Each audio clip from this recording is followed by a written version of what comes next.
Okay. Check 212. Pee pee poo poo bing bong. We're here.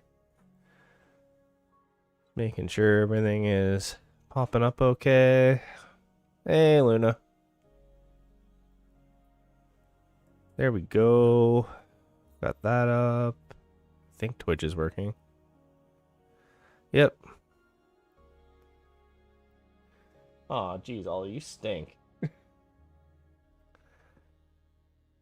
Okay.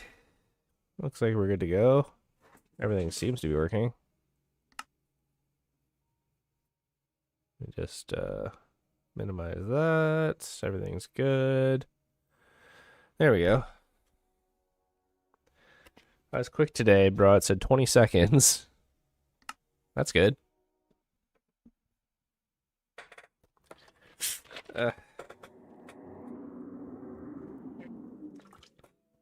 Oh.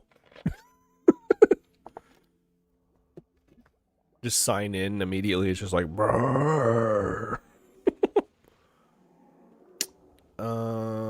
what are we dealing with here? We got sponge, we have wet sponge.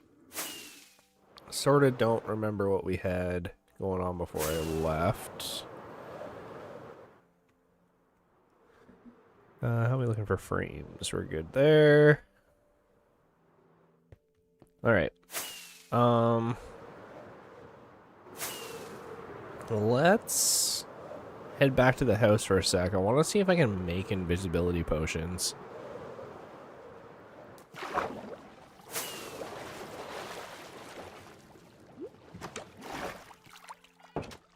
Oh. Hey, kitty. Get out of the way. Oh, well. You're just sleeping on my bed now. Just like my other cat.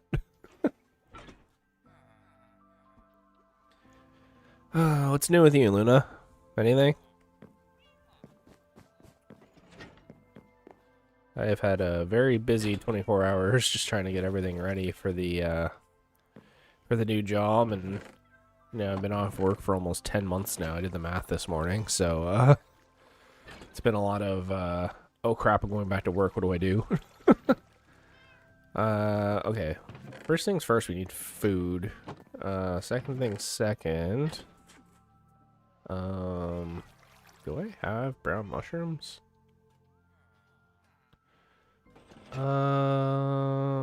If not, I know where we can grab some quickly.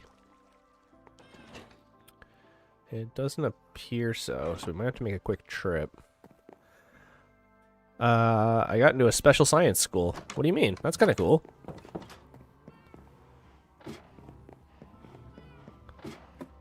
Is it like STEM for women or something?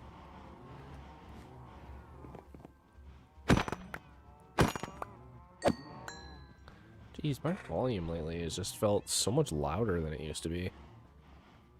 Here. My computer's actually pretty warm. Here. Just gonna collect some food and start cooking it.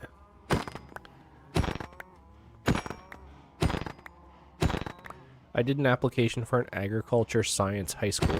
Okay, that's cool. Technically, the university I went to is an agriculture university, but it's such a large university that it has, like, other stuff.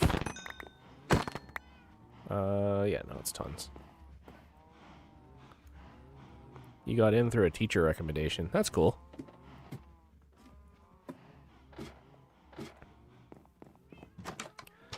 Hopefully it's not too far away. Is that sort of like what you want to do for a living? Is you want to like get into like farming or like agriculture?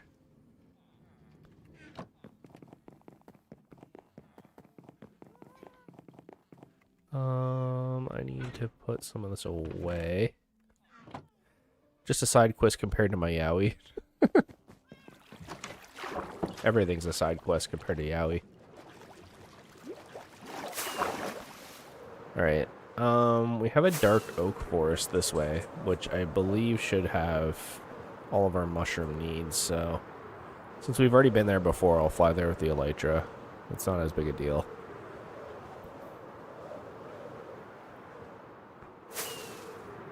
I'm mainly there for animal science and biology stuff, not too much farming for my courses. Gotcha.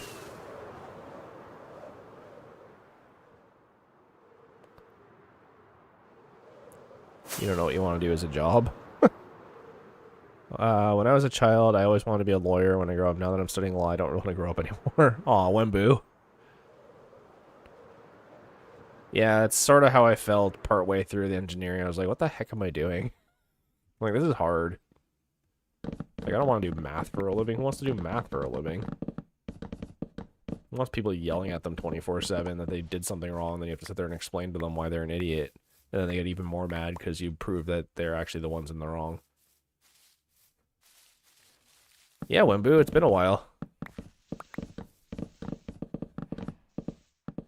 I love math too, but when you're sitting there being hounded by a manager for math as quick as possible, and even though you're giving it to them, they're still asking you for more. It gets a little frustrating. Got busy? Yeah, same. Alright, well, since you weren't here, Wembu, I got that job, so we are gonna have to change the streaming schedule a little bit, so that might actually work to your benefit if you've been so busy. I have 28 brown mushrooms and 8 regular mushrooms. That's really bad. Let's go make some fermented spider eyes. Watching your themes before school is like therapy, bro. Thanks, Wembu. I mean, I don't know about that, but, I mean, if it helps you, like, cool, I guess. I'm definitely not a therapist. I'm probably the last person that should be a therapist, to be honest.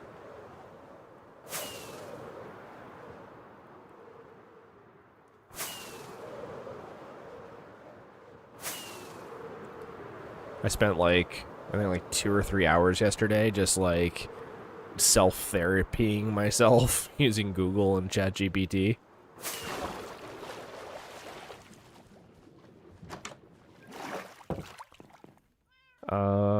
I need some sugar cane. There we go. And get some spider eyes. Don't worry, Luna, you're number 1 in everyone's heart. That's all that matters. Okay. Then I also need I need a lot of things. I need this. I need some more nether wart.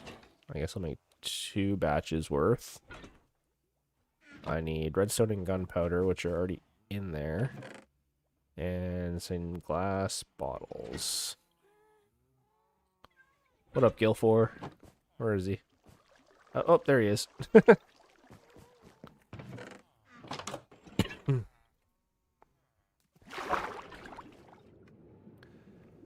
Okay. Let's try this, because I've actually never made these.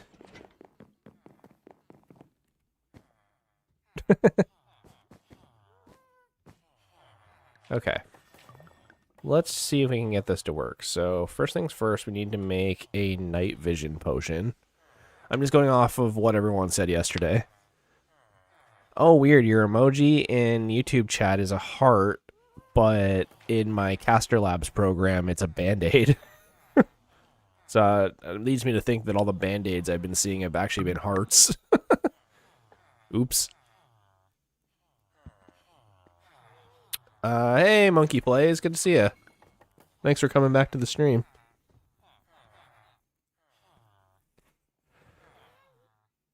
I had actually intended to check out your channel, Monkey Plays, to see if you were like a YouTuber or something. You know, like Monkey Plays, like you play games. I don't know. Okay. So we have night vision potions. So now, apparently, this will turn it into invisibility. At least that's what I was told in the chat yesterday. Oh, you've got no channel? Gotcha. Just start one. It's a lot of fun. It's definitely been a overall positive experience. Gotcha. Potion of invisibility When applied, minus 100% waypoint transmit range. Okay. So that worked. So let me grab some stuff. Actually, it doesn't even need to be a splash potion. In this circumstance, it doesn't really help. I can't draw anymore. I broke my stylus pen. I'm too broke to buy one. Aw.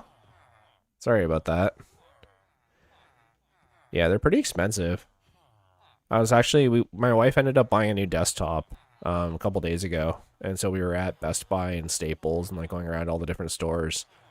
And just seeing how much tech is nowadays, like it's really changed a lot.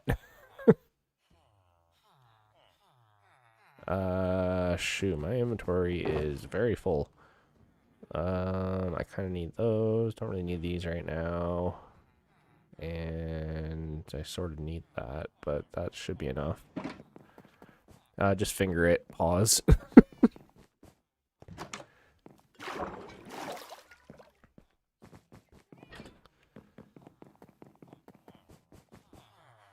Okay. Let's get a few more of these going. Hopefully... Oh, wait, nope. Oops. There we go. You mean like use your finger to draw? Sure you did.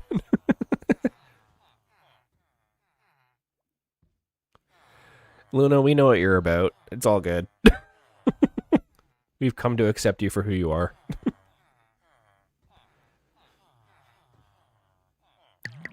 But, yeah, Wembu, sorry you've been so busy.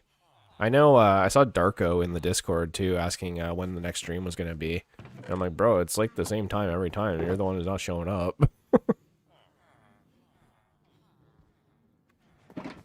Like, I don't know what you want me to say there. Good morning, having a fourth like. There we go. Thanks, Fearlink. Got lots of people showing up this morning.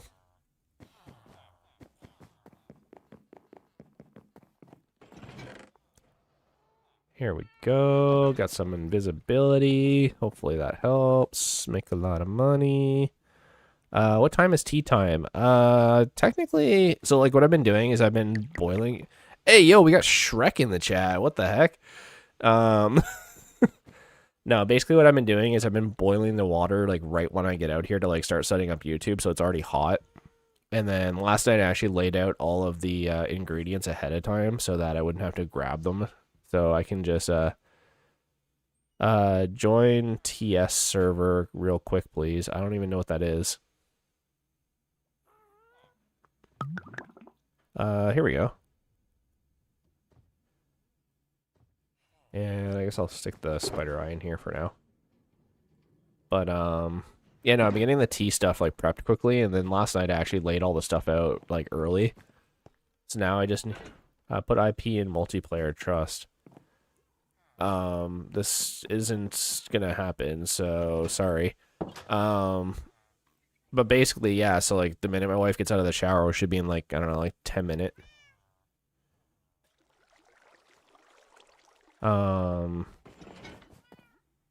But yeah, no, I'm not joining some random IP, sorry. But yeah, basically in like, I don't know, like 7 minutes or so, I'll probably start making the tea. Because my wife leaves at around like 6:30, 6:35-ish, but with the cold weather, it's kind of like inconsistent if she has to like brush snow off the car, you know? So, it's not snowing today, but we did get out of bed a couple minutes late, so... I don't know. We'll see. Give it like 7 or so minutes and then we'll party on over there.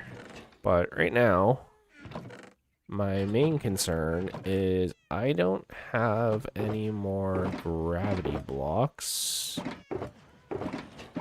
which is unfortunate. Oh, there's some gravel. That's from trading piglins, actually.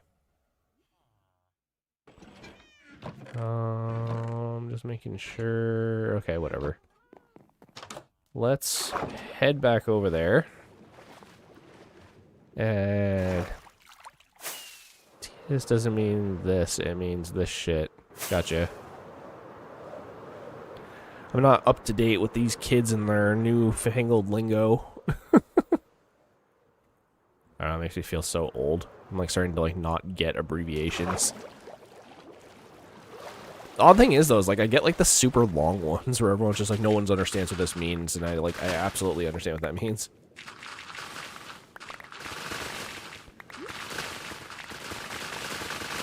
But yeah, no, I joined an IP for some random server, like, I don't know, like 5 streams ago, and realized after the fact it was kind of a bad idea, so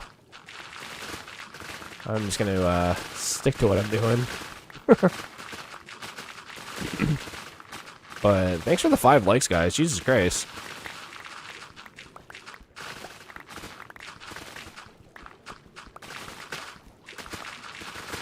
Killing it for likes today and views. Jesus. So here, we're just gonna go and grab a bunch of this gravel. Obviously, my inventory can only hold so much.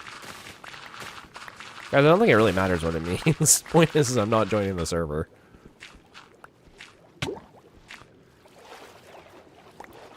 I don't know what it is. Like, everyone, like, when I'm online and streaming, everyone's just like, hey, like, stop doing what you're doing immediately and help me do my thing. And I'm just like, but I'm streaming to a bunch of people. I can't just, like, stop what I'm doing. Doesn't work like that.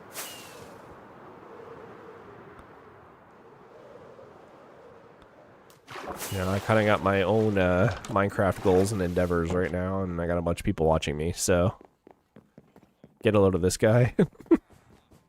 Here, let's grab our steak. There we go.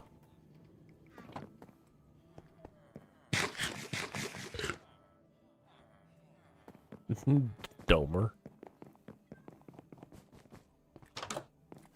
I'm gonna be honest with you, like, I get what that means, but it's just, like, interesting that, that's an insult now.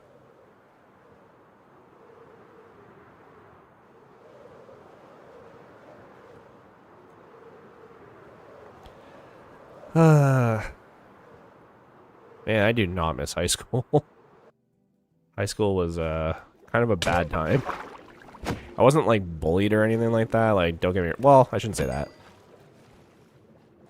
There were a few instances of people being very not cool to me in high school. But overall, I wasn't bullied until, like, grade 12-ish.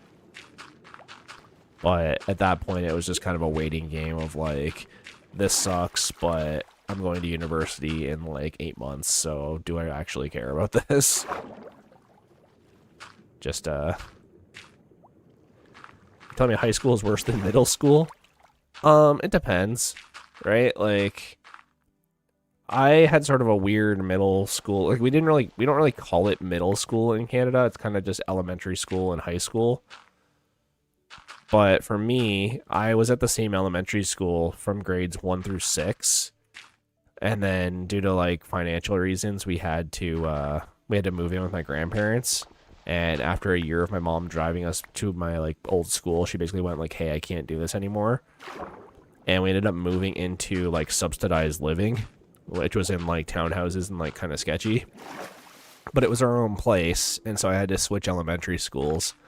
And the elementary school I went to happened to be the rival of my previous elementary school, so I was, like, super not happy about it. Because I was, like, very much into, like, soccer and, like, sports back then. So, like, the fact that I had to, like, now be on the other team was, like, kind of ridiculous. And then for grades 7 and 8, it sucked because every time I joined a sports team, it was the same guy who ran tryouts every single year for every single sport. And he would just pick all the same people, no matter the skill level. My mom actually complained to the school because I tried out for basketball. And I was keeping track of, like, what other people were doing and stuff because I was very competitive and, like, very athletic back then. And I had more points scored than anybody else in practice. And this one guy, who I considered my rival, actually became my friend later in life, but he didn't show up to a single practice, and then he showed up to the very last one, barely did anything, and then he made the team and I didn't. So my mom kind of flipped out and went like, no, like, what the heck? Like, you can't do that. And the teacher was like, oh, he just wasn't that good. He wasn't that good. And he's just like, well, from what he tells me, he was that good, and you just completely ignored him again. So it was frustrating for me being like, one of the star athletes of my school growing up, and then all of a sudden going to this new school, and the guy being like, yeah, well, I don't know you, but I know all these kids and their older brothers, so, you know, I'm gonna let them on the team. Yeah, well, we have, like, you can do preschool here, but it's not a requirement. And then, you know, we have preschool, but you don't have to do it. And then you have kindergartens for when you're, like, 4 or 5 years old. And then usually at around 6, you start grade 1. And then you go through, like, 1 through 8. And then grades 9 through 12 are high school. And then you go off to college or university after that. Usually you're around like 17 or 18 when you go off to college or university. Wembu, you know this. I'm 300.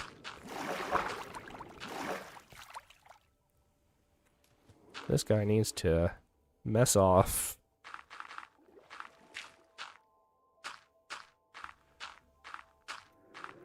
But yeah, no, that was one thing that like really messed with me, was like being the star athlete at my old school and then going to this new one and barely even being able to make a team. I don't think I made a single team in grade 7 or 8, even though I was more than qualified to do so. And then, and that's not even like me bragging. That was just straight up like the teacher was playing favoritism, because the guy who I said was my rival, his older brother was his favorite student, and he like openly said it in class like all the time. Like I had him for one of my classes. It's like, oh yeah, that person, like they're so smart, they're so great, they're this, and then like their younger brother just basically got handed a bunch of stuff, and I was just like, bruh.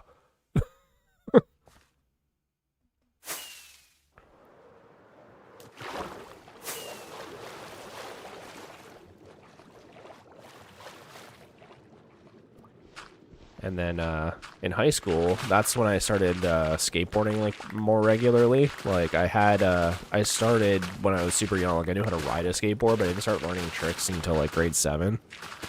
And then by the time I hit high school, that's when it was like, oh, like I have more freedom now. I can like go across the city and like go to skate spots and stuff. And so that's when I started taking skateboarding a little more seriously, and stopped caring about like soccer and stuff like that. But, like, I actually played soccer, like, on a team for, I think, like, 5 years. Or football, for anybody who's European over there. We have to kind of make the distinction between soccer and football over here, because we have, like, American football and Canadian football. Oh. Canadian football is really weird, too. I don't know if you guys have ever seen it. It's like basically the same game, but they change some of the rules and it gets a little confusing. Like Canadians don't really watch Canadian football. It's mostly like for college scouting and stuff. Damn, bro, I wish I got to do that. I was fat since a toddler. Yeah, well, spoiler alert, I was pretty skinny because we had no food. So, unfortunately, I was very underweight until grade 12 when I could have my own job and feed myself. So, not to say I was starving or anything like that. Like, we had, you know, some food, but I gained 70 pounds in grade 12. To put it in perspective, I was 110 pounds, and in grade 12, I went from 110 pounds to 180 in the span of, like, 8 months.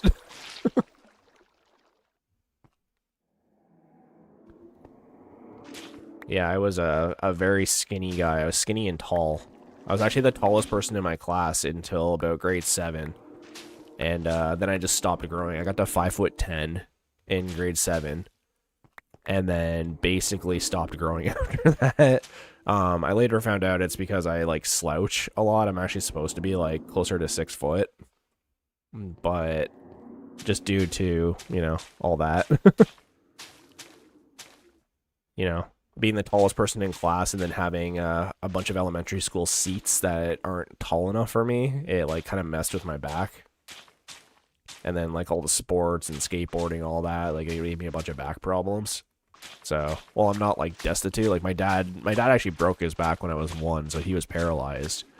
So I've always been kind of like, yeah, whatever, it's not that bad, it's not that bad. But, like, yeah, no, I have, like, definitely a bit of a slouch. But, yeah, no, I was 5'10" in, like, grade 7. Give me 1 sec, though. It is tea time now.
Sorry, guys. I'm still looking at the screen. I'm just making tea.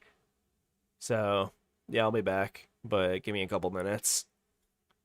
I miss Wembu. He hasn't uploaded in 2 weeks.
Okay. Sorry about that. But we are good to go now. So let's start draining some of this. Hopefully,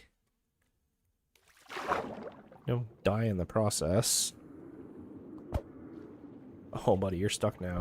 You can't escape this.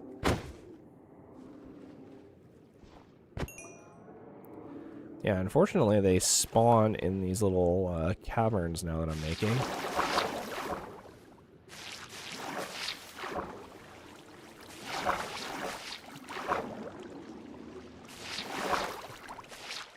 There we go.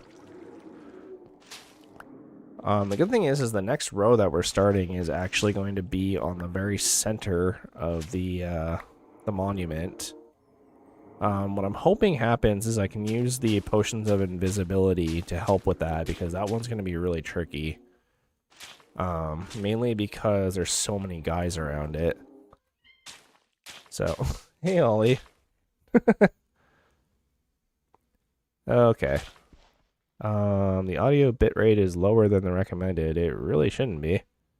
Testing, testing, testing. 1, 2, 3. Yeah, no, you guys should be able to hear me just fine. That's strange. OBS seems to think I'm overloading, but I'm definitely not, so I'm just going to ignore that.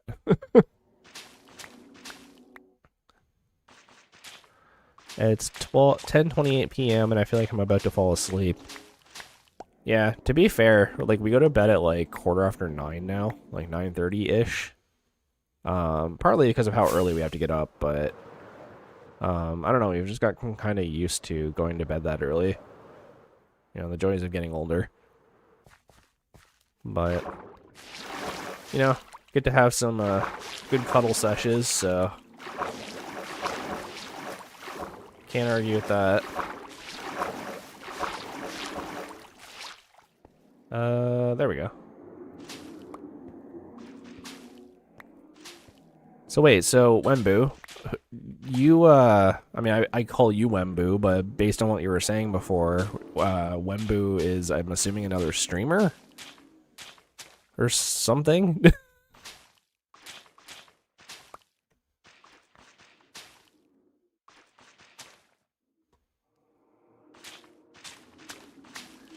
I don't know, I just thought that was like maybe your name was like Wendy or something, and you were like, you're trying to make like a weeaboo Wendy joke or something, I don't know. Yeah, he makes amazing videos. I mean, he must if you base your whole username off of him.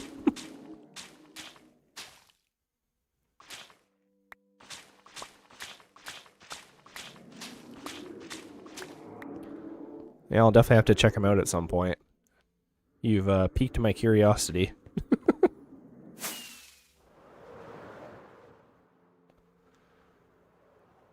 Alright, let's head to the nether, and we can dry out our sponge. I'm hoping that we don't run into anybody who decides to give us trouble.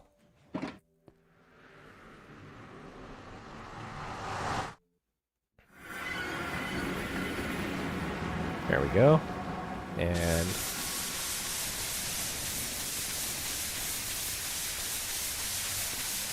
let's dry out our sponge.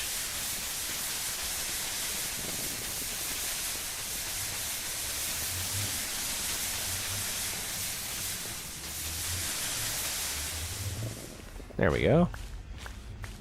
It's so much faster than using a furnace. Like, I honestly always forget that you can do this. Every time I use sponge, I'm like, oh, I gotta go grab my furnace. Speaking of weird voices, I just sounded like my grandpa right there, so weird segue. Going to bed that early is a very good thing. Yeah, usually. It's not great for your social life, though. Update about my grandma. She went through surgery yesterday, and apparently it went really well. She's still kind of out of it, but my mom did send me a picture. She went to go see her last night. Apparently my grandpa has been in pretty positive spirits, but that's just kind of how he is. He likes to kind of joke to hide how he's really feeling, sort of thing. So I think he's more upset than he's letting on. He's just trying to keep everybody else calm. My grandpa's actually kind of a weird guy. He dropped out of school in grade 4, so his like formal education isn't the greatest, but he is also one of the most successful people I know. So, not to say that he's like a super genius or anything like that. He just works very hard. But yeah, he's a bit of a jokester. So my mom was just like, oh yeah, like he's making a bunch of inappropriate jokes and I don't like it because it's a serious situation. But I'm like, well, that's like how he is. Like, of course he's making inappropriate jokes. Like, that's just how he copes with stuff.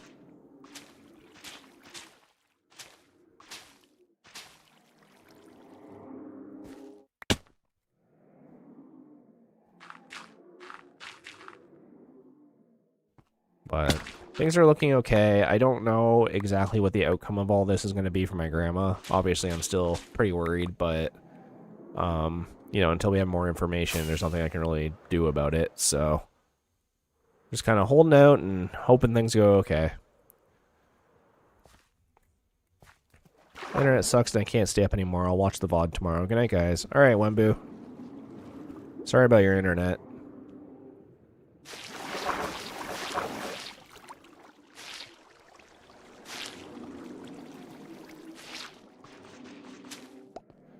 Yeah, my grandpa, he'll always kind of hold a special place in my heart, honestly. He's basically part of the reason why I'm even here, honestly.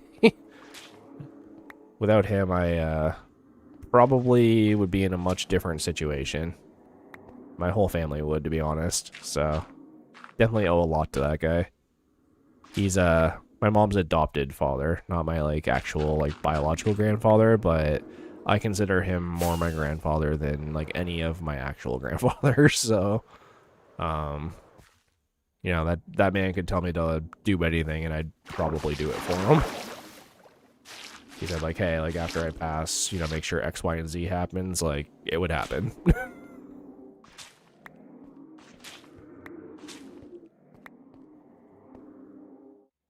You know, that was a man who had like 5 or 6 kids already and saw my mom in the situation she was in and decided to adopt her to help save my family. So I owe that man a lot of respect. He had no business adopting another kid with how many he already had, and he still did it anyways because he saw someone in trouble. And that to me is very admirable.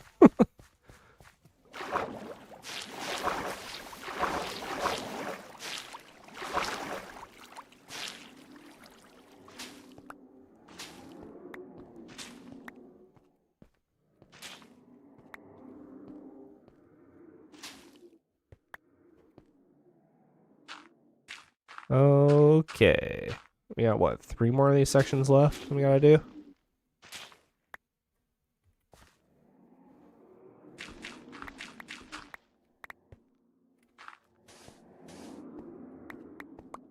Oops. I mean, I guess that's fine. New.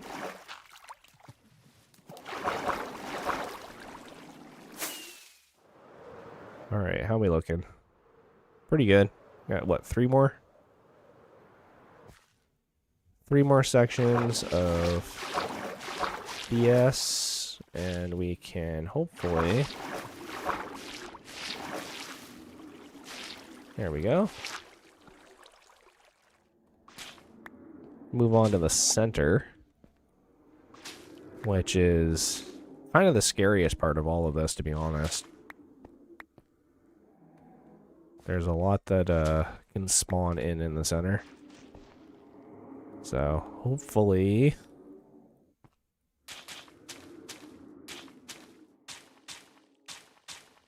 no problems come of it, especially since we made invisibility. Now, unfortunately... like, here's the thing. I don't want to take my armor off for it. That kind of spooks me out, but it would make me more invisible if I did. So, I'm thinking I'm going to probably just wing it, take the invisibility, and just go. But... I don't know if with my armor on, they'll actually still be able to see me or not. And that's the part that's kind of like, because there's a very real possibility that they'll still be able to see me. As you can tell from the noise, there's quite a few of them out there. But I'm hoping we can get all of this dug out rather quickly compared to yesterday, if I keep moving. And then once we have this dug out, I can remove the ocean monument and make a farm. But we'll see. We'll see how time goes today. I was going to go get my hair cut today, but to be honest, I kind of like my hair right now. So I'm thinking about not cutting it, maybe just trimming my bangs up or something. And then skipping that part of it today. And I do need to go to the car dealership because someone hit my car a while back and left a big scratch in the side. And I found out from my uncle recently, who's a mechanic, you can go to the dealership and actually get, like with your VIN number, they'll actually give you a little thing of paint that you can use. It's kind of like a whiteout pen, if you've ever seen those, but it's full of the car paint that matches your car. You just give them your VIN number, and then they give you the paint that matches your car exactly, like it's like right off the line. Hey, Winry YouTube. I remember you. It's been a while since I've seen you around. Welcome to the Twitch chat.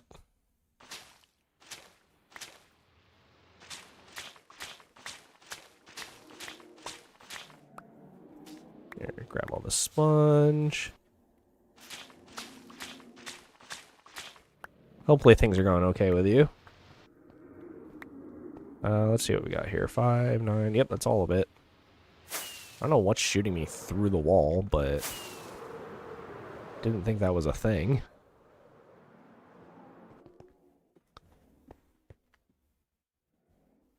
Alright, here, let's start taking down the wall here. I don't have a lot of inventory space, honestly, so here.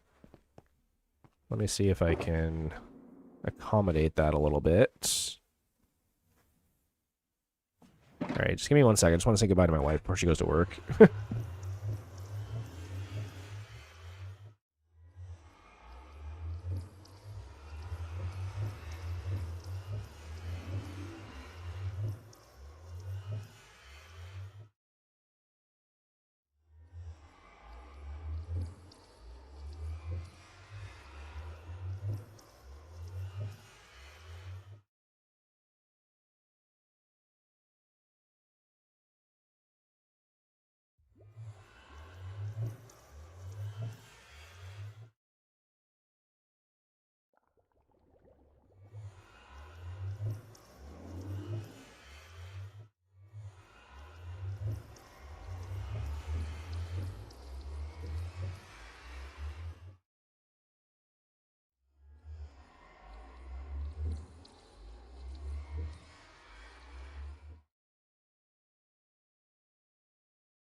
There we go. This looks like someone locked in chat.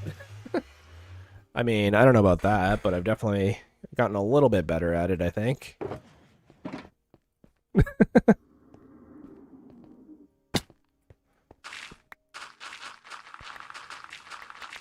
I'm doing my best. I think we're up to like over 70 streams now, or around there, so I would hope after that time, we'd probably have this figured out at least a little bit.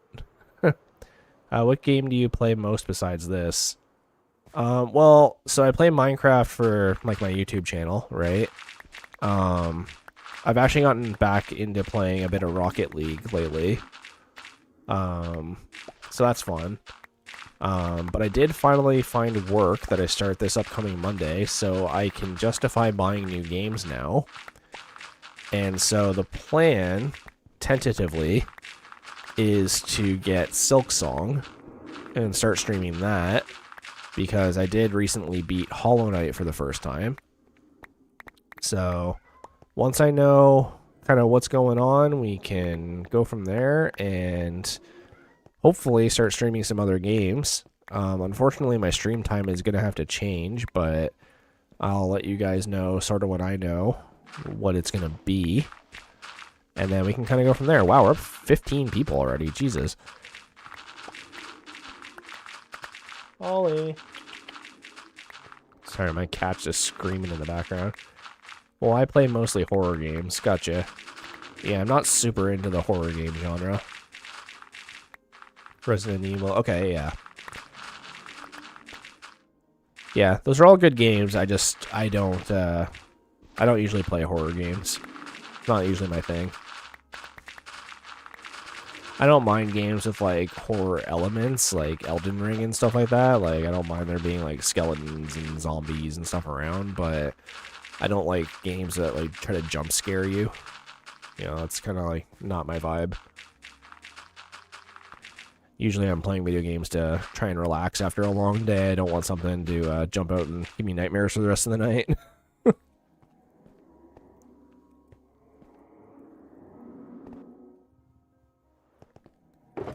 Here we go. Drop off all our extra gravel. And just hopefully run through here and collect it all before it despawns. Oh, they must be getting me through the floor. That's probably what's happening. I'm kind of seeing a few of them.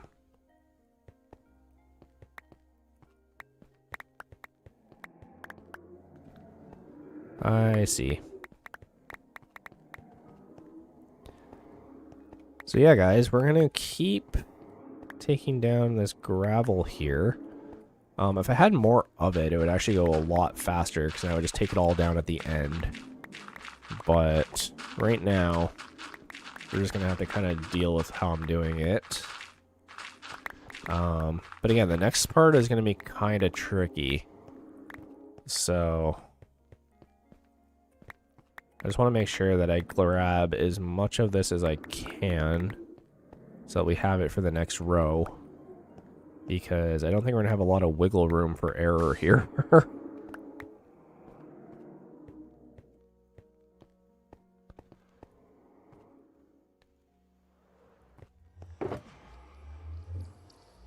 There we go. Winry, what's your, what makes all these horror games appeal to you the most? Like, what makes you kind of want to keep playing them? Like, I don't know if you're a streamer and it's good content, or is it just because, like, you like being scared, or you know, like, Lady Dimitrescu, you know, or Dimitrescu, is that it? Yeah, whatever that is. I don't know. They played it on Game Grumps and were, like, fangirling over her having a mommy bod, if you will.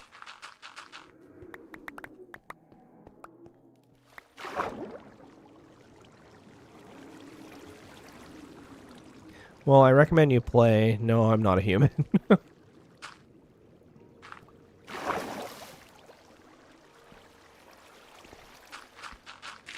Yeah, to be honest, I don't know how horror games would do for my content. It's kind of hard to say. I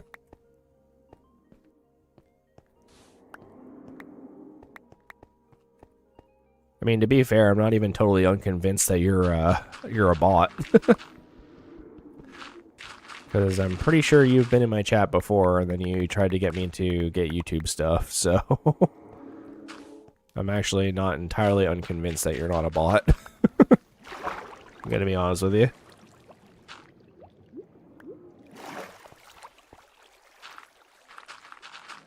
Wow, this is actually eating through my shovel.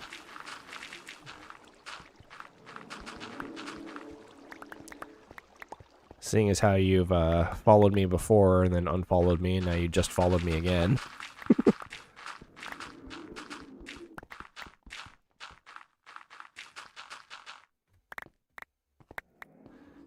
There we go. Almost there. I'm just hoping my shovel doesn't break before I get through all this. I guess I can use those torches I had. There we go. Dang, inventory full. Alright. We've actually already had 2, I think, bots in the chat. Like, confirmed bots that were just trying to be like, hey, like, buy viewers doing this. Which is actually pretty fast, so... I mean, my channel must be growing in some capacity. For them to, target me like that, so... You know, look at the positives, I guess. I'm just more shocked that we have 15 people here already, and it's not even the first hour yet, so... That's gonna be, great for my, viewership today. For anyone who's here, if you don't mind dropping a like, I mean, we're already up to 6, which is pretty great. But, you know, the more likes and more engaging in the chat, even if you guys just spam a bunch of random stuff in chat, the Uncle algorithm will definitely appreciate that.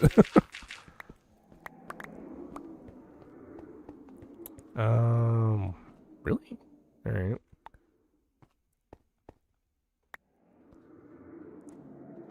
Here, we'll do a bit of this action. But, yeah, no, it definitely helps. Also, I'm going to start working on some long-form content today. It's actually been a while since I've recorded a long-term, or a long play, so, you know, there's going to be a bit of a learning curve there, so hopefully you guys enjoy it. You know, I do have a couple ideas in mind, but I don't want it to get too repetitive, so you know, we'll kind of take it one day at a time. Wet sponge and sponge. Okay. So, right now is actually kind of a good time to do this because the mob cap might actually be taken up by other mobs because it's nighttime. So what we'll do is we'll pop an invisibility potion. So I'm hoping that kind of helps. And we can pop down here. We need to go 6 across. 2, 3, 4, 5, 6. I'm hoping that means that nobody can see me right now. They can definitely see me right now.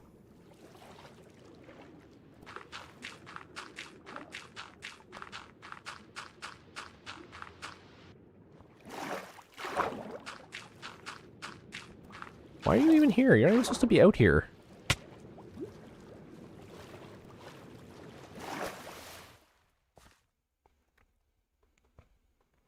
They keep spawning outside the spawn area. Well, they're not spawning outside the spawn area. They spawn in the regular area, and then they get to the spawn area.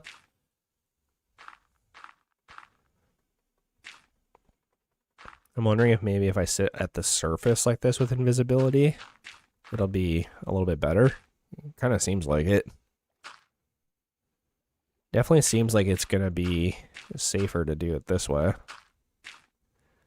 Although slightly slower, but I guess not having to interrupt my dropping every few seconds to run away might make that justified a little bit. Okay. Alright, guys. This is going to be the trickiest part, because we're going right through the center. If we can get past this, I think the spawn rates will hopefully start to drop.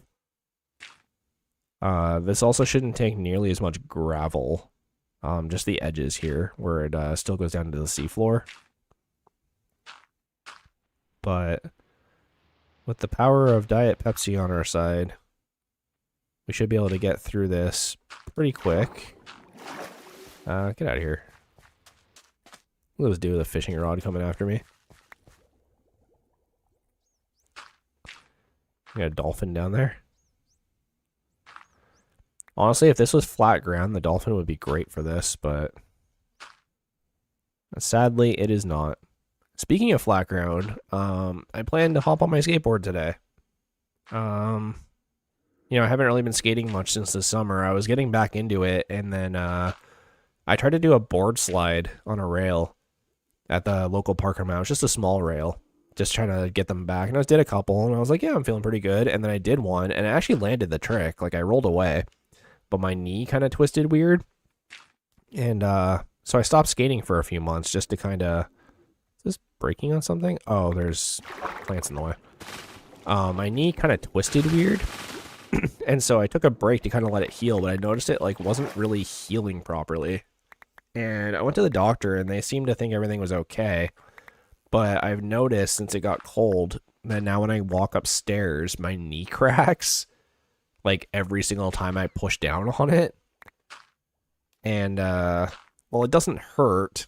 It is a little concerning that it's doing that, so I might take another trip to the doctor in the near future to be like, hey, so you know how you told me my knee was fine? It's definitely not. And I'm hoping I can still skateboard. Like, I'm just going to try today just to see how it feels, but, you know, just do some flat ground stuff. But, you know, I am 300, and, you know, 300-year-old knees definitely don't appreciate being jumped on. So, we'll see how it goes. I actually have been, like, I know I've been saying it for the past, like, couple months now, but I really want to get on streaming Skate 4 as well. But, you know, I even almost booted it up the other day just to play it for, like, my own fun. I'm like, no, save it for the stream. But, I don't know, I did a bunch of, like, mental health self-reflecting yesterday. And one of the things is like, yeah, no, like, you know, you stop doing the things you enjoy, of course you're going to feel upset about that. So I was like, yeah, no, like I enjoyed skateboarding and then I stopped because I got too busy because of school and, you know, stress and work and stuff like that. So I'm going to try and get back into that. You might see some body reveal, but I'll probably blur out my face if I end up posting anything to the channel about it. Funnily enough, I actually do have another channel where I did post a bunch of skate stuff, but I haven't really like shared it on this channel because it like obviously like face reveal reasons. But that channel, like I don't have a lot of subscribers. I think I have like maybe like 2. And they're probably both my wife. I was trying to make it originally as like a skateboard trick tip channel, and with the occasional like video part for myself, and I couldn't keep up with it. The physical demand was just too insane. I'm invisible. You can't see me. John Cena, you can't do this. Ow. Is there a drone here? Get out of here.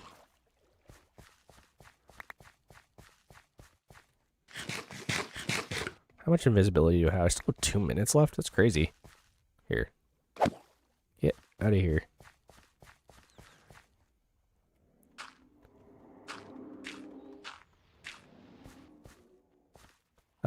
Hey, Addy and Pross. How's it going, buddy? Good to see you. Good to see you. Yeah, I'm really glad I grabbed invisibility because it's starting to look like I'm gonna need it. What I might do actually is I sort of want to just dive in there and put this down.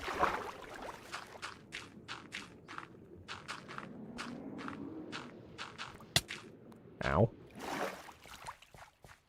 Didn't even hear that one. It just kind of hit me. Here, I do have a trident, but it doesn't do a lot of damage. I need to give it, like, impaling or something, which I think I actually do have an impaling book back at the house. Are you late, or... No, you're not late. Stream started about an hour ago, which is the usual time. So, no, you're good. Oh, you get out of here.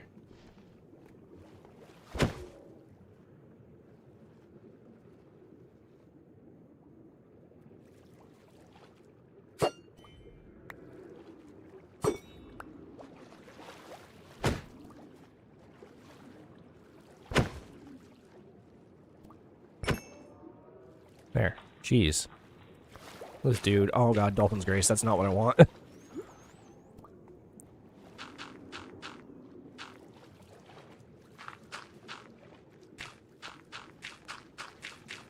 Come on. Sorry I'm not talking. This is a bit of a tricky situation here. Anyways, how are you? I'm doing okay. I got some news about my grandma. She's out of surgery and looking a little better. Her blood pressure is apparently up, so that's good. Past that, pretty good. I got a lot of stuff done yesterday. And today I kind of need to do the same thing, but you know, I'm doing relatively well, I think. Jesus. Get out of here. Here, I'm just gonna grab some more gravel before I do anything else. But yeah, no. Yeah, I'm having an okay morning. I had an okay sleep. I felt bad because apparently I was snoring last night, so my wife kindly left me the bed so I could get some sleep. But yeah, no, I'm just kind of hanging out, trying to get this ocean monument drained before these guys kill me. Which, you know, is always a fun time. Just gonna pop some more invisibility here. Oh. See, I was always told that, like, at a certain distance, they can't see you when you're invisible. But that doesn't appear to be the case. I think once they lock onto you, they're just locked onto you. So. Oops. So, unfortunately, it looks like I'm going to have to... This is the tricky part because of the entranceway here. So I just need to, you know, try and break line of sight as much as I can. And, you know, kind of can't do that when they're all attacking me at once. You know, if this wasn't hardcore, I would try it without armor, but I don't really trust that. So, unfortunately, we're just gonna have to wing it. But we'll get there. 2, 3, 4, 5, 6.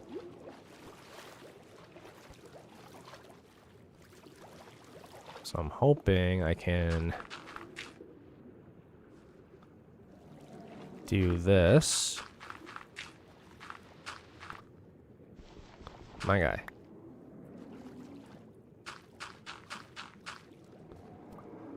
Using invisibility but wearing your armor isn't giving it a fair shot. Yeah, but also I take 3.5 hearts when they hit me, so... and that's with full netherite and my elytra. So that's why I'm kind of hesitant, to say the least.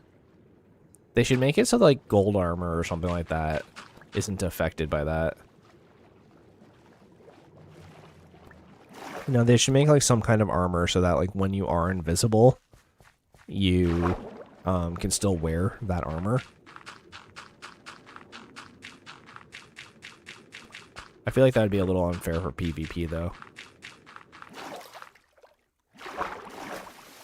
Alright, here we go. Yeah, there's so many of them down there.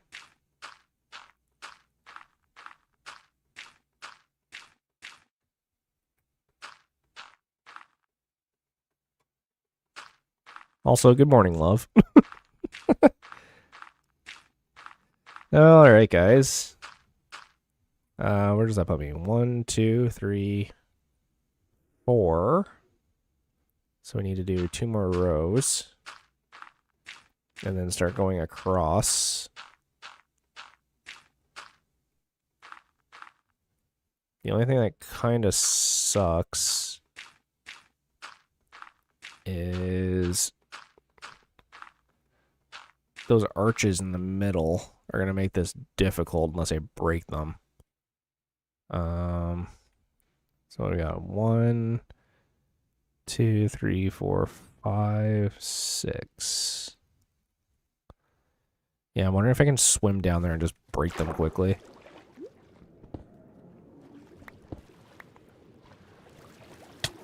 Get out of here. It's just gonna make laying all the gravel down a pain if I don't. There, that sort of worked.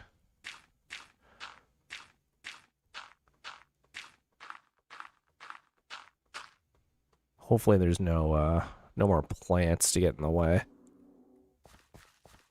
Here we go. Oh, that's weird. I didn't even realize it would do that. Ooh, I'm a ghost holding a copy of myself. Subscribe to Stein Plays. Okay. Let's get this filled in as quick as we can. Again, this is going to be the hardest part. Once we get past the center, it'll get a lot easier. Because all the spawns will happen underneath the monument. And so we won't have to get shot every 2 seconds.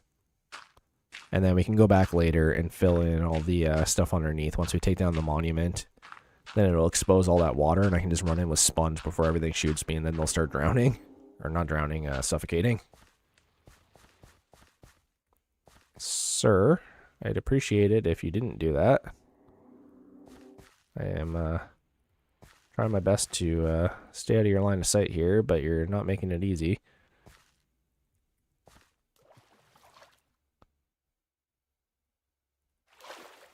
I'm just going to chill over here and just ignore the fact that none of those guys are targeting me, and I don't know why. And we'll just keep filling this in.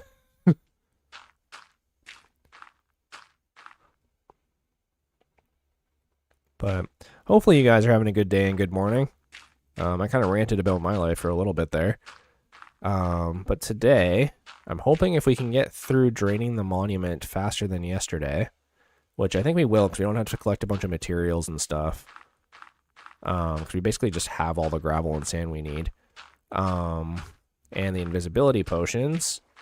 It's my, fingers crossed that we can get through this pretty quick. And then once we're done getting through all this, you've got a few seconds before Guardian's attack lands. You leave your armor in the hotbar. True. But if I don't see them attacking me, then it gets kind of dangerous. Like, I get what you're saying, but I'm not risking dying because I want to put down gravel. Like, the invisibility helps, and it goes down, I think, 20% for each piece of armor you're wearing. So, like, I still have 20% more invisibility than normal. But it's not worth it to me that if I'm not paying attention and I get hit by 1 and I get taken down by over half my HP, then, Yo, Stein, what games do you usually play other than Minecraft, if you don't mind me asking? Actually, no, someone asked me that earlier. So I've been playing a lot of Rocket League outside of Minecraft lately. So that's pretty fun. I'm trying to think what else. Pokemon. I'm a big fan of Pokemon. I'm trying to think of what else. My wife and I, we play Played Up and Blueprints. I don't know if you guys have seen those games, but Played Up is kind of like Overcooked. I don't know if you recall that game where you're like running a kitchen. It's a good little co-op game. We play Blueprints as of late, which is kind of like a weird sort of mystery puzzle game, I guess you'd call it.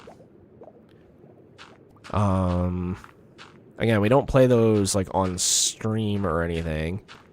I do want to start playing Silksong on stream soon, but it probably won't be via the YouTube channel. It'll probably be like a Twitch exclusive sort of thing, because my YouTube channel is strictly Minecraft.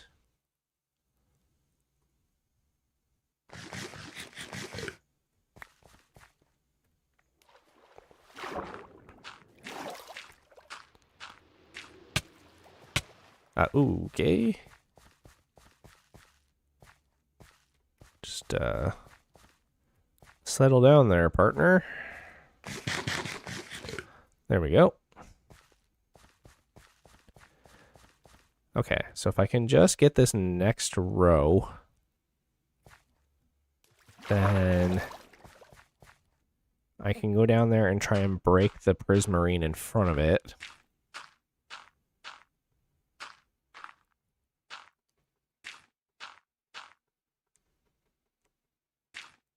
There we go. And now this is going to be a little sketchy. Oh, my invisibility wore out. Let's switch these guys out. We'll pop an invisibility. All right, so the plan is to swim down real fast and break those 2 blocks and then swim back out. There's a lot of guys down there, so need to do this kind of quick. Not that. Okay, that was 1. So if I can just break the other one. Here we go, go, go, go, go, go. Just break line of sight. There we are. Hey, Rachel D. Yeah, no, I've actually been really wanting to play Elden Ring again. But I only have it for PS4, so I thought about maybe getting it for my computer instead. I actually have a lot of games on my computer that I don't have for console. Skyrim and, Portal and things like that. I don't know, what games would you guys want me to play? That's the bigger question. Right? Because if I'm gonna stream games, I'd rather play games that you guys are actually gonna watch. And like, obviously, you'd watch Minecraft because that's, you know, sort of why you're here. But if there's other games that you think could be kind of a chill vibe, you know, I'm not really looking for any kind of horror game or anything like that. But you know, I'm sure horror games would probably get me views. 'Cause I'd probably be scared like crazy. I'm not a big fan of horror stuff.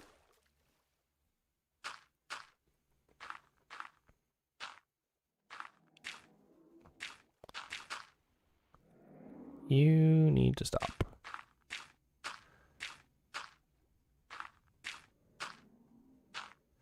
Almost there. Yeah, and this is probably the most dangerous spot, so if we can get this done in relative quickness, then we should be good for the rest of it.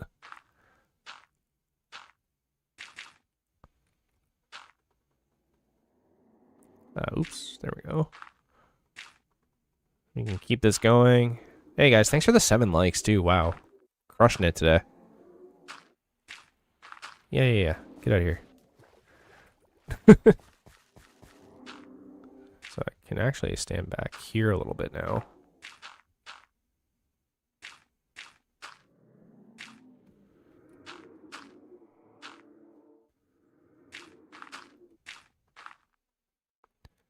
There we go.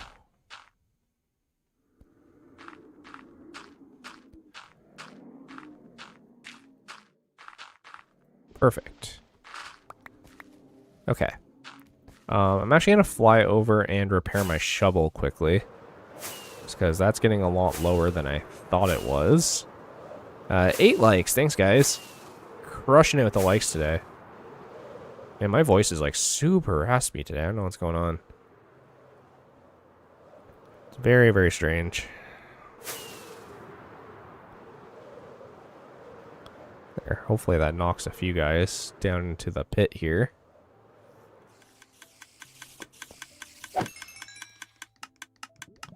Just kind of hopefully grab some XP.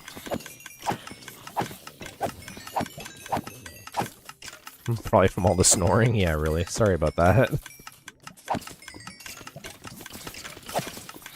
My lovely wife was so gracious to take the couch because I was snoring too loud last night and didn't bother kicking me out of bed.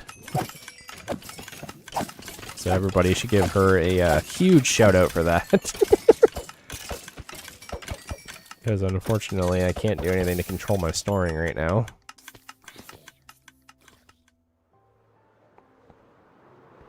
All the items falling from the sky. I kind of love that collection system where it's like all the items fall from the sky and just land in like the big pile of hoppers down here. What up, Gilfor?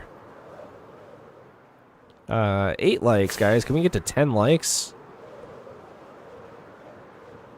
I know it's kind of a tall order, but I think maybe we can pull it off. Okay, so this is 6.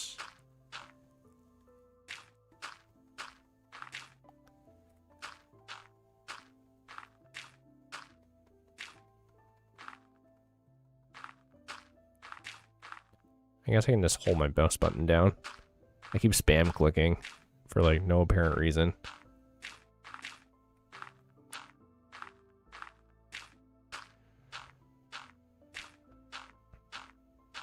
I can't believe we're almost at day 350 too. That's crazy. I would love it if we could get to day 400 before I go back to work, but I seriously doubt that's going to happen. Go fight the Ender Dragon again.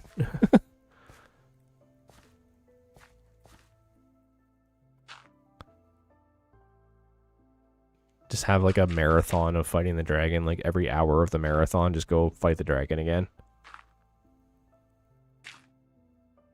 It's actually not a bad stream idea. It all depends on me. Yeah. I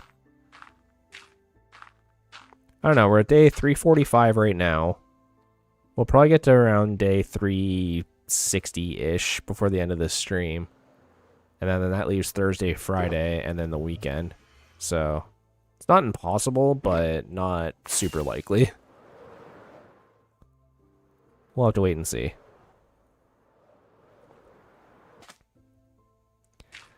you know, I kind of have a bunch of stuff I need to do before heading back to work on Monday.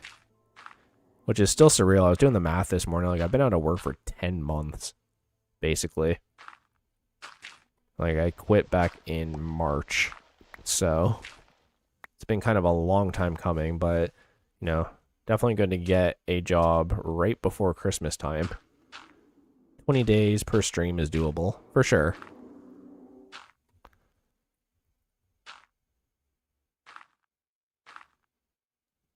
Yeah, it hasn't really felt like it's been as long as it has, but like I was doing the math and I was like, oh yeah, no, it's been a little while, so it's definitely time to go back, and I'm glad I got a job right before Christmas time so I can at least work for a few weeks and hopefully save up a little bit of Christmas money to get some presents for people.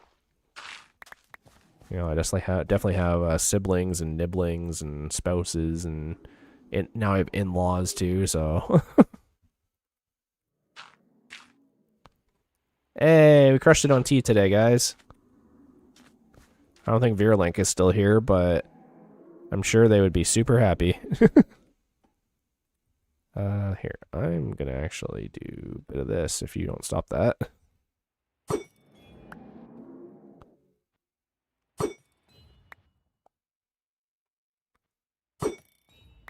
that not hit you? How?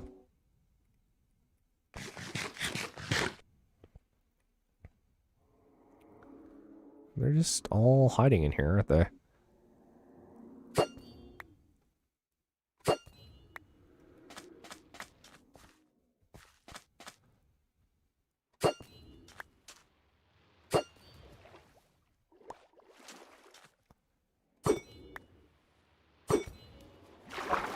There we go, that's one of them.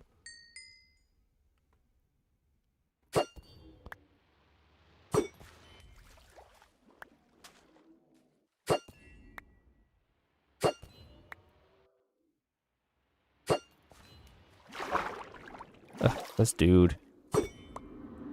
Okay, there we go.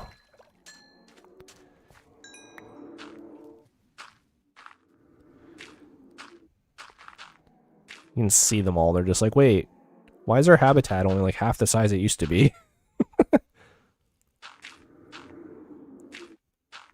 Yeah, even when I made that tea this morning, I was just like, yeah, no, this is going to be a good one. Sometimes you just kind of know. You know, the Tea Master tea. You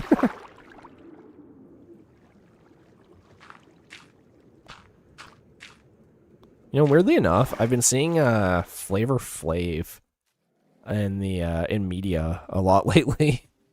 Such a weird guy.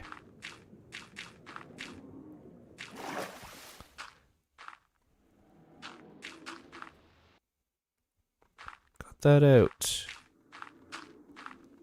You guys will get your habitat. And by habitat, I mean flowing water that diverts you guys right into a killing chamber when I'm done.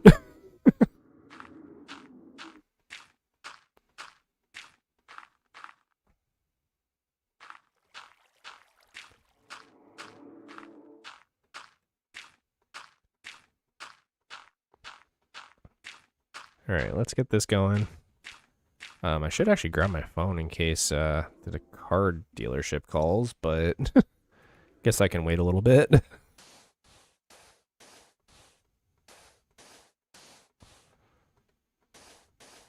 There.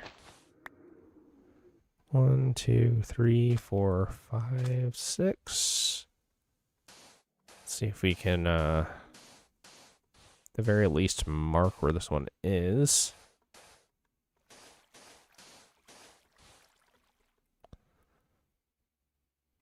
Yeah, close enough.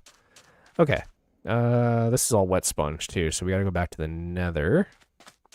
But once this is done, we'll definitely be past the halfway mark. Yeah, no, we're getting up there. Let me just organize this a little bit. There we go. And let's hop in here and see what's going on. Hopefully we don't get attacked by anything. Wow, we're already at 61 view, guys. Thank you so much for that. You guys are killing it today. You guys are killing it. You're going to succeed at everything. Your outfit is, you know, on point. And you're going to get that good news you were waiting for today. Yeah. Now because random internet man said it, it's going to happen. That's just how life works, right? You spread positivity by giving it to other people. Something I never understood, like, you know, you meet those people that, like, go out of their way to be, like, just giant, like, a-holes to everybody.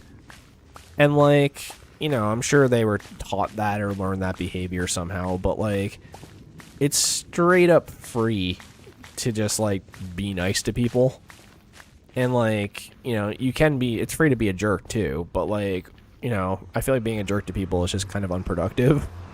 You know, everybody's got their battles going on, you know, stuff going on in their lives, so, like, why make it harder on people, you know? I never understood that. You know, and I'm not, like, perfect either. I'm not going to say I've never been mean to people, because, like, of course I have. Like, everybody has. But, like, you know what I mean? Like, there's no point in spreading negativity, especially in a day where, like, there's so much negativity going on in the world right now. And, like, I'm a bit of a pessimist. Like, my wife can probably agree that I tend to look at the dark side of most situations. It's just kind of, you know, how I was raised. But at the end of the day, like, if you have an option to be nice to somebody or mean to somebody, and it's not going to affect you in any different way, just be nice. Like, you know, just be nice.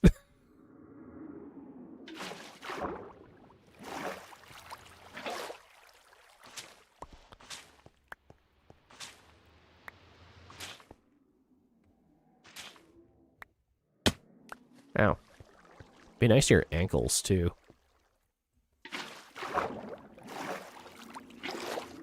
That should be enough to help break them all, I think.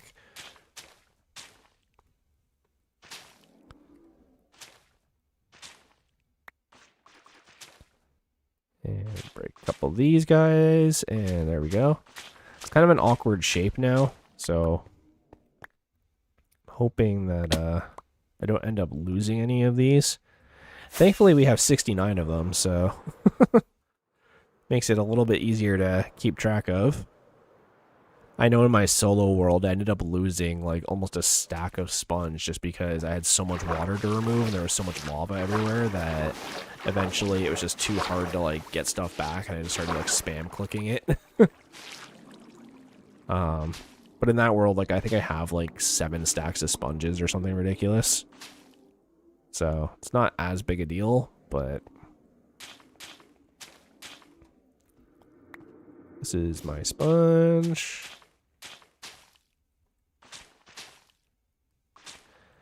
Guys, I am so excited for all the things that have come out today. There's so many good shows that just all dropped today. Like, we have the first 3 episodes of Critical Role's Mighty 9 came out today. Or is coming out today. We have the season finale, I believe. I'm not 100% sure, but I think it is. Of Has Been Hotel. We have a new dub of Campfire Cooking, which is great. And I think there's actually one other thing, too, that I'm forgetting. But, yeah, no, there's a lot of shows came out today that I am super excited for. So tonight is definitely going to be cuddle up and watch all the things. There's also a new episode of Critical Role last night, which we didn't end up starting. But, you know, if we have time today or tomorrow, I would love to be able to start getting caught up on that. It just sucks with Has Been Hotel because it's such a popular show right now that Amazon Prime is posting all of the songs, which that in itself is fine. Like, you know, they can post whatever they want. But the problem is the thumbnails they're using for those songs, some of them have spoilers in them. And I don't think they're, like, fully understanding that, and it's kind of annoying. Because, like, I believe the show airs in Australia first. And so, like, I wake up, and at, like, 5 in the morning, there's already, like, 4 new videos of all the new songs. And, like, This morning I got like a little bit of a spoiler from one of the thumbnails, and I was like, oh man, like, that's like super not cool, you guys. Like, it's the season finale, don't do that.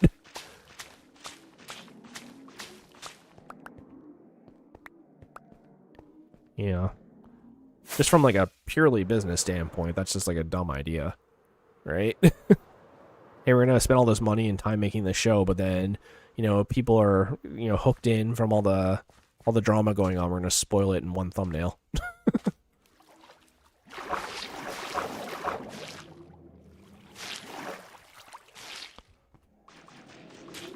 At least this one was kind of easy.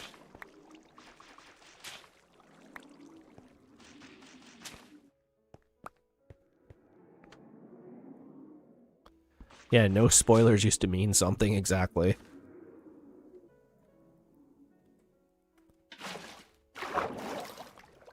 I know, the internet nowadays, it's like so hard not to get spoiled by stuff. What do we got? 69, great. And we'll wet sponge this part too. So this is actually the center of it right here.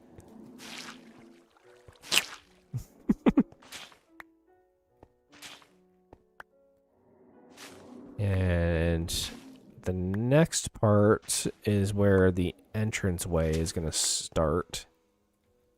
So unfortunately, we don't have sand to start that yet. So we're going to have to take down some of this before we can do it.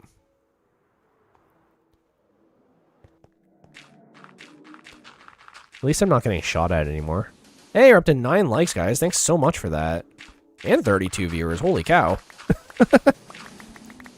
Hey, the red sand, when it falls down, it kind of looks like fire. Anyone else just noticed that? It looked like it was like burning. It was kind of a weird visual effect there for a second. But yeah, there you have it. Successful streamer. Killing the stream game. Who knew? The trick was to just repeatedly over and over again just place down some sand and some sponge and just, you know, keep going and talking about a bunch of random stuff. Nah, I'm having fun. I hope you guys are having fun too. The thumbnail was good.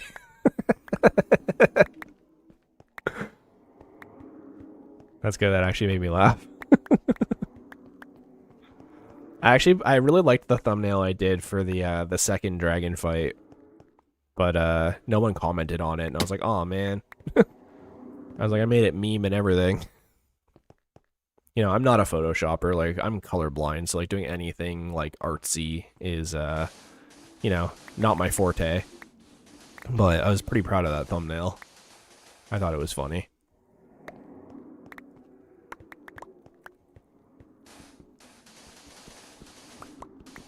You know, the joys of, you know, going to geography class and the teacher going, why'd you make all the water purple? So, I've definitely avoided trying to do any kind of art that involves color since then. Oops, okay. Let's just patch that up real quick. There.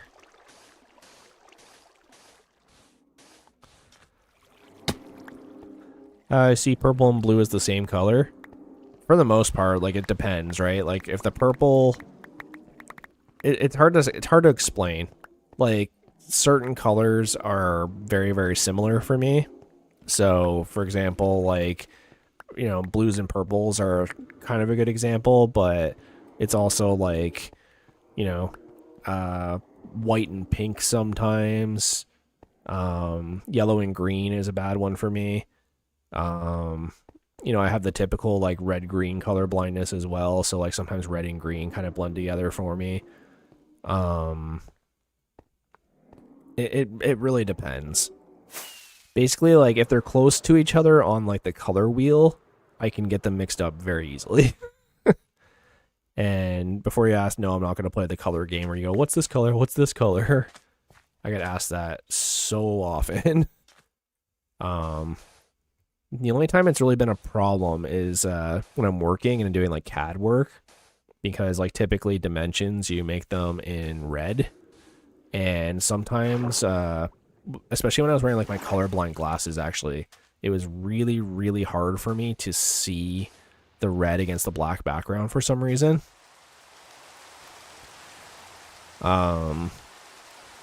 But yeah, like blues and purples especially, like that's like a really hard one for me. Like I have to like really like kind of squint my eyes and like hold it in the light differently to try and get it to like look differently in the light and the dark to try and like discern what color it is. Or like when I'm eating like jelly beans or something, I'll like sort them by color, and then like all the green and orange ones will end up in the same pile because they look exactly the same to me. And then I have to sit there and squint and be like, is this one an orange or a green? Like, for example, like I could never be a pilot. They just like straight up wouldn't let me do it. Not that I ever tried, but like that would just be something that would like keep me from doing that.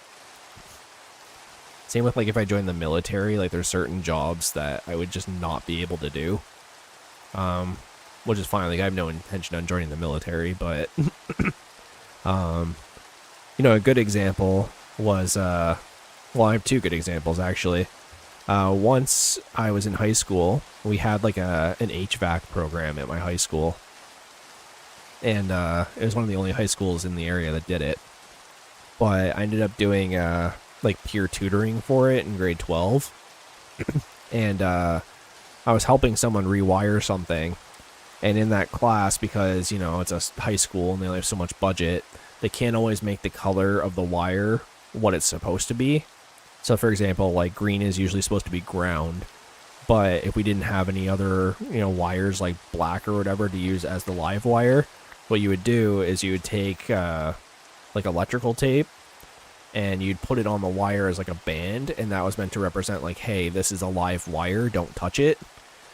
And so sometimes I'd be wiring people's stuff and they would use yellow and green wires, and I'd be helping them wire it, and I'd go to grab something green thinking it was ground, and they forgot to band it.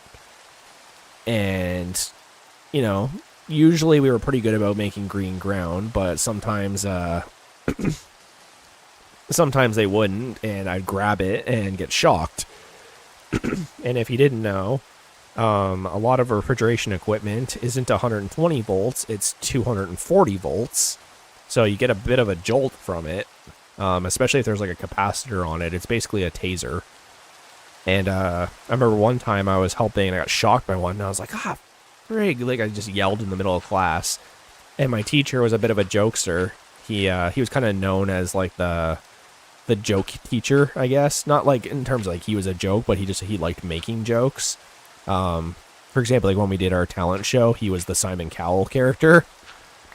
And yeah, I got shocked once. And he looked at me. He's like, what are you, colorblind? And I'm like, yes. And he's like, oh. And I'm like, yeah, have you not noticed me shocking myself all semester? And he's just like, yeah, I just thought you were dumb. And I'm like, no, it's because I can't tell what color it is.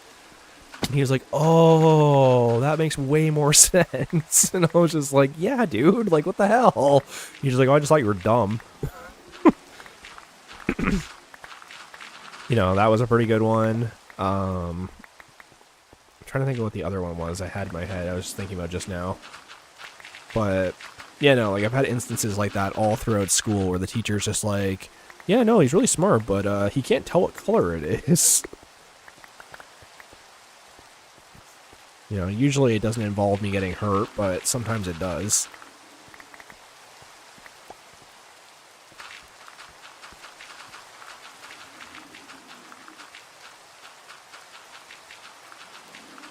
You know, being shocked with 240 volts is not fun. I'll say that. For anyone who knows electricity, like my wife does, she can confirm. It's according to her, it's spicy. Yeah, but you gotta understand, it wasn't like I was holding on to it. Like, it was literally just like I touched it and immediately pulled my hand away. Obviously, it's not good, but like, it doesn't kill you, it just hurts a lot. Like, it'll burn you for sure.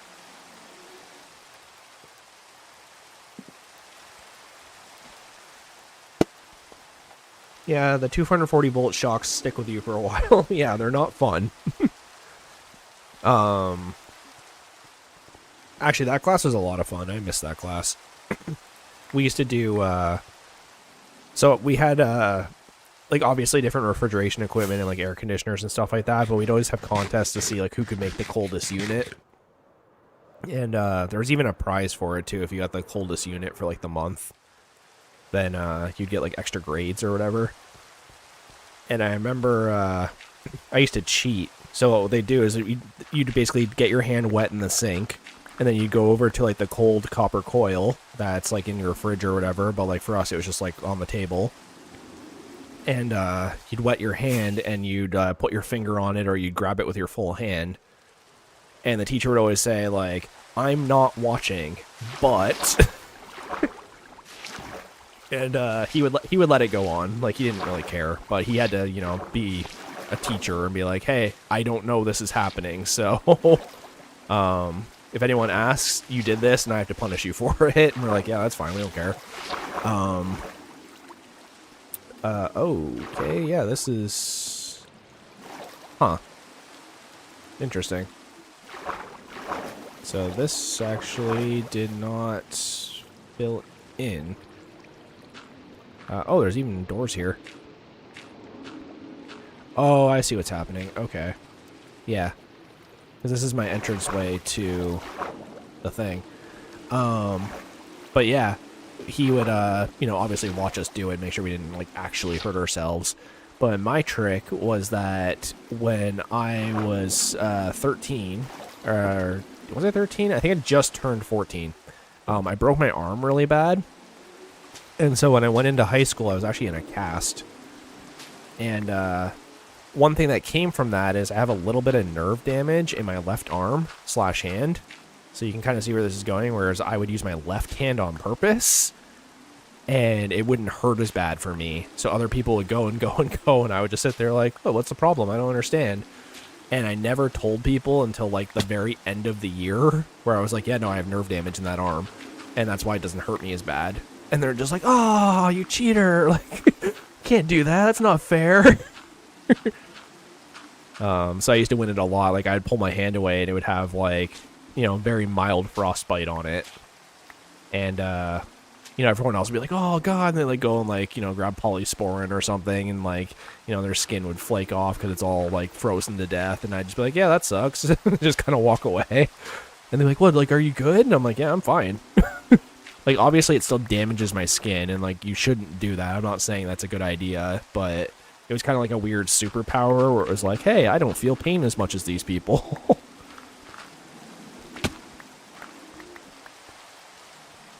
Here, what do we got? 69. Great. It was just my little sneaky trick to win those contests.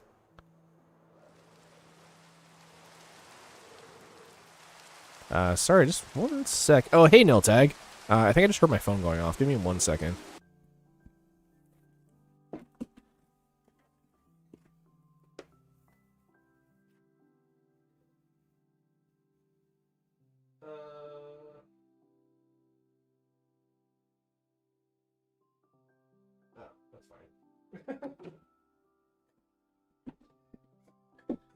My bad. It's just a friend of mine finally getting back to me. I told him about the job a couple days ago. He and I used to go to college together and work together, and he was also in my wedding, actually. So, he was just finally getting back to me like, woohoo, congrats! What's going on, Niltag?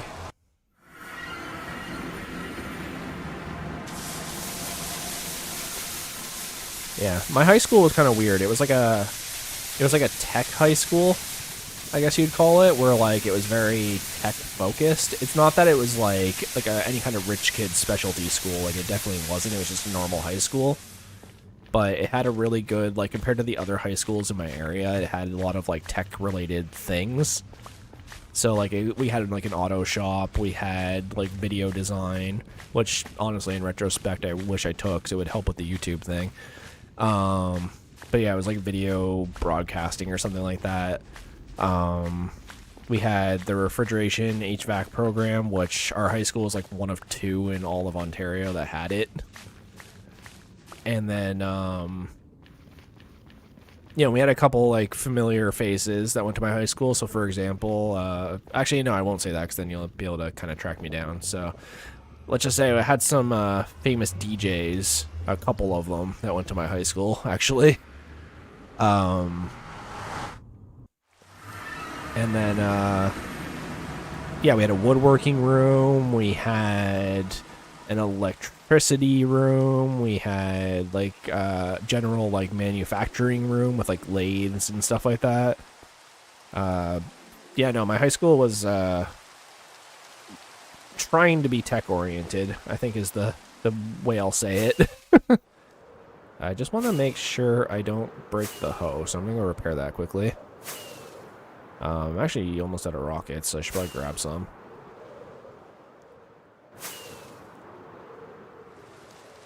Here, that's still working good. Yeah, it's fine. It's not the best, but could be better. Yeah, no, my high school, like, in my town, it was kind of weird growing up, because, like, we had, like, certain high schools had, like, beef with certain other high schools for, like, no reason other than the fact that they were just, like, next to each other. And, like, there was, like, like, my high school was kind of like the tech high school. And then, there was, like, the biggest high school in the city was actually the worst one. It's where all, like, the kids who, like, couldn't graduate went. And, like, tried to, like, get their extra credits and stuff. But it was, like, an actual high school. It's just, like, if you had to come back for an extra year to, like, graduate or whatever, you typically went to that school for it. And then we had another school, which was, on the outside, looked like a normal high school. But all the kids there were driving very expensive cars for high school students. And let's just say there was a lot of snow going around that time around that high school. It tended to snow a lot there. I'll say it like that. There was a lot of not legal things going on there. And then all of the Catholic schools in my town, pretty much all of them, were kind of in the same boat where they just like to fight. Like, they would just fight and fight and fight. And, like, you'd hear stories all the time of, like, kids getting hit by 2x4s and, like, things like that. It was crazy. Like, my high school was, like, kind of the most chill one. Not to say I didn't see my fair share of, like, not chill things there. But, I've seen people get beat up and stuff at that school, and I've had people try to beat me up back then, but high school is kind of a crazy time. I definitely don't miss high school. My town's high schools were very unique, to say the least. Hey, we had 100 views and 10 likes, guys. Thanks so much for that. Sorry, Niltag, I kind of cut you off a little bit there. How was your night? Doing anything interesting? Any kind of fun, exciting stories for us? If anyone in chat has any fun high school stories or just stories in general, I'd love to hear them. I'm just going back and forth, putting in gravel and sponge, so I'm sure it's more exciting than what I'm doing. Oh, hello.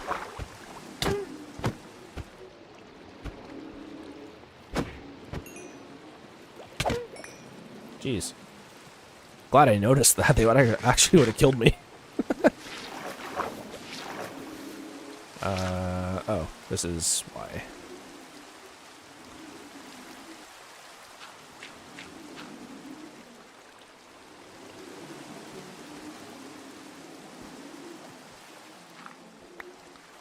There we go. It was good. I don't think I have any stories, though. My high school was right next to the juvenile penitentiary, and they would organize football games between our students and the inmates. Is that real? What? Are you being serious?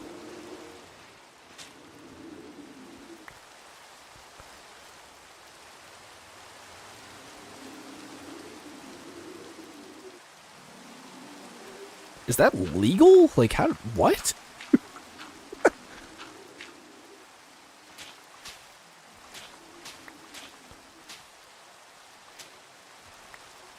Yeah, like my high school, I don't know, like my high school, there was a lot of people getting jumped at my high school. It was people who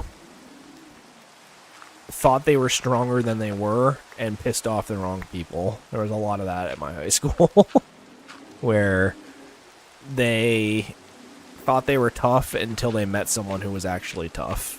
And then that's when things went kind of belly up for them. You know, I had a few friends who kind of dabbled in selling weed and stuff in high school, and very quickly learned the dark side of that industry, and didn't last very long. You know, I was pretty chill with like most cliques. There was like a few cliques that were kind of iffy about me, but there were also some that were like, "Yo, like, you ever need anything? I got your back." And I was like, "Oh, okay, cool."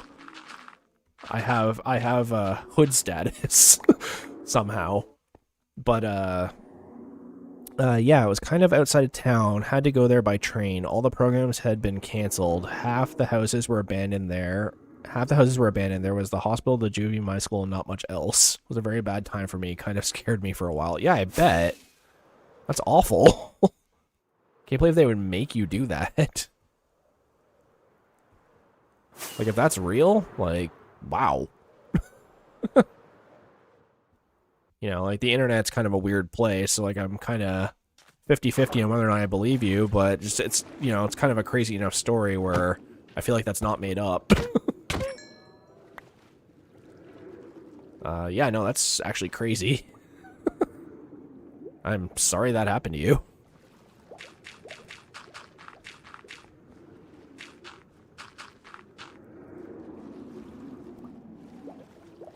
Not me, a selection of best football players played against them. Yeah, I bet. You know, I tried to play football in high school, but the problem was, as I mentioned earlier, I was 110 pounds. So while I could run my ass off, and I was arguably one of the fastest people in my high school, definitely not the fastest, but like probably like top 5. Yeah, it didn't really matter when I ran full tilt at someone who was double my weight and tried to spear them with all my might and just kind of bounced off them. Yeah, I remember one time we were playing in gym. We played this game called Crush. By football, I mean what you might call soccer. Okay, fair enough.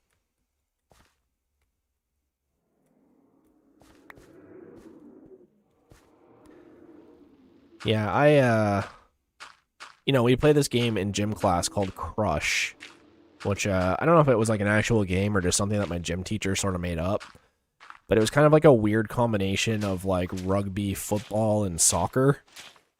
But basically how you played was, you know, you would start the match and it would be like rugby, like there's no like downs or anything like that. But basically you run around with the ball. You can only throw it behind you, like laterally, like you do in rugby. But in order to get a goal or like get points, you had to kick the ball between the goal posts at the end. So like we had like the football posts at the end where you like kick for a field goal. You'd have to like pick the ball up, and like while you're running with it, you'd have to boot the ball into the net or into the field goal zone to get 3 points. And then at the end of it, you go back to center, and it'd be the other team's ball, and then it would like start over, and like basically never stopped. And it was full contact. And while my teacher was like, "Oh no, like you guys definitely shouldn't tackle," like it was a full contact sport. He had to say that kind of for like, you know, legal reasons, but everything was fair game. Like if you wanted to run over and, you know, punch someone in the face in that game, that's what happened.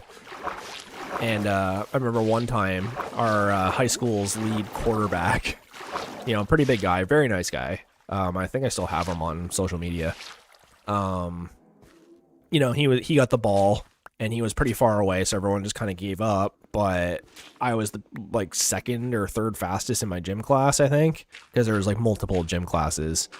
And so yeah, I saw him, and he was like, you know, decent far away, but like not far enough where I couldn't catch him.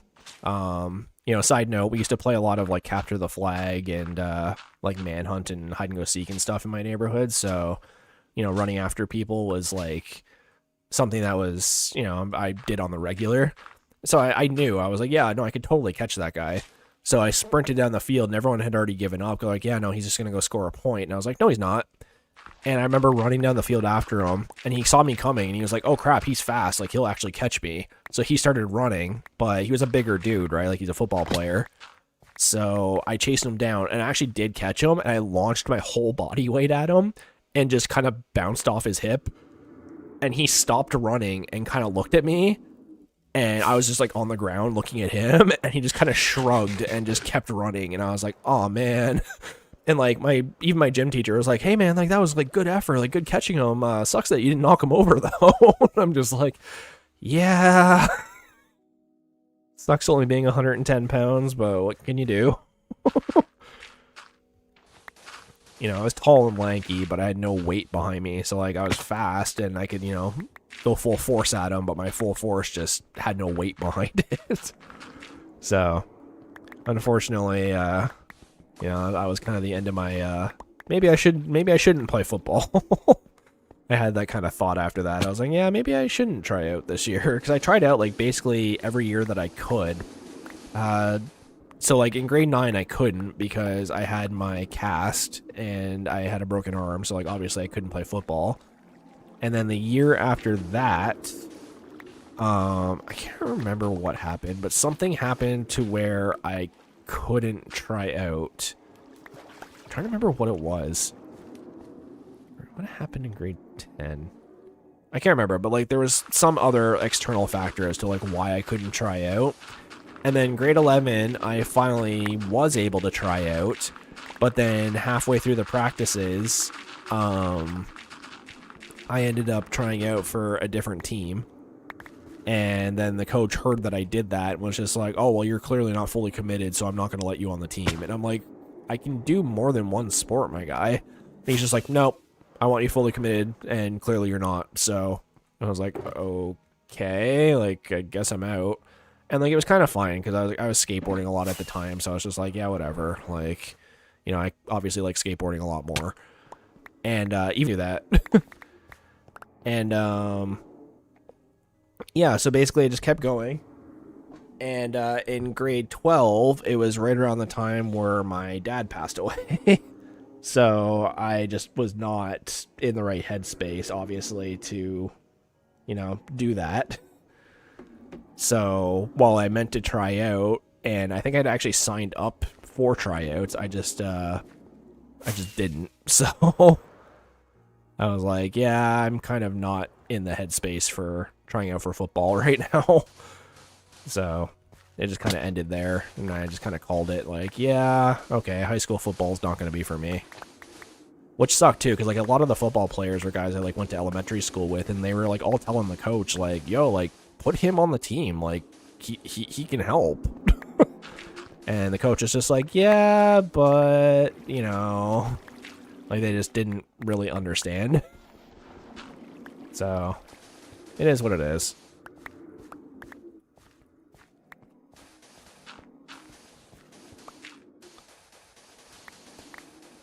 I never really liked football. I love tennis and soccer, though. Yeah, no, I played soccer from when I was 6 until I was 11, I think. That's 5 years, right? Yeah, 5 years.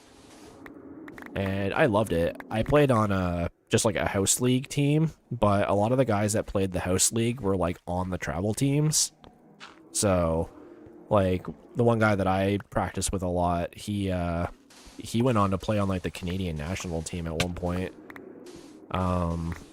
You know, I wouldn't say I was like the best at soccer. Like I enjoyed it, but like I wouldn't say I was the best. I think what the problem was is like I played forward for years. Like I was like one of the main forwards or like left wing or something. Just whatever was kind of needed at the time, right? And then I joined this one team, and the coach was like Italian, like from Italy, and his grandson was on the team. And so he gave the grandson my position and shoved me on defense. And so what ended up happening, I was like, you know, like, okay, like you're the coach, but like that's not the position I play, and I don't know how to play defense. But what ended up happening was because I could play forward and I knew like what I would do in that position, it just started going like, oh, he's going to go this direction. So I'd kind of like bait people to go a certain direction and then just like wait, and then boom, kick the ball out from under their feet and kick it away. And so like what would happen is like that would happen, once or twice a game at the beginning of the game. And then they go, oh, we can't get around that guy. Well, we're just going to go on the other side of the field from him and stay away from him. And so I literally end up just sitting there all game doing nothing because the other team just wouldn't try to get the ball around me. And it was super, super frustrating because it was just like, I'm so good at being defense because I'm a forward. And that's great for our team. But I'm literally just now standing here for the next 45 minutes to an hour doing absolutely nothing because now they won't bring the ball near me because they know they can't get it around me. It was super, super frustrating. So, after that, I talked to the coach and just kind of went like, hey, like, maybe you can throw me here. He's like, oh, but you're so good at defense. And I'm like, I know, but it's boring. Like, you want me to be on the team. You need to, like, give me something to do on the team. And so what he ended up doing, which honestly in his credit was kind of a smart idea, is he put me as a midfielder. So I could kind of run up with the forwards, but not necessarily take the shots on goal. I was kind of like the backup for that. But then I'd have to run back and do defense. And for anyone who's played midfield, they would know that midfield involves a lot of running. So what basically happened was I would be running the entire game. So at first it was like, yeah, I get to do my forward things and also still keep on defense. And after a while, it was just like, man, I am running a lot. Like, I was like running up with the forwards, then running back with the defense, then running up with the forwards, then running back with the defense. And it just got to a point where I was just like, man, like, this isn't soccer. like it just got real frustrating. Bro, I can't understand. I'm from Britain. That's fair. I'm Canadian, so we're like the diet version of you guys. The good thing, though, is it looks like I am pretty safe from guardians now. I haven't seen any attacking me in the last little bit. Speak of the devil. Yeah, just do that. My guy.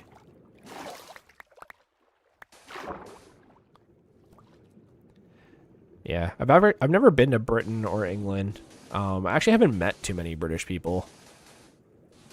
Just in my life, I haven't really like had a chance to. There's not too many of them in Canada, if you can believe that.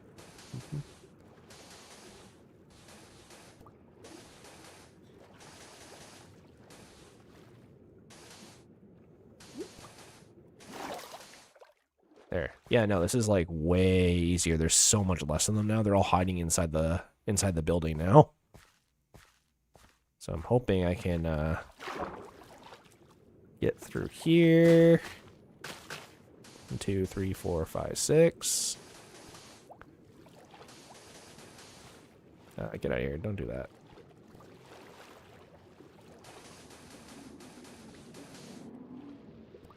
What? I was behind that. Screw you. Not even using the invisibility anymore.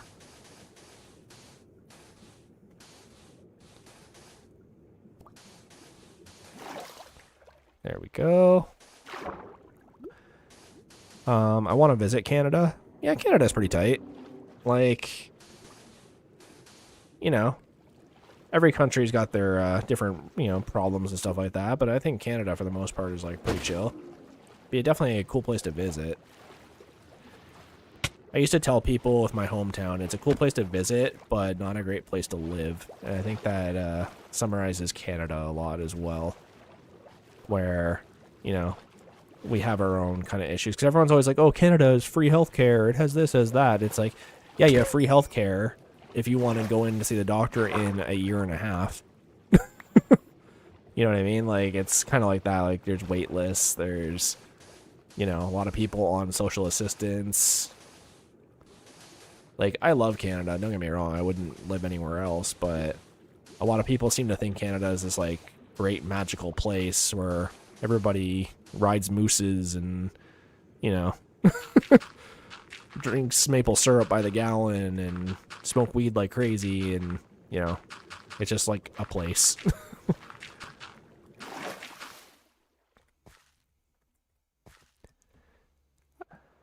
I don't think I've ever met a British person. That's fair. Yeah, no, I've met, like, you know, I've met a lot of Americans, obviously, because, like, you know, they're right there. Yeah, no, I've straight up been asked what time they shut the Niagara Falls off at, and, like, the person was being, like, dead serious. Like, oh, you're from Canada? Oh, what time does the falls close? And I'm like, the falls? Like, what do you mean? Like, yeah, like, you know, Niagara Falls. Like, we're gonna go there for, you know, a trip. What time does it close? Like, is it open late? And I'm like, it's a waterfall, my guy. Like, what do you mean? What time does it close? It's a waterfall. Just drive there and go see it. I've had so many like weird interactions like that, where like people just like don't understand. Like, oh, what time does the falls close? I'm like, the same time they roll up the sidewalks and they send the penguins home to their cages. Or, like, you see people who will come across the border because they're like, oh, we're going to Canada, it's going to be cold. And they come in, like, July. And so they come with, like, skis and, like, full winter coats. And then you see them get out and, like, start changing out all their winter gear. And they're like, where's all the snow? It's, like, so bizarre to me that people just, like, don't research where they're going. Makes me laugh every single time. It's usually people who are from, like, the southern U.S. or, like, further down who know nothing about Canada and like the culture here. They just assume that it's snowy 24/7 here and that we ride mooses and there's beavers everywhere, and like it's bizarre to me.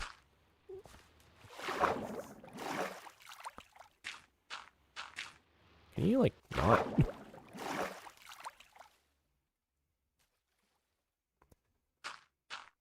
I'll never ever understand that.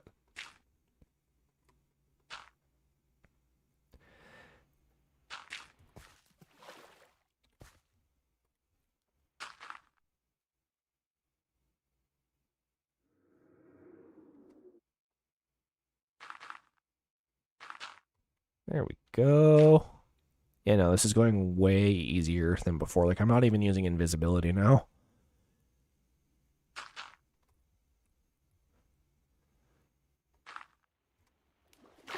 Which country do you live in, Niltag? Just out of curiosity. Obviously, you don't need to say, like, the city or anything, but, like...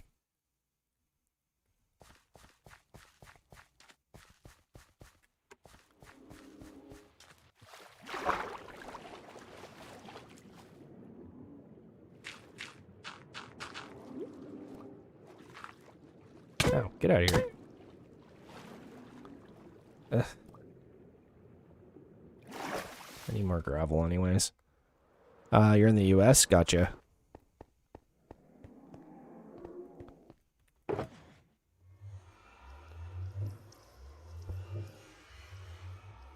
Yeah, the US is huge. There's so much to see in the US.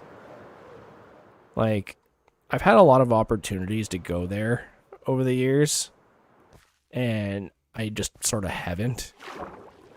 I wish I had different opportunities to go see, like, the wider US, like the Midwest. Or, like, Texas even would be kind of cool.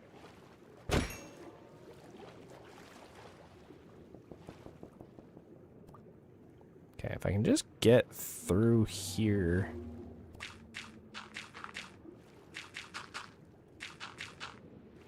Don't. Ow.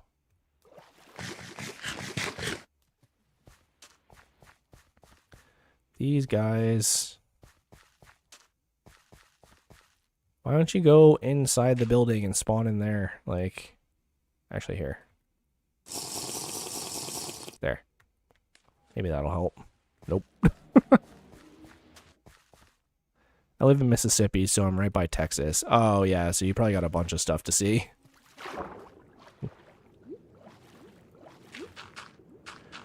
It always makes Canadians sort of laugh when you guys end up getting a little bit of snow, because Texas is just, like, not built to deal with the snow. Even though you guys have, like, all the big trucks and stuff. You just have no, like, snow plows or, like, way to deal with it. So what you guys call, like, a snow national emergency, that's, like, Tuesday in Canada.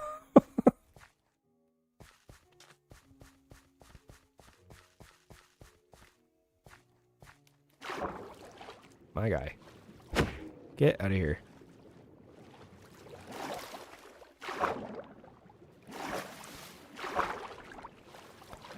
I just want to put down the gravel. Here, let's go out here. That's true, it never snows there. Yeah. You've had a couple, like, freak snowstorms over the years, and I've just been like, oh, like, hey, there's snow in Texas, that's cool. But then they're like, it's a state of emergency, we need to shut down all the roads, and we have no way to get rid of all this snow, and it's like an inch of snow. And I'm like, guys, that's like we walked to school in that as children.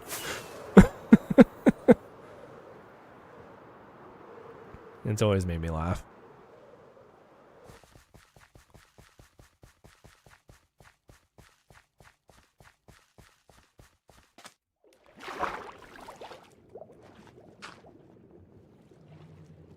Okay. Stop it.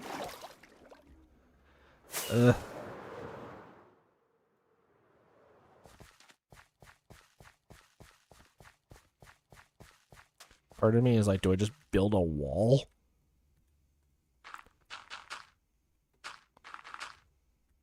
Build a wall above water so they can't see me, so that I can just walk across and like extend the wall and then take down the wall afterwards or something. Every day is like 110. Yeah, true. So that's like, yeah, it's like 40 Celsius approximately.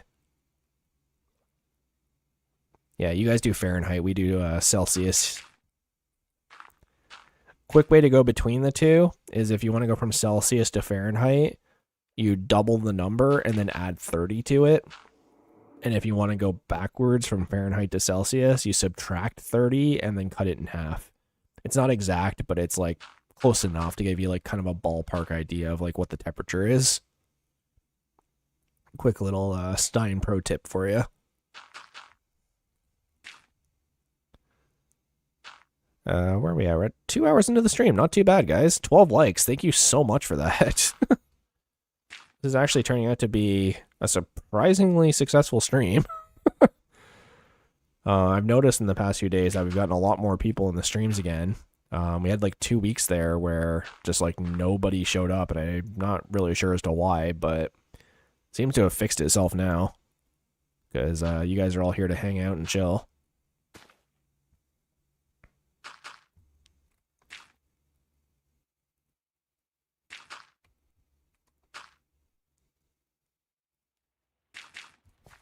Can you... Oh, no, you're on this side. Never mind. Oh, one thing is the beaches are close since Florida is right there. That's true. Yeah. Like, we have beaches in Canada, too, because we have, like, the Great Lakes, right? Like, obviously, like, if you go out to, like, the Maritimes and stuff, like, there's, like, the ocean. But a lot of the local beaches are just, like, connected to, like, Lake Erie or Lake Ontario or Lake Michigan and stuff like that. The Great Lakes are kind of gross, though. Like, it is fresh water, and, like, obviously that's, like, our drinking water and stuff. So, like, you know, it's gross to that extent, but there's just a lot of, like, weird seaweed and creatures and stuff in it. So, like, you can go swimming in the Great Lakes sometimes. Like, there's certain areas where they kind of, like, you know, buoy it off so you can go swimming. And I'm actually pretty familiar with Lake Erie. I used to go there a lot when I was younger. And I don't know. Like, the Great Lakes are fine to visit, but, like, you can't really do a lot unless you're, like, a fisherman.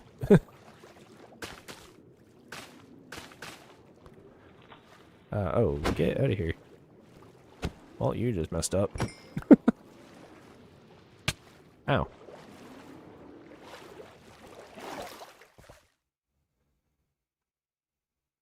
Does Chicago dump their sewage there? I mean, I'm Canadian, so I don't know anything about Chicago, but I wouldn't doubt it. Yeah, the Great Lakes definitely aren't as clean as they once were, I'll say that. Oh. This is kind of a weird way to go about this, but it's kind of working, so...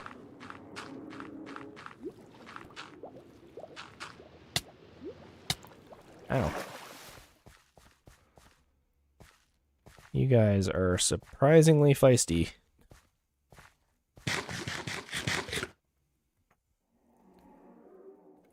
Yeah, honestly, I wouldn't doubt it. Does Chicago numbers?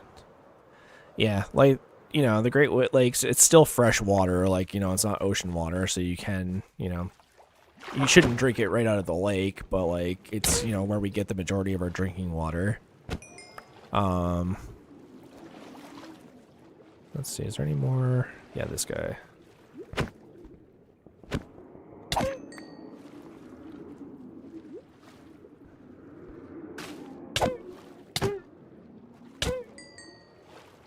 Knock it off. There we go. And then this guy's gonna show up, because of course he will. Ah. I just want to put down my gravel.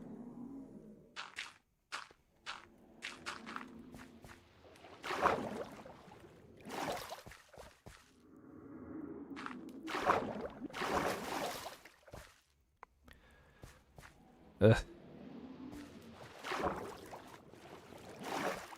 Get out of here.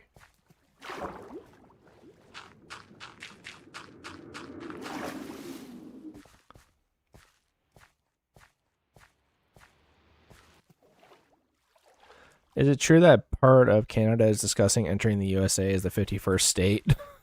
No, not really. I know Trump wants that to be the case. He wants to annex Canada, but Canadians are very much against that. I don't know why he seems to think that we want to join the US, because Canada definitely does not want to join the US, but at least from what I've seen, you know, we're quite happy with the situation we have. But I think Trump is worried about war with Russia. Because remember how a while back we had the, you guys had those, like, what they called weather balloons coming through? Oh, God. And flying over Canada, and nobody in Canada is fanboying the USA. I mean, I'm sure there is, right? Like, you know, people have their opinions, but for the most part, from what I've seen, no. Like, Canadians do not want to be a part of the US. Canadians are very proudly Canadian. And, you know, we love you guys. Like, you know, US and Canada, we're like kind of the powerhouse, right? But, I think a lot of that is just Donald Trump kind of saying what he wants to say and not what is actually fact. This guy right here. Like, from my opinion, like, or from my perspective, I don't know a single person who's like, yeah, we should join the US. Again, not that Canadians hate the US, like, we really don't.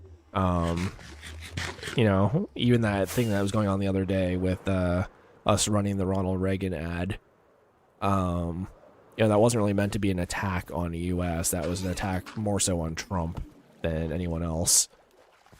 Just because Trump just doesn't really care. He knows what he's talking about. He's just choosing to be ignorant. Like, he thinks he's fooling a lot of people, and he's really not. You know, especially with all the stuff coming out in the next 2 days.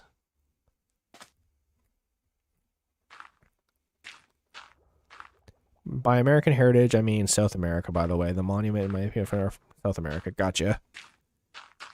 That's fair.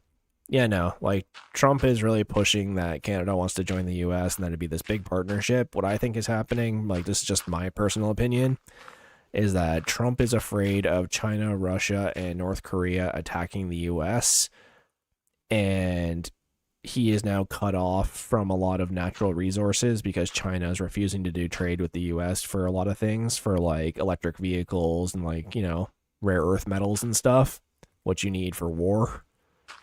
You know, Canada has a lot of oil reserves.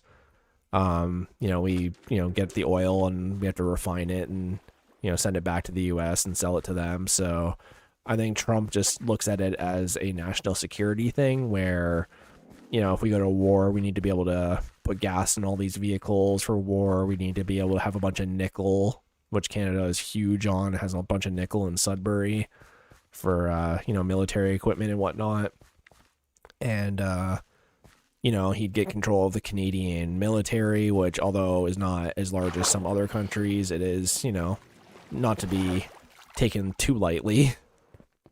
So there's a lot of factors. But I'd say right now, Canada is happy being Canada.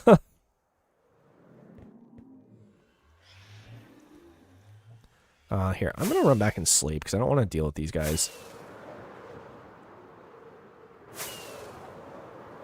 Yeah,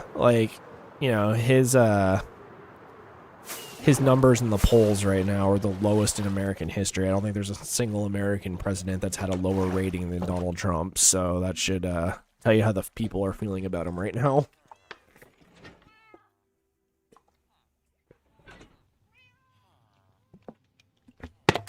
Which is sad, too, because, he's a billionaire.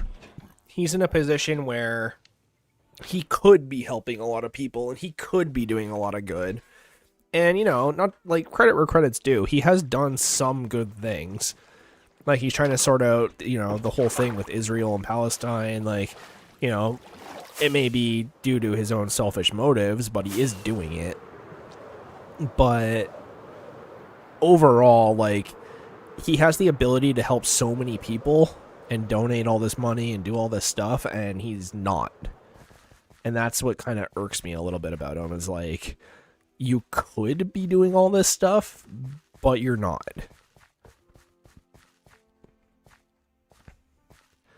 You have billions of dollars, you could be donating to charities, you could be doing this, you could be doing that,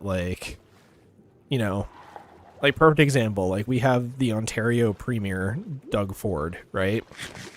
And, I'm not a political person, so I really don't want to talk politics, but just to, put an example, there were videos of that guy during his campaign literally driving around in his personal vehicle bringing food to food banks. As much as I don't agree with Doug Ford and a lot of his policies and stuff, if I had a politician, if I saw Donald Trump pull up to my food shelter and start unloading boxes of food for me, that would tell me, hey, that's a billionaire that cares, So what I think is going on is that he's afraid of war happening because Russia is pissed off from all of the businesses and stuff leaving the Russian market. When they went, if you're not going to support gay rights, we're not going to do business in your country, and McDonald's and a bunch of other countries or companies pulled out of Russia and stuff. I think that messed with the Russian economy, and Russia is pissed. I think that's sort of what's happening here, and now Russia's not having a choice, so it's going, okay, well, we need to feed our people, so they're taking down Ukraine, which was already kind of sketchy to begin with. And that's why they haven't backed off. And now they've partnered with China, who's always been a huge threat because of, their military size and their technology and stuff. And, after a while, the U.S., while trying to do good, has pissed off a lot of really powerful people. And when a bunch of powerful people all come together to make, one force, that's something you can't ignore. So, I think the U.S. has messed up a little bit, and then Trump is kind of making it worse, but he's not telling the American people why he's doing the things he's doing.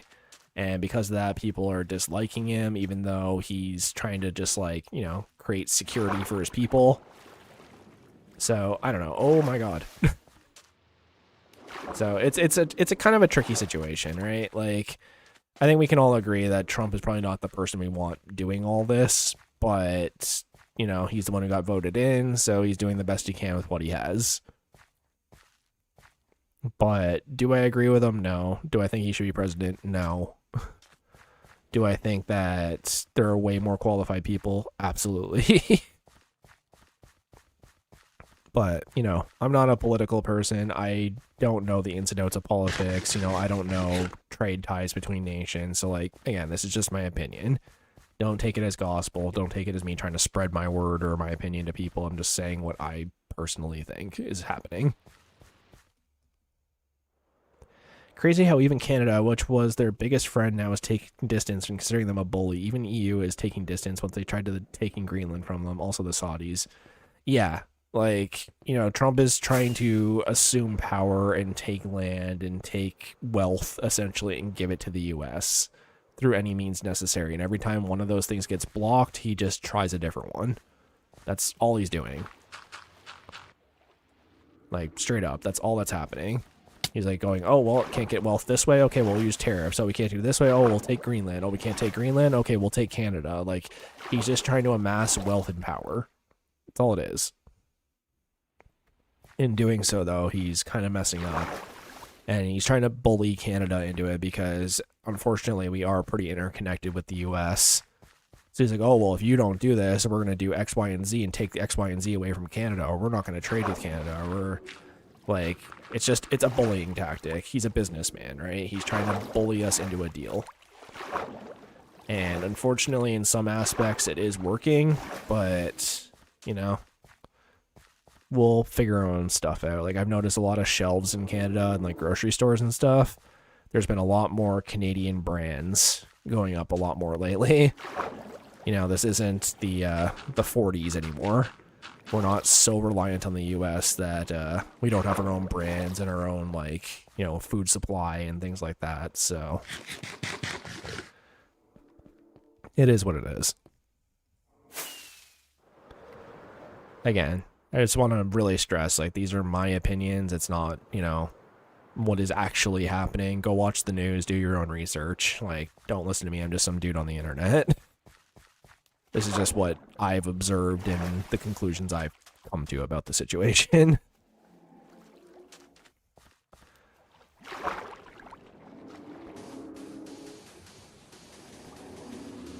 Oh my god. There's so many of them in this little area.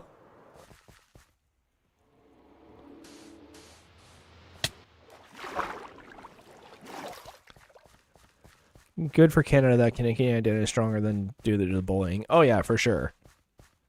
Like, not to say that Canada won't get annexed, like, you know, eventually, you know, if we end up in a tricky financial situation or we run out of food or whatever, like, we won't have a choice, which is unfortunate. So, like, who knows? Maybe Trump will get his way eventually just because of his bullying tactics. Like, I don't want that to be the case, and I don't think anyone does, but, you know, it's just reality, you know? I think our government realizes, hey, we gotta protect our people versus our ego. But even still, like, you know, I don't think there's a single Canadian I've talked to that's been like, oh yeah, we should totally join the US. Like, no, not a single one. No one is saying that.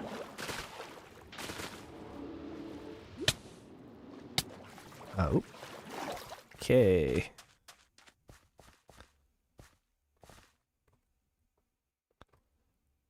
Let's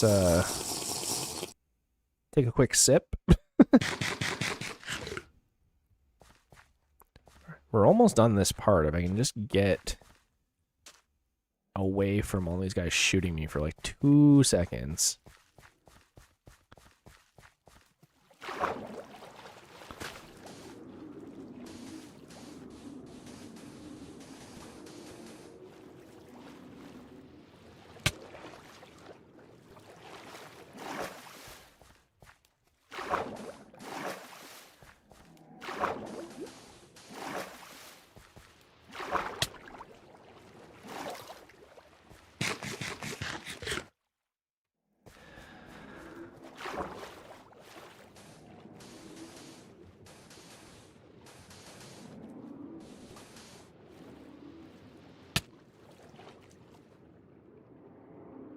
Get away from me.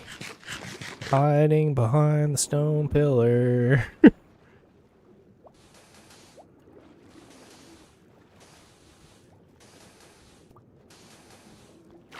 Okay, we're almost there.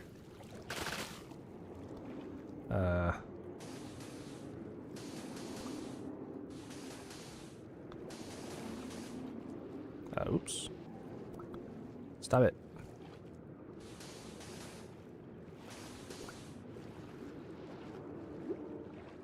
What was dude?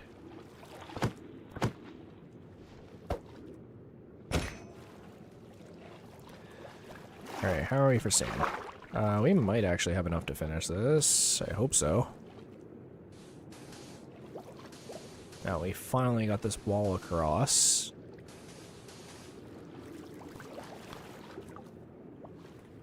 It's helping to prevent these guys from getting in here.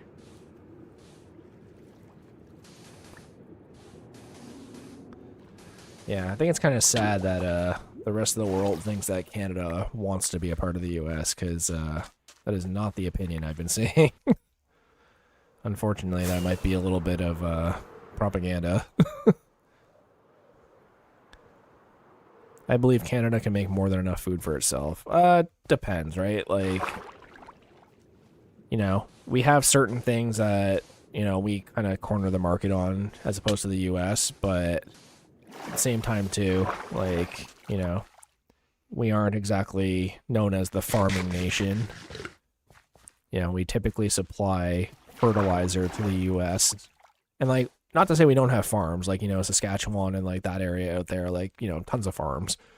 But, you know, our population is also a lot smaller than the US, or about 1/10 of them. So it's kind of hard to say, you know, what will and will not work with Canada, but I just, I know our people, we're, you know, we don't take crap. We'll hop in Buddy's truck and go take care of it, so...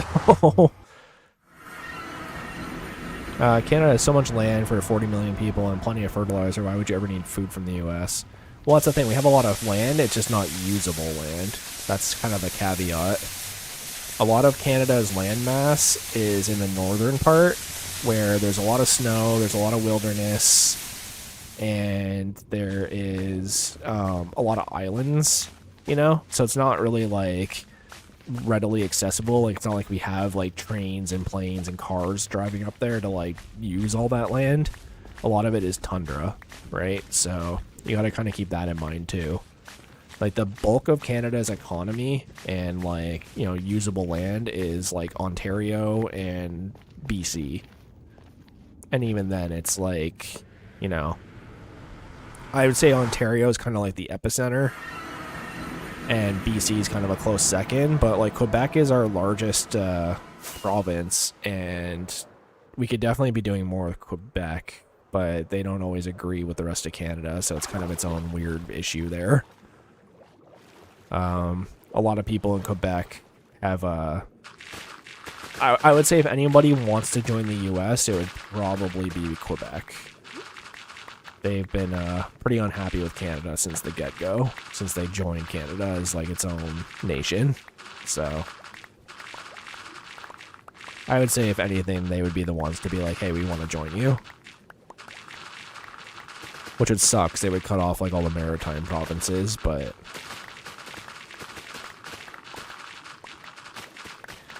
hopefully that's not the case, but...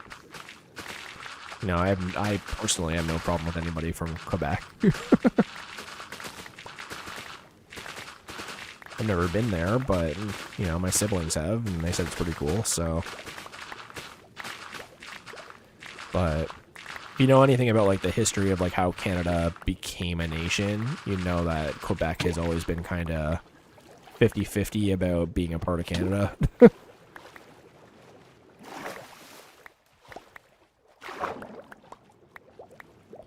They're like, yeah, we'll be a part of you, but, you know, we better get, you know, some perks out of it, kind of thing. Yeah, that's actually a good point, Rachel. Quebec would rather be its own country than join the US. I think that's the better way to put it. They don't want to be a part of Canada, but I don't think they want to be a part of the US either, so they would, probably make their own nation, if anything.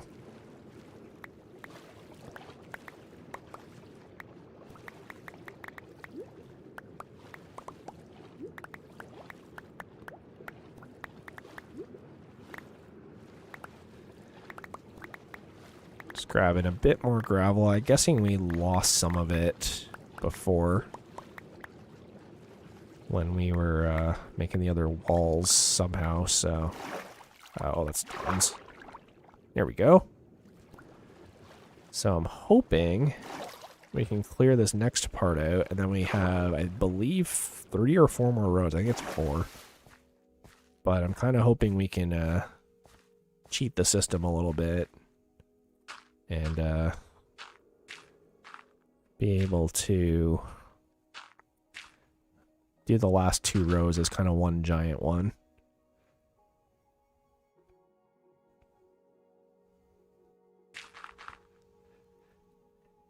Unfortunately, my sun blinder isn't up again, so the sun is starting to come up and blind me a little bit. Hey, Viralink's back. 12 likes, doing good numbers today. Yeah, not too bad. Not too bad at all. We're at, what, 37 people here? Talking about American Canadian politics, apparently. 3, 4, 5, 6. Yeah. Quebec could become its own nation. You doubt Quebec can become its own nation because then it would have to defend itself. The technology gap would be too big, form an army in a couple of years. They did in the past. Yeah, like there's been a couple instances where the Quebec has threatened to leave, but they've never actually done it. You know, the whole reason Canada is bilingual is because of them. You know, they're the French-speaking ones. And, like, while we do take French in school, like, most Canadians don't speak French. Like, I know a few phrases and words here and there, but, like, it is not my language. I don't have the accent. Like, you know, if I spoke French to someone from Quebec, they'd probably just get pissed off. At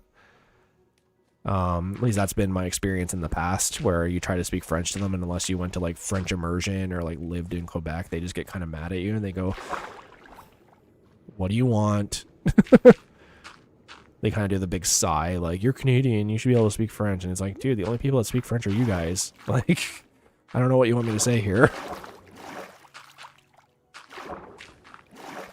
Omelette du fromage. No, I'm kidding. But you know my point. My favorite Canadian cooking channel was talking about how the options on the shelves have changed radically in the last few months. He said New Zealand beef has been replaced with US stuff and the like. I could see that. Yeah, like, Canada has definitely changed. Like, I've noticed in my, like, local grocery store, we've gotten a lot of, like, Portuguese food, if that makes sense. A lot of weird, like, buns and stuff that are, like, wrapped in dough, like, meat and veg that are wrapped in dough, and it's labeled as, like, Portuguese cuisine. And I've tried it. It's great. Like, I'm down for it.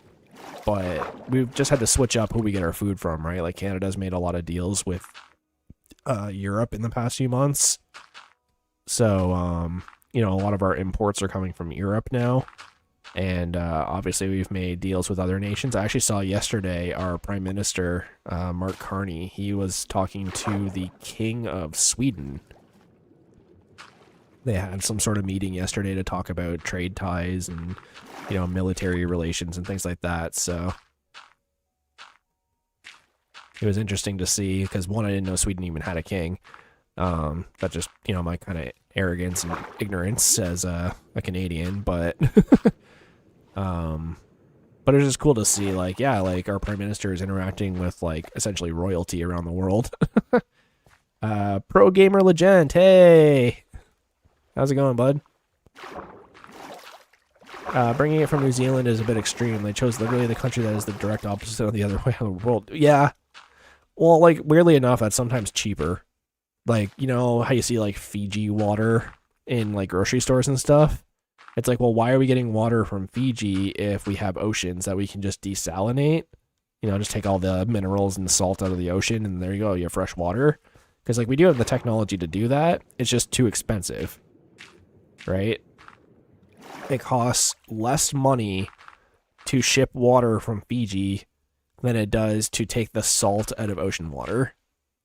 Like, that's so dumb, but it's just facts. Like, it takes so much energy, so much technology that we just don't have the infrastructure for. You know, eventually once the Great Lakes start drying up, or if, you know, they get polluted or whatever, Like, you know, whatever happens to the Great Lakes, either the U.S. claims them or, you know, they get polluted or depleted or whatever. Like, we'll obviously develop the tech and, like, do that, but then, like, fresh water is going to be crazy expensive. Distance is defeatable with economies and scale. Basically, yeah. You know, the planet's only so big. As dumb as that sounds, like, we're kind of at a point now where we're reaching a, like, a global economy. I got a good hardcore world now. That's good. So, I don't know. It's all a matter of perspective, right? There's just so many factors going into so many different things around the world right now that it's really hard to say how things are going to go one way or another. You know, obviously I have my opinions, and you guys have obviously heard a few of them today, and, you know, I could be wrong, and I'm totally fine with being wrong. You know, like, you know, I would love for things to be better than they are right now. But, you know, until I see proof otherwise, I'm just going to keep making theories and kind of going from there. Desalination is crazy energy intensive. If anyone is interested, there's a new discovery called the photomolecular effect that allows evaporation without thermal input, so that might change soon. I mean, that's cool and all, right? Ooh, okay. Oops.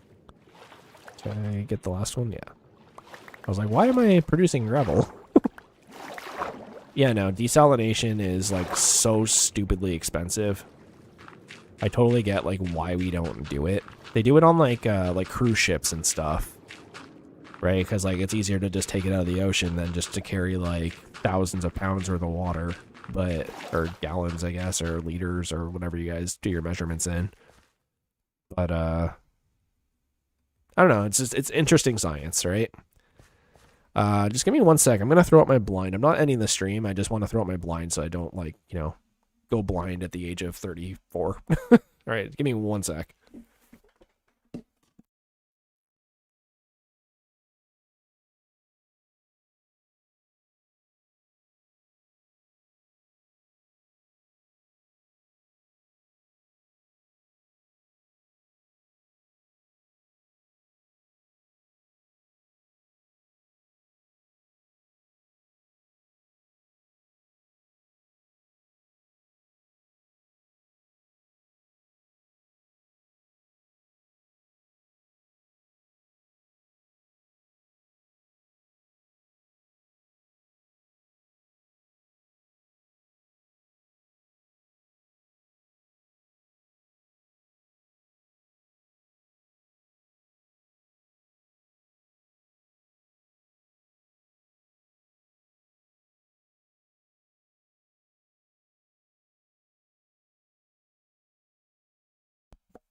Okay.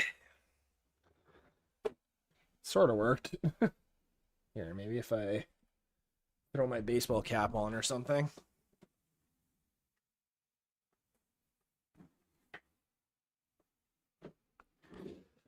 It's going to be a little awkward, but at least until the sun moves a little bit.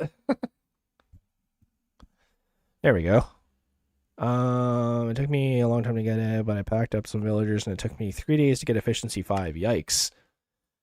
Sorry, I am missing so many things. You can turn liquid water into water gas with green LEDs with the photomolecular effect, which was just published at MIT a few weeks ago, and is wildly cool. That is cool. Just don't see wild, careening new physical breakthroughs on the macro scale like that. It feels like something some carpenter would have discovered in the 1900s. Yeah, that's fair.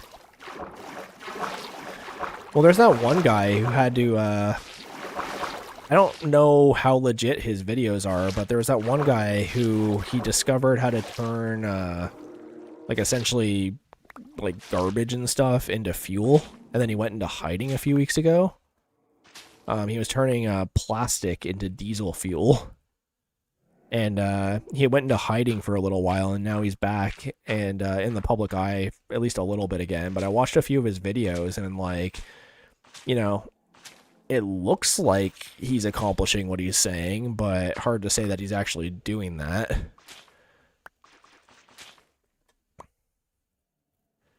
Here, these are wet sponge.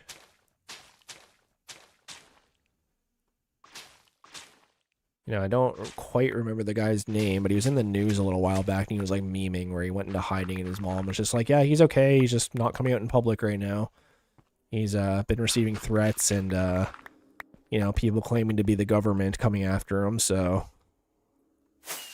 Because it would just collapse the whole, like, oil industry. If you could recycle plastic into fuel for your car, like, that's huge. That would solve so many of Earth's problems. Everything can be fake. Maybe some diesel or fuel is already inside. Yeah, pretty much.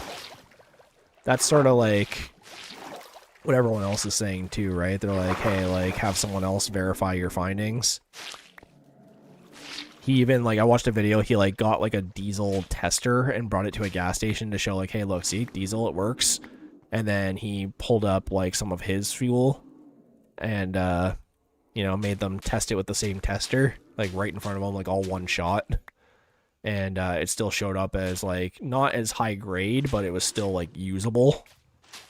He's like, there, see? Like, there's your proof right there. It took it, like, the tester was taken right out of the package and whatever. It's like, yeah, but...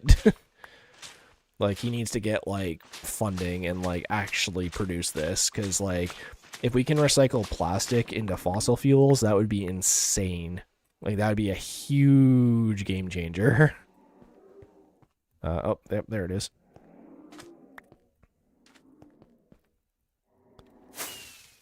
I mean, it's not like there aren't labs that do that and publish the results. Yeah, exactly. But, like, you gotta remember, too, like, you know, big oil would be pretty upset if someone figured that out. Yeah, no, you're not wrong. Like, plastic basically is fossil fuel, but in a weird, different form.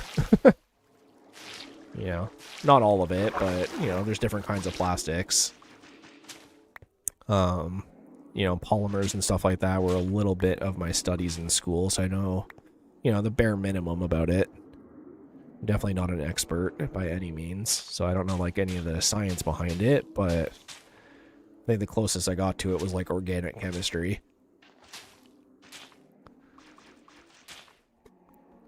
You know, it's weird, because, like, I'm a mechanical engineering technologist, where, like, if you start to think of it like that, I'm like an engineering scientist in a weird way. Like, technologists and scientists aren't, like, too far off.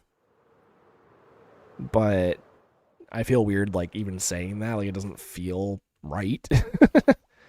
He's using a method that has been around for a long time called pyrolysis. The downside is burning the plastic causes extremely toxic side products and emissions. Gotcha. Hey, if we could turn a latex glove into soda, why can't we turn plastic into fuel? Yeah, exactly. Right on the money, Rachel. Like when they do a distillation stack diesel, it just comes out at a different layer than diesel. Somewhere after naphtha and before pitch. Yeah, basically. That's actually one of my favorite experiments is the, I think it's in Harvard? Maybe Stanford, I can't remember. But they have the pitch drop experiment where they wanted to prove that pitch is actually a liquid.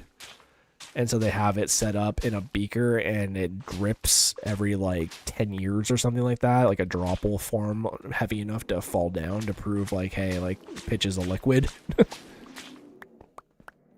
Fun fact, actually, glass is a liquid. It's a very, very, very slow-moving liquid. So, while we think of glass as being a solid, it is actually, in fact, a liquid.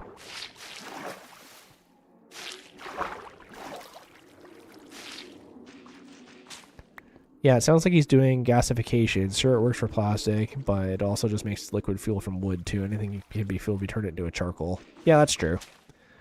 Yeah, no, if you've ever seen, like, old buildings with glass-stained windows, if they're over, like, 150 years old, you can see, like, kind of weird lines in them, almost like they're starting to droop throughout the image.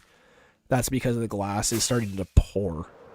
It's just taken like 150 plus years to do it. Sharpest liquid I've ever seen. Well, yeah, and that's the other thing too, is glass is also technically the sharpest thing on the planet. Obsidian glass has been used in weaponry for millennia. because of how sharp it is. But the thing is glass is very sharp, and it's very hard, but it's also very brittle. So that's why it doesn't make the greatest of weapons. It's good for, like, if you have, like, a club and you want to have a bunch of sharp bits into it that, like, break off and, like, infect people, then, like, yeah, like, using obsidian glass as, like, your cutting part is definitely the way to go.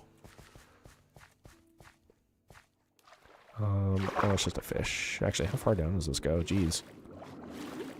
Oh. I see. Did this? Oh, yeah, I guess so. Guess we just didn't fill this part. Interesting. Let me grab a bit of gravel here. Oops. I am screwing up. There. Well, I helped demolish an old paper mill that had a tank of 100-year-old pitch fuel in it, and a team was cutting the tank with an acetylene torch, and it caught fire and smothered for weeks. That's disgusting. That probably smelled so bad. Does sound count as liquid? I know I'm not dumb, but since I've heard that glass is actually a liquid, there has to be another theory about sand being liquid too. No, so sound is, oh, maybe you're talking sand? Sand, right. Yeah, no worries. I got you. Long story short, no, sand is definitely a solid. But glass has its own, like, kind of weird properties. Like, that's one thing I always kind of struggled with growing up, was, like, things having certain properties in certain forms. Because, like, when you... Because in my mind, it's like, oh yeah, like, you're taking molecules and you're combining them into different, you know, things, or, like, mixing it all together. But, you know, to me, it's like, well, there's still this atom here, there's still this atom here. Like, it's still all there, but once it forms into molecules and, like, becomes a different thing, you can't just, like, turn it back into its components again. Like, that's, like, really hard to do, especially when it forms, like, an actual compound. So, to answer your question, sand, no, is not a liquid, but just like mayonnaise is not an instrument. But, you know, it does have some properties of liquids. You know, if you run sand through your hands, it does flow like, you know, say a liquid would. But, you know, there's certain properties that make a liquid, and sand doesn't quite fit that description. Look at that, we're doing science today, guys.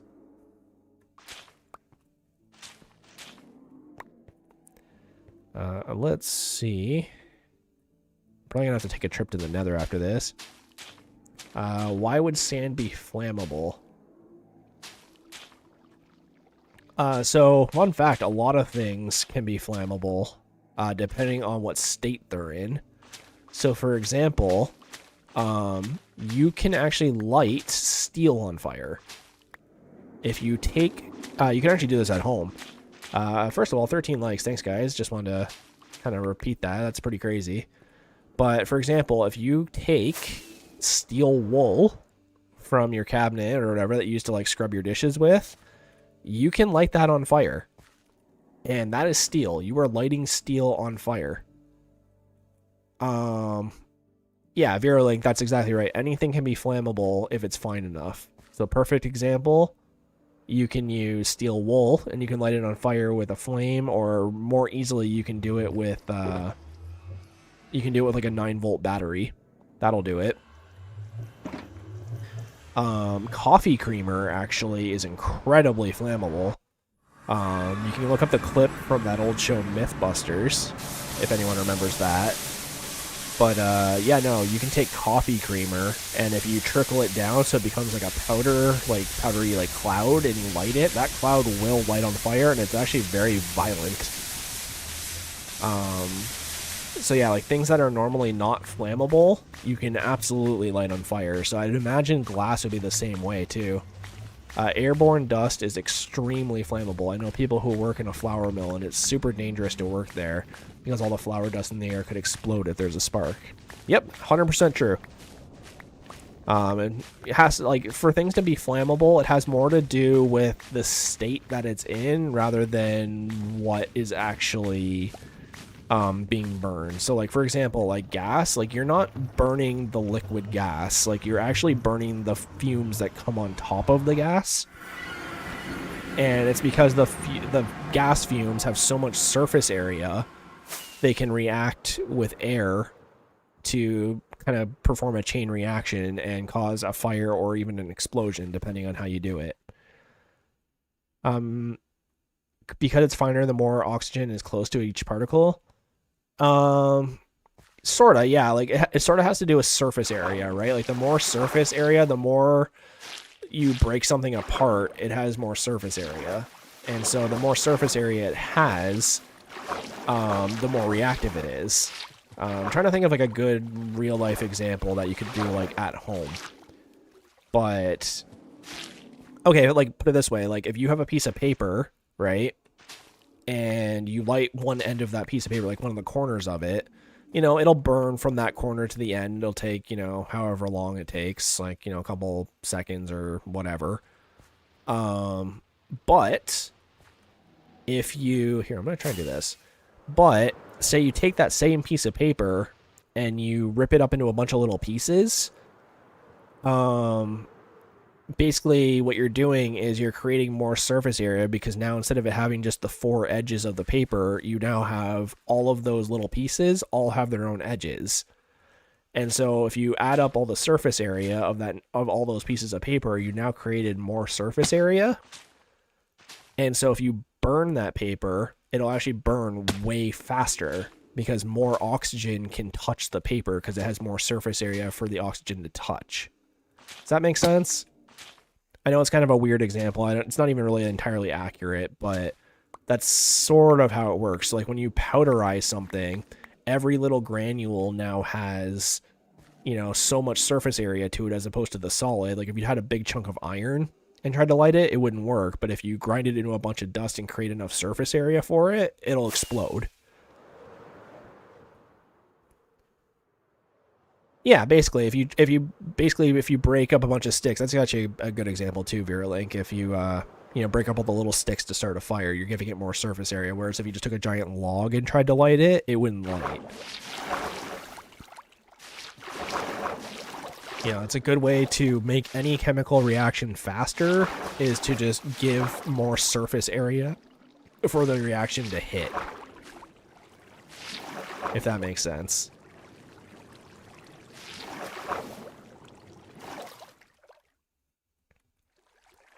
That's kind of a good way to think about it. I need to repair my shovel, actually. That'll get messy before it gets not messy. Yikes.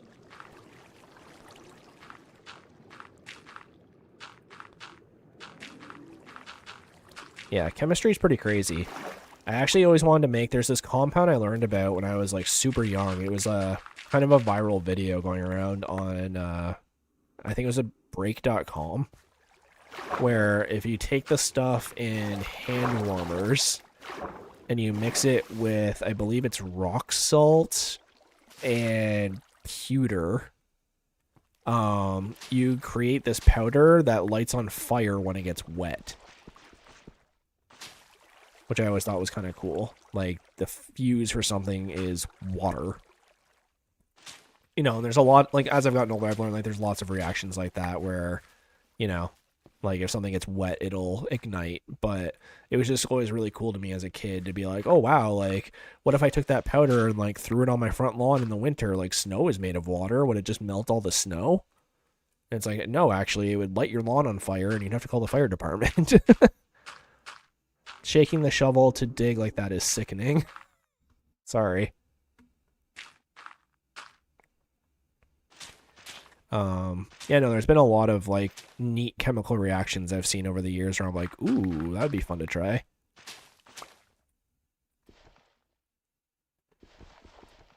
We're actually almost at 50 people on the stream. That's insane, guys. Thank you so much.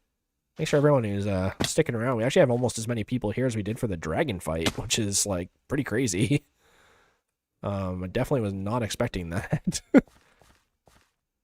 My favorite YouTube inventor passed recently who 3D print reproductions of mechanical devices from 150-year-old mechanical engineering books and inspiration. I think I know who you're talking about. I don't know his name, but I'm pretty sure I know the guy you're talking about. So someone ingests that powder, he'll be burned from the inside out? Pretty much, yeah. That's pretty much what would happen. I mean, the powder itself would probably poison the heck out of you, but... You know, it's got, like, hand warmer in it, but...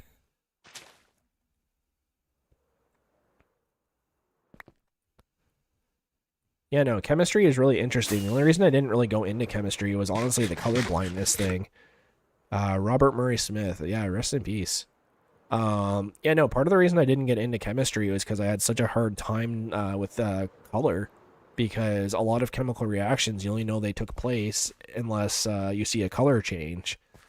I was actually going to talk about this earlier when we were talking about color blindness, but when I was in university, we had to do, you know, labs for school. And one of those labs is a titration, which is basically you figure out how acidic an acid is, or how basic a caustic substance is. And you do this experiment where you have to essentially sort of see how you mix the two together with like some kind of indicator, and when the indicator, you know, changes from a color or from clear to having a slight color to it, that means you know that, oh, I've put enough you know, acid into this base or base into this acid. I can't remember the order. There's a certain order you're supposed to do it in, but when the color like persists when you pour the indicator in, that means like, hey, it's a neutral substance now. It won't burn you. It's essentially water. And then you can do some math to figure out like, oh, this is how strong the acid was. And when I was in university, I had to do one of those for one of my chemistry labs. And I couldn't do it because I couldn't see the color change, because it's a very, very subtle change. You have to wait for just barely for the color to change and then persist. And the problem is I couldn't see it.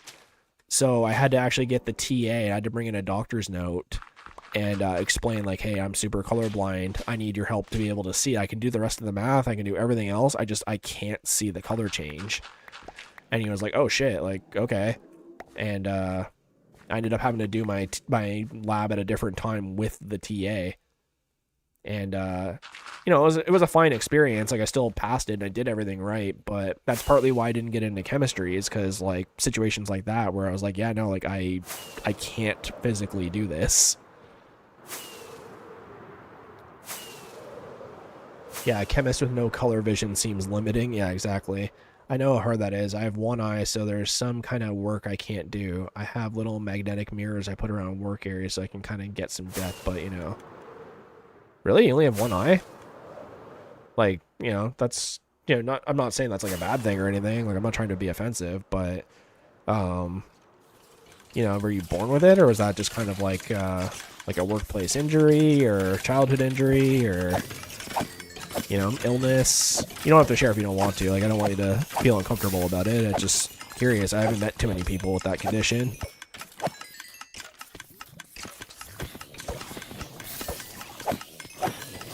Yeah, color blindness is typically hereditary. Oddly enough, you typically get it from your mother's side. And most men are colorblind, but women color blindness is actually a lot more rare. No, I got it shot in a drive-by paintballing right to the face. Boys will be boys. Yikes. Something similar happened to a friend of mine when we were younger. He almost lost his hearing. He got very, very lucky. He got shot in the ear with a paintball, and it went, like, in his ear canal.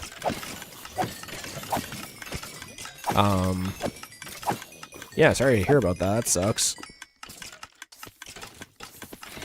But yeah, no, color blindness, you typically get it from your mother's side, which in my case is probably the case. And, a lot more people are colorblind than they realize. A lot of men are colorblind, and it's actually, like, a pretty high statistic. And, yeah, you typically get it from your mother's side, and women have a lower chance of being colorblind, but they still can be. I believe my wife has, like, a slight degree of it. She told me when we met. So it's hard to say. But all I know is I can't draw the water blue. It has to be purple. So it is what it is. You know, I've had it my whole life. You know, it's not like it's like a new issue for me or anything. I'm actually low on rockets. I should probably go grab some. Though I did meet a one-eyed machinist who was telling me that you can do it. You just can't be a bad machinist who eyeballs the work. A good one uses their dials. Yeah, my blues and greens are a little... Yeah, see, there you go. Yeah. Honestly, if you have good tools and you're a machinist, you could do it blind. I have met many machinists over the years. They all hate me because I'm an engineer. That's kind of how it works. Most machinists and millwrights just hate engineers because engineers they'll design something. They're like, yeah, do it this way. And the machinist is like, I can't physically build that.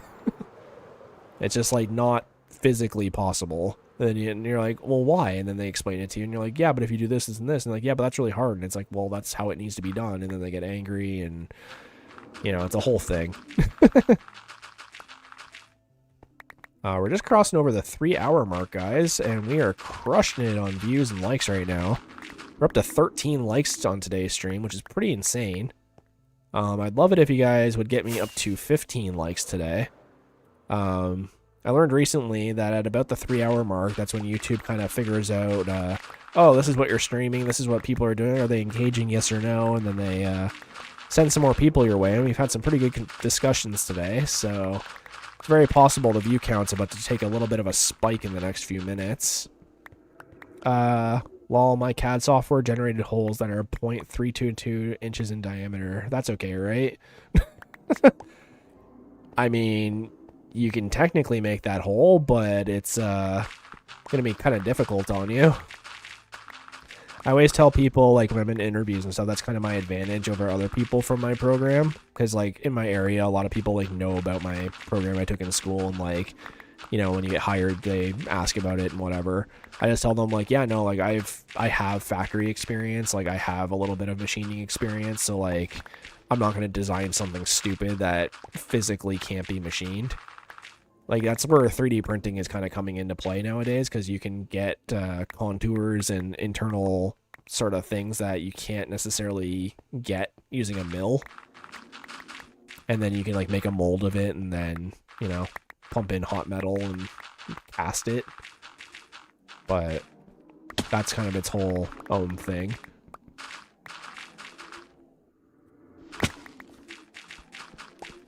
Let me... just do that.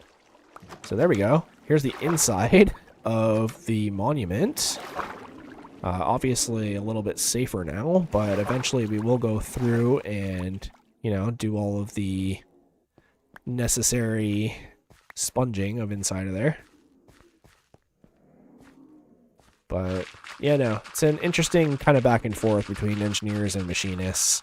They don't like me, and I'm kind of indifferent to them.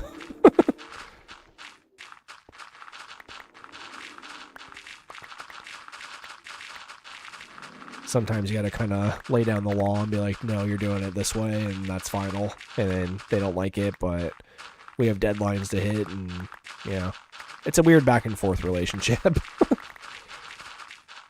How are we looking for inventory?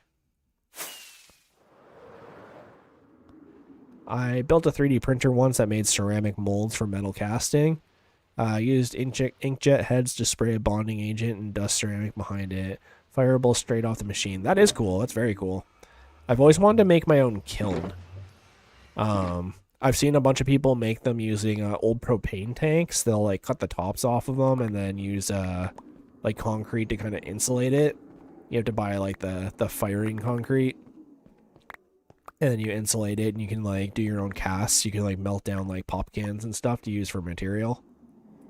And I always thought about making molds using 3D prints and then getting plaster to, like, you know, take the mold of the print and then be able to pour my own metal. Make my own parts.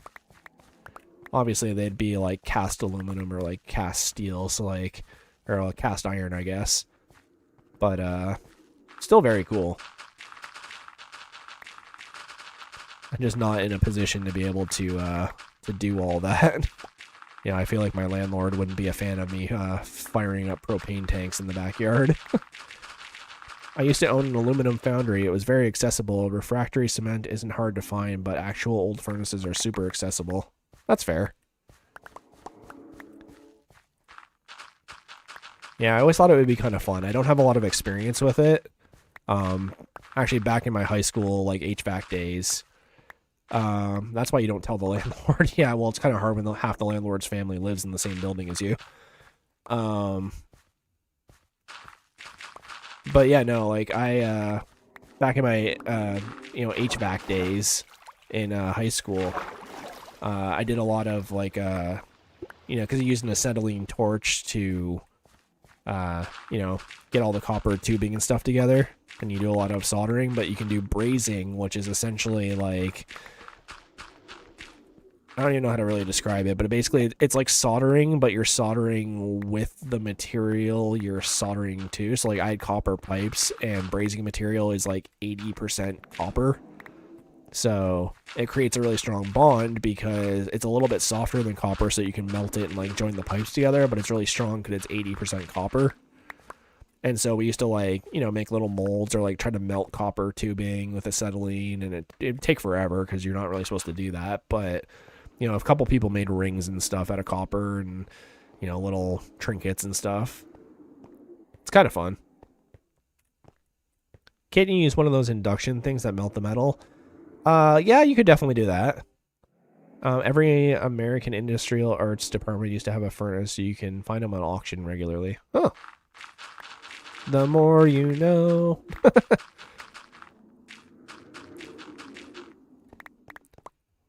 Yeah, I'm sure every guy's kind of had the fantasy of like having a forge and making a bunch of cool swords and stuff like that, but unfortunately, I didn't really have the funds for that kind of thing, or a parent that would let me do that. My mom was a little overprotective with me with any kind of power tool growing up. She still kind of is. She doesn't even like it when I change my own tires. Which is like hilarious to me, because if she saw some of the stuff I do like at work, she'd be like, "Oh my god."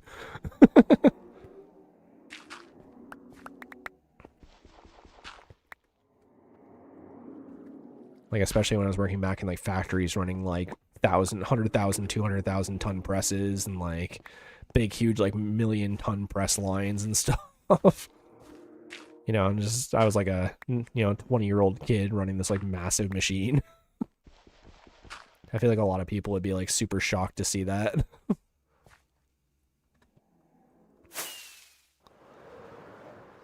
CNC wire forming and vacuum. Yeah, wire forming is cool. Vacuum forming, sorry. I haven't had a chance to do it much. I've only done it once. It was something for school. But it was a cool experience.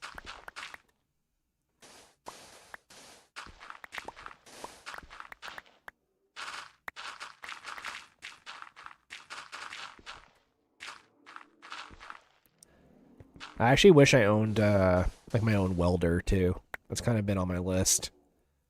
I don't really have like an actual use for one right now, but it'd be it'd be pretty cool to own.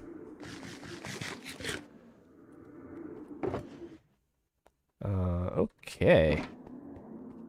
So the good news is we're actually in the positives for how much gravel and stuff we have. So we're in good shape there. The bad news is I have no more inventory space to collect it all, so we're gonna have to leave up the last little bit of spikes there and move on. Which, isn't a bad thing, but unfortunately these 4 little walls here are gonna have to sit back for a sec. But if we can get down here...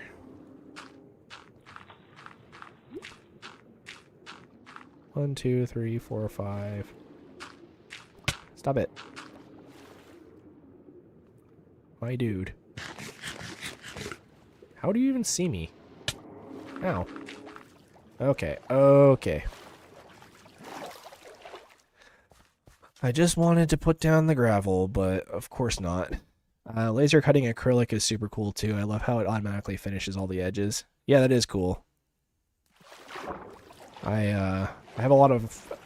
I have experience cutting acrylic, but not with laser.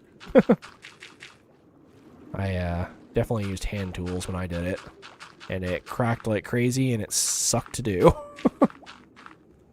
I made my own Dance Dance Revolution mat years ago. And for all of the arrows that you step on, I used like a 1/4-inch acrylic for that. And I remember just trying to cut that stuff. I was like, oh, maybe if I cut it underwater, it'll help. Because like, you can sometimes cut glass underwater. And like, I was like, I don't know, it's similar to glass. Let's try that. Let's try tin snips. Let's try like scoring it and breaking it. And like, just nothing worked well. I didn't know what I was doing though. I was just kind of like winging it. I was like, it's my thing. I'm going to build it all by myself. I don't need any help. It did work. I ended up wiring it to like a PlayStation 2 plug.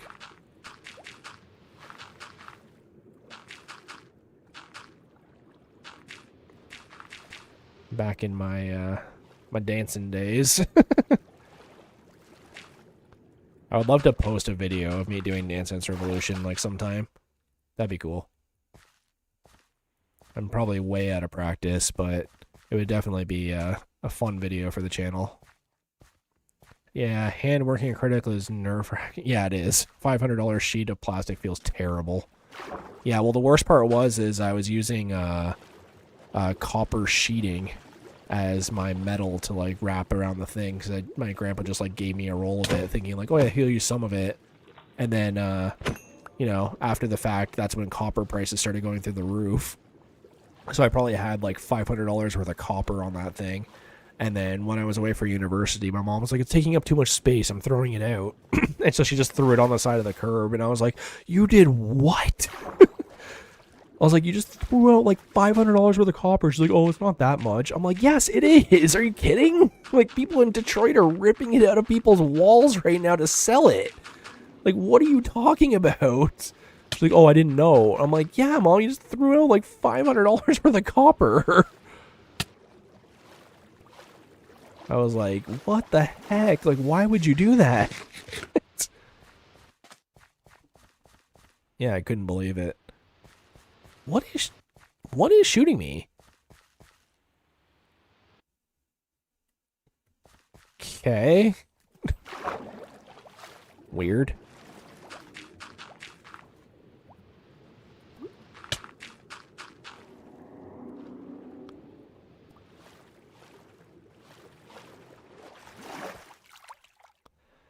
I have a feeling they're starting to run out of places to hide, so I'm slowly destroying their habitat. Parents Just Don't Understand by DJ Jazzy Jeff. That's actually an awesome song. I love that song.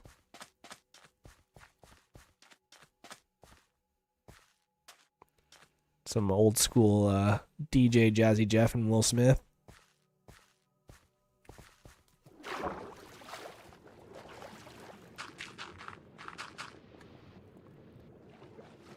Here, this is not going as planned, so we're gonna do it from up here. Hopefully these guys kind of mess off a little bit.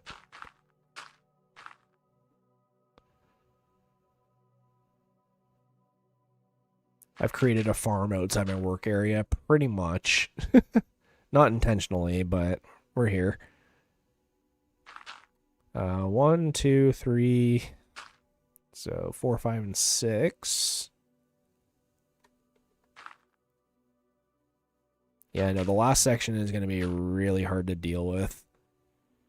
We're going to have to be pretty quick about that.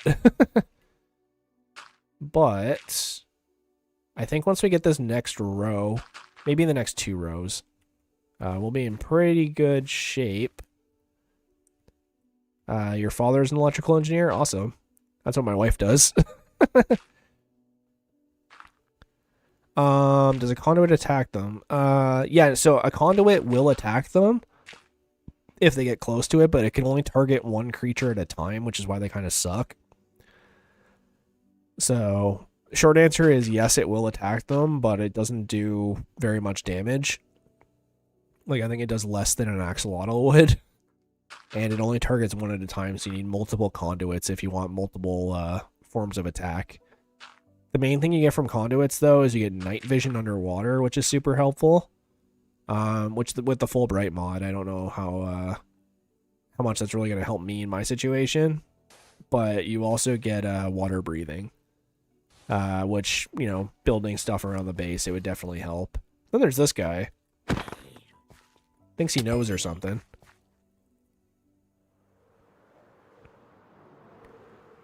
But yeah, conduits are cool. They're just such a pain in the butt to get. Like, I would love to find 4 more Nautilus shells so we can make one and I can show you guys, but they're really only useful if you're underwater a lot. So that's the only reason why I'm even bothering to get one. Past that, though, like, a beacon is kind of your best bet in terms of, like, buffing yourself. But it's going to be cool having a beacon and also a conduit going in the base. Because then we'll have, like, all the power-ups from both. Nautilus shells are about to be a lot easier. Yeah, no kidding. With the new upgrade, or the new update, sorry. I'm thinking, too, because, like, we also need to get the fishing achievement. That, at some point in the next week, or next few days, we might have to have just a normal little fishing stream. Where we try and just fish up a bunch, because I've been looking for Nautilus shells. Even that day I went looking for them, I only found 4, and I have looting and, like, everything else. And I guess, well, looting doesn't really help, but, like, you know what I mean? Like, I'm in Elytra, I flew around, I went to a bunch of different locations, like, I found 4. In my solo world, I find them, like, every 2 seconds, because I just have such a big area for it.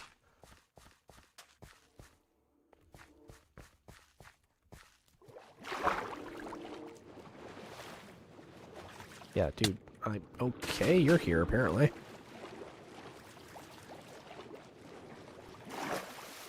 Didn't even know that dude was down there.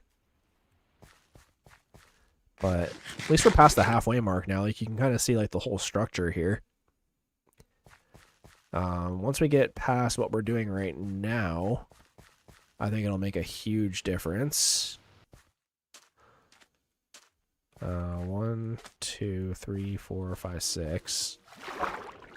Yeah, unfortunately now we're at the point where we've essentially made a guardian farm.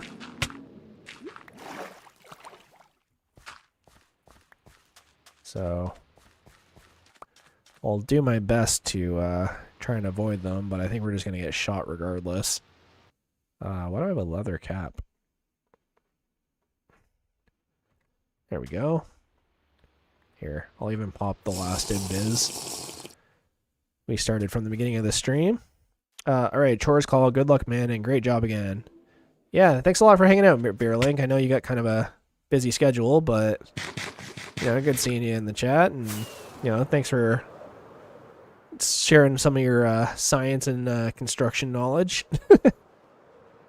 Really appreciate that. And, yeah, we got a few more streams until the new schedule starts, so as soon as I know kind of what's going on with that, I will let you know, and hopefully the new stream time doesn't coincide with your sleep schedule.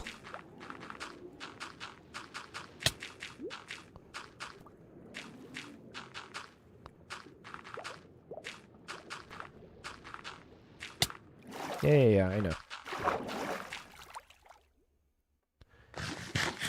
Alright, guys. We're back to relative silence unless American Heritage and Reliant Gaming? That dude are still sticking around to chat. But we're kind of at a point now where they can only spawn on this side and underneath it, so that's why it's gotten a lot more difficult to lay down the gravel, unfortunately. We kind of just need to go fast and not get hit.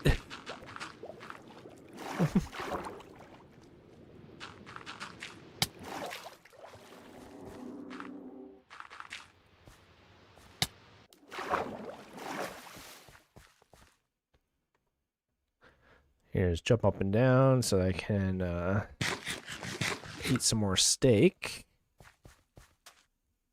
And this guy is just being a pain.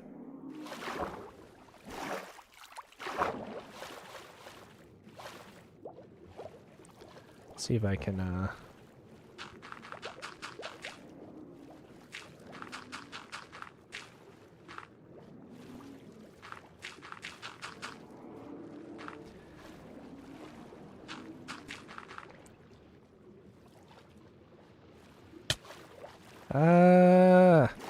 there we go.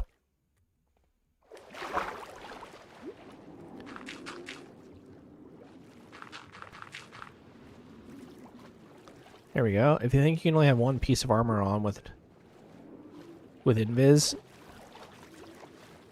so invis, I think it reduces by 20%. So I technically have 20% invis, but it doesn't really help that much, unfortunately. Oh, and there's this dude. Doesn't help that this dude is just staring me down the whole time. But this wall is going a lot faster than the other ones. I know it doesn't really seem like it, but it definitely is.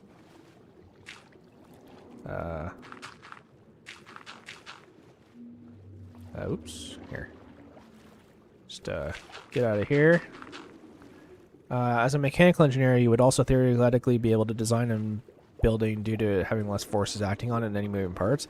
Yeah, so like my last job, right? I built and designed bridges, which are static structures, right? A little bit bigger than a house, but same sort of deal. You know, statics and dynamics are a big part of what I learned in school. So yeah, in theory, I can. Just so we're clear, I'm a mechanical engineering technologist, which is different than a professional engineer. I just want to make that distinction because, like, I've heard of people getting sued for that. But yeah, like, in theory, I could design my own house and, like, have it built. I just can't, like, stamp off on any of the blueprints. I'd have to get a PN to look at it. It's sort of a weird legal thing, but very interesting area of expertise. Yeah, mechanical engineering, you kind of get a little bit of everything because you kind of have to. Like, you have to know a little bit of electrical, a little bit of statics, a little bit of dynamics, a little bit of chemistry. In some cases, a little bit of biology. Not a lot of biology, but it kind of depends on what you're doing. You know, if you're working in, like, nuclear or something, like, you have to be aware of, like, how that affects you. And, like, you know, making safety equipment for that, so it's definitely an interesting field. It's never boring, that's for sure. But unfortunately, you kind of have to be a jack of all trades. Only thing you're missing is memorizing city codes. Oh no, in some cases you have to do that too. There's a bit of a joke in my program where if it exists, there's a chart of it. So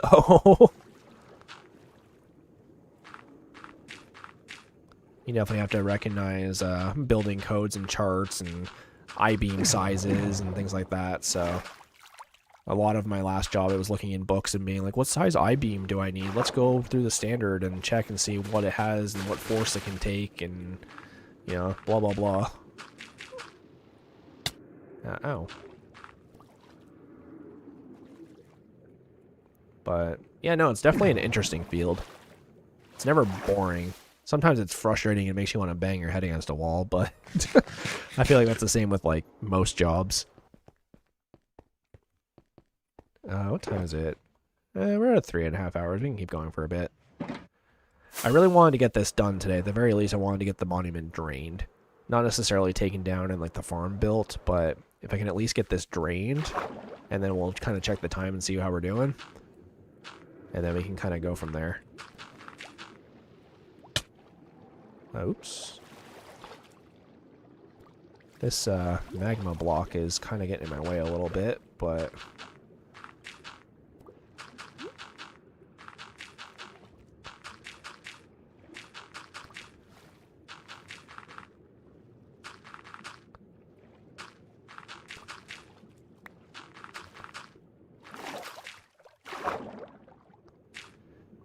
I like Canadians. You guys seem like the less ignorant and arrogant version of the U.S. Um, like I appreciate the compliment. Like that's the thing. Like I think it's just me, right? That's pretty accurate. Okay, well my wife agrees. Sorry for the typing mistakes. It's not my language. No, that's okay. You're good. Man, you're speaking 2 languages. I'm barely speaking English. Like you're fine. I'd never hate anybody for trying to speak English as a second language when I only know 1 language. I don't know. Canadians, they just want to exist, right? They just want to, go to work, get their Tim Hortons coffee, be able to support their families, get their cigarettes and their drinks and their weed, and just vibe. That's all Canadians want to do.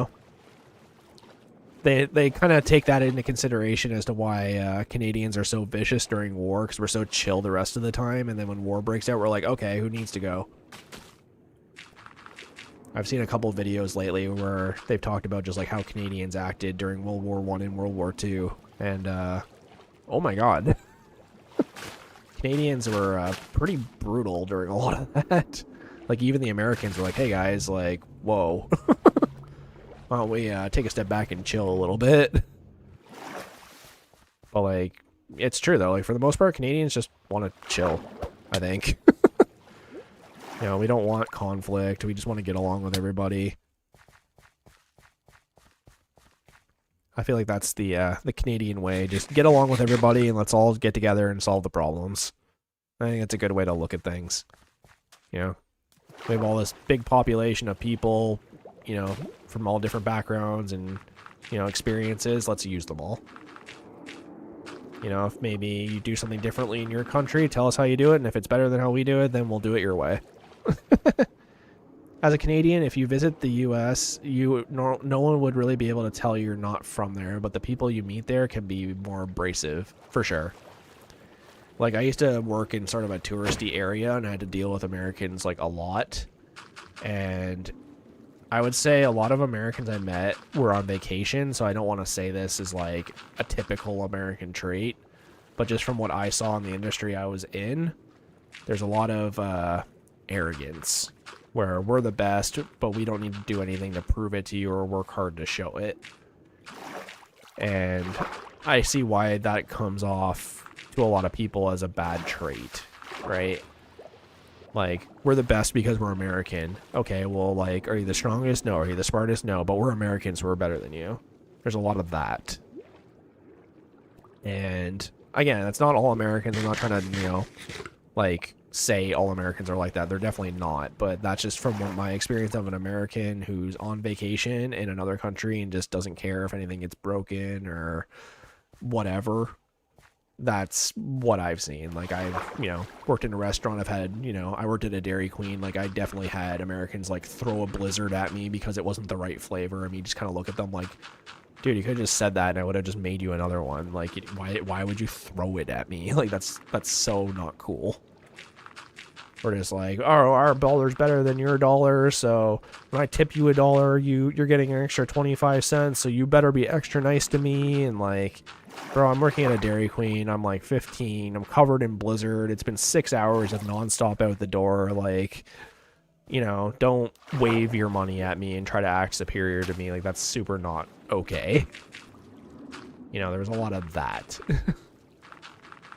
But, like, I have, family members that are American. I have, family that lives in the States. Like, it is what it is, right? We're the same people, but different geographic location and different problems and situations that we've had to deal with. Iridori Sensei, what's going on? It's a cool name. Like, I have family in the US, I have family in Japan, I have family in Canada, like,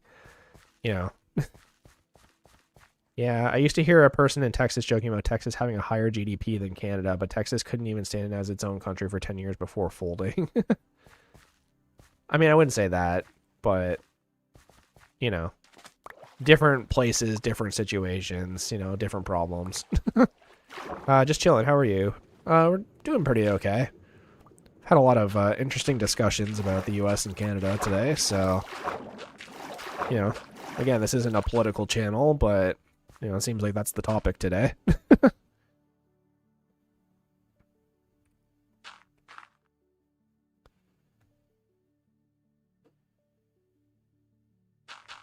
So here, let's see if we can get this next section done. And then depending on how much is left, I might try and do the last bit in one go. But it's going to be a bit of a process. Like, just based on the streams, like, we've been draining this thing for, I think, 7 hours now. So it's getting to be a bit of an endeavor. How do we even get on this topic? I don't know. I probably ranted for a bit and then ended up there. I do that sometimes. I just go on ranting tangents and then end up at a random topic, and I'm like, wait, what? What are we talking about?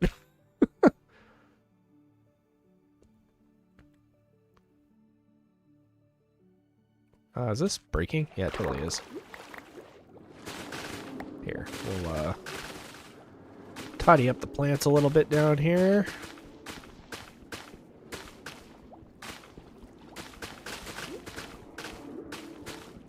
There we go.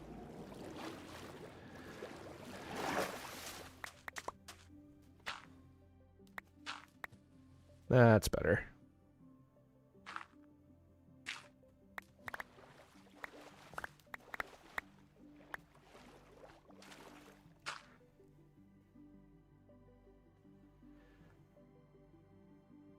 Yeah, like we're definitely past the halfway mark of draining it.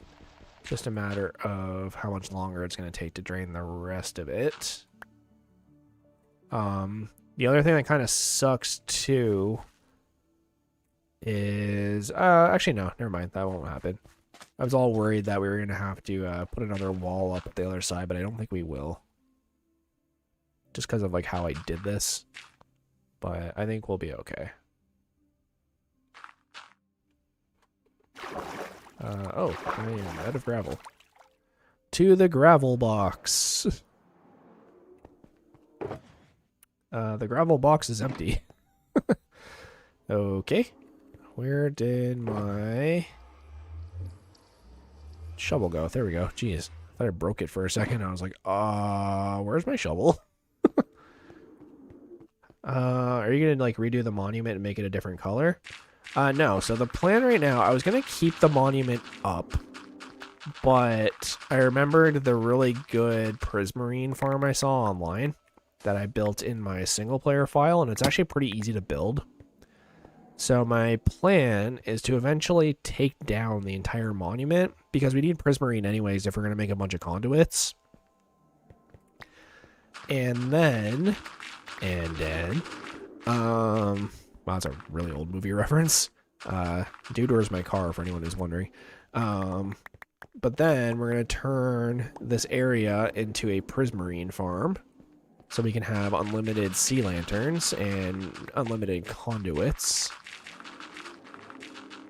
And it's close enough to the house that I'm sort of debating on making a pathway from the house that leads right to this underwater. And then we'll make an entire underwater village. Because in Season 2, we had a giant village. And that was cool. But if we can make another village that's completely underwater, I think that would be really sick. So it's going to be a bit of a task, and obviously this is going to be something we have to do over time with the new streaming schedule, but I think it'll end up being a really, really cool underwater build. And then eventually what I'd like to do is start building in the sky as well if we don't end up dying before the completion of the village. And then we can kind of go from there.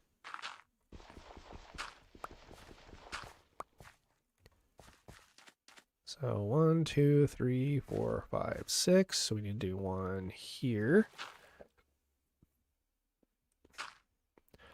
I'm hoping as we get closer to the end of this, it doesn't just like force all of the guardians into that section, and we can finish up the next few walls a lot faster. Because I'm not even hearing any anymore, which could be a good sign. I'm not entirely sure, but there we go. And then 1, 2, 3, 4, 5, 6.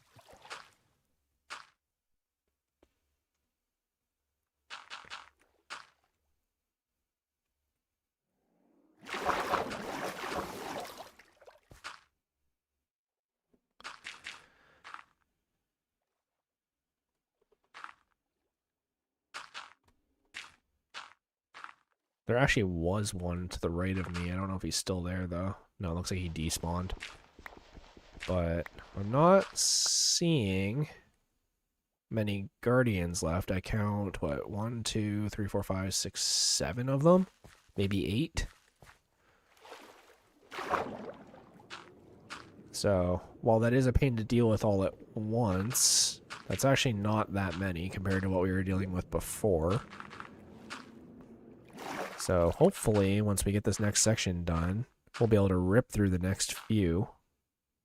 So I believe there's only 3 left after this. There we go. Could you imagine I died building the ocean monument? That would suck. Or draining the ocean monument. Just go through all this work and then just get killed by guardians.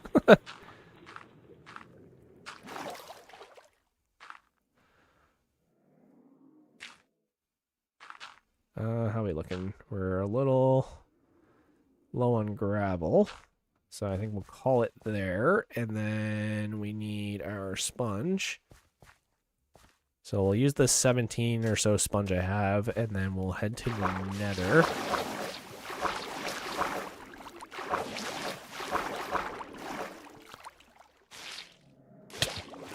There we go. Collect up all that. Do I still have my water bucket on me? I do. You know, just take down all the ones I can reach.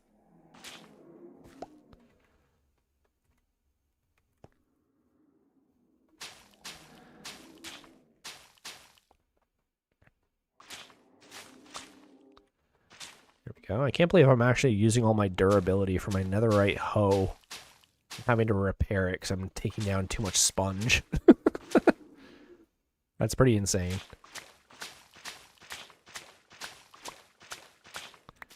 And we're still chilling at 13 likes, guys. I don't know if anyone wants to help me out and get me to 15.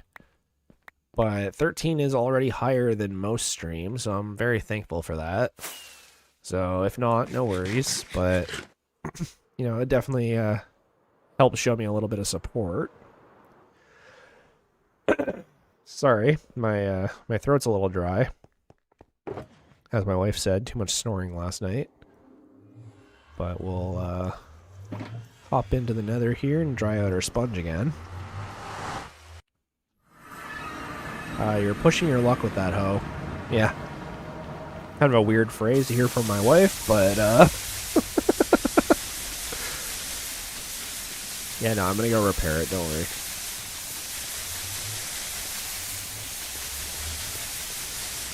Oh, there's a magma slime down here.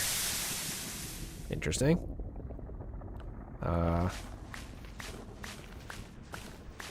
Yeah, it's not quite out yet, but it's about to be, so let me finish grabbing all this, and then I will run over and repair it.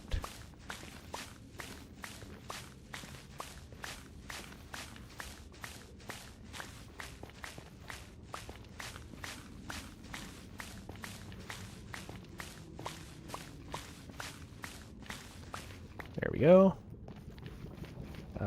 Where does that put me? 69. Great.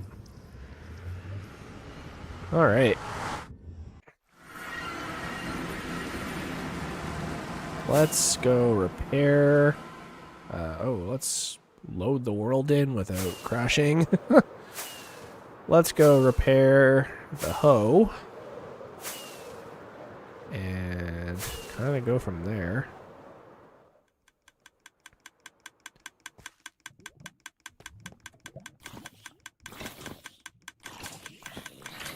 There we go. Get a...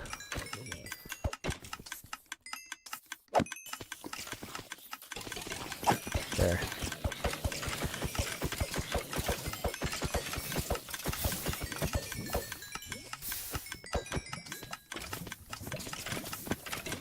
Revive me! Give me your XPs! Oh, I think that was a drowned.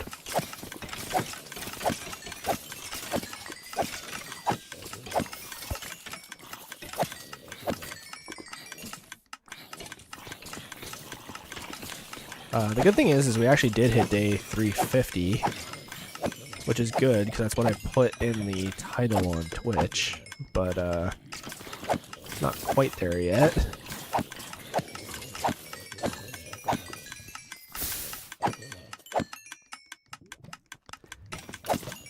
Also, I don't know if anyone else noticed that Windfree person that was here earlier from Twitch. I'm like not convinced that they're not a bot because they definitely added me before and followed me before. I have it in my log. And when I called them out on it, they went immediately silent and left. So I don't know if they're a bot or if they're a person just trying to get their work seen, but they forgot that they had already messaged me before. But that was kind of an awkward interaction at the beginning of the stream. I'm all for promoting your stuff, but I've already told you no, it's a little bit of a different story. Oh, it's looking so good! Almost there. We have just this little bit left. How are you attacking me? I'm in the sky. Alright.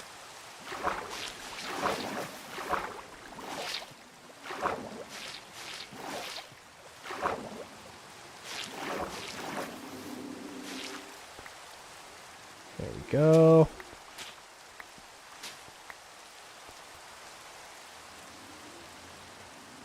No, I need this actually.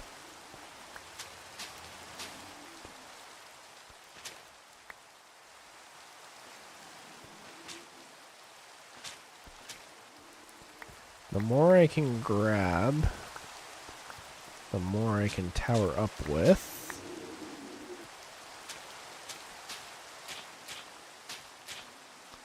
There we go. Beautiful. Like, we're definitely on the other side of the monument now. So I'm hoping we can kind of avoid the Guardians from here on out. I know it's kind of wishful thinking, but...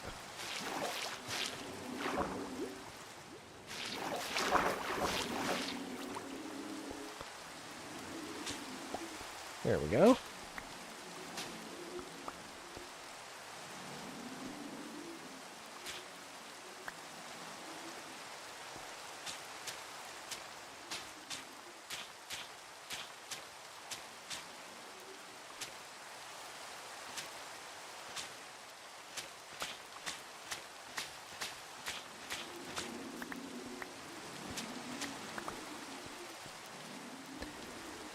And we can hopefully pop up here.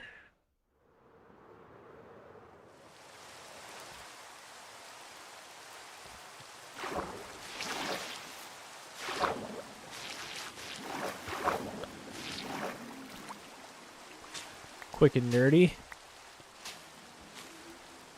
Awesome. And we're at 47 people today, guys. That's insane. That's like as many as we had for the freaking dragon fight. So, I'm just stoked. Thanks for all the support, guys.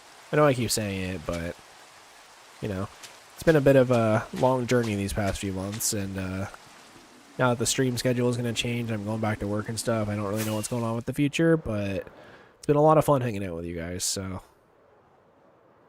I'm thinking today is going to be a little bit of recording a long series, hopefully, and getting my car fixed up, and then trying to be productive in other ways, but some of it's gonna have to wait till the weekend. Get out some new thinking about getting some new work boots. I don't know yet. I have like I have safety shoes, but they're like they're basically for like mountain climbing originally, but like they still have like the steel toe in them. And they kind of look like skate shoes, which is why I like them so much. But unfortunately, one of the toe caps is coming out. So I don't think they qualify as safety shoes anymore. If anything, they're less safety shoes. They're like dangerous shoes. So I might go look into getting a new pair of those. Just because I don't know if I'll need them for the job or not. sometimes like they want you to have like safety shoes at your desk in case you need to go out into like the shop floor and like, you know, go out there and like there's equipment out there that could potentially fall on your feet and stuff. So I don't even know if I'll actually need them, but maybe I'll hold off and get them another day. That's what my wife and I were kind of talking about yesterday, just like if I actually needed them right this second or not. How's my shovel looking? It's not bad.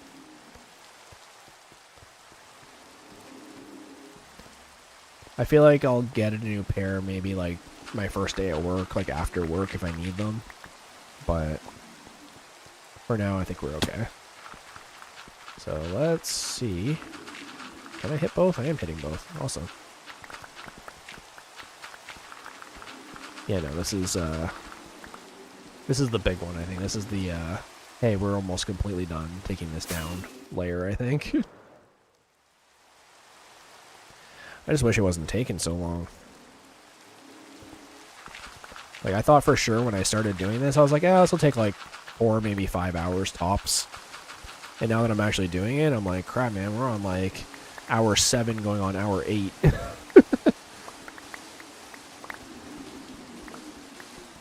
Could have beaten the game like 50 times over already.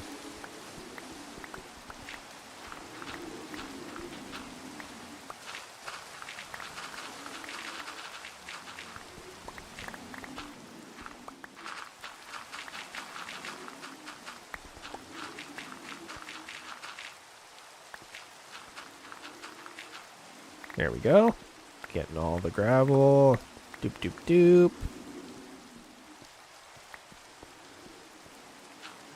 I used to have a physics teacher in high school, and he always taught by trying to use sound effects. And to this day, I still remember like most of them. It was just like a good learning strategy to be able to like associate a certain action with a sound. It's kind of a good little teaching tip.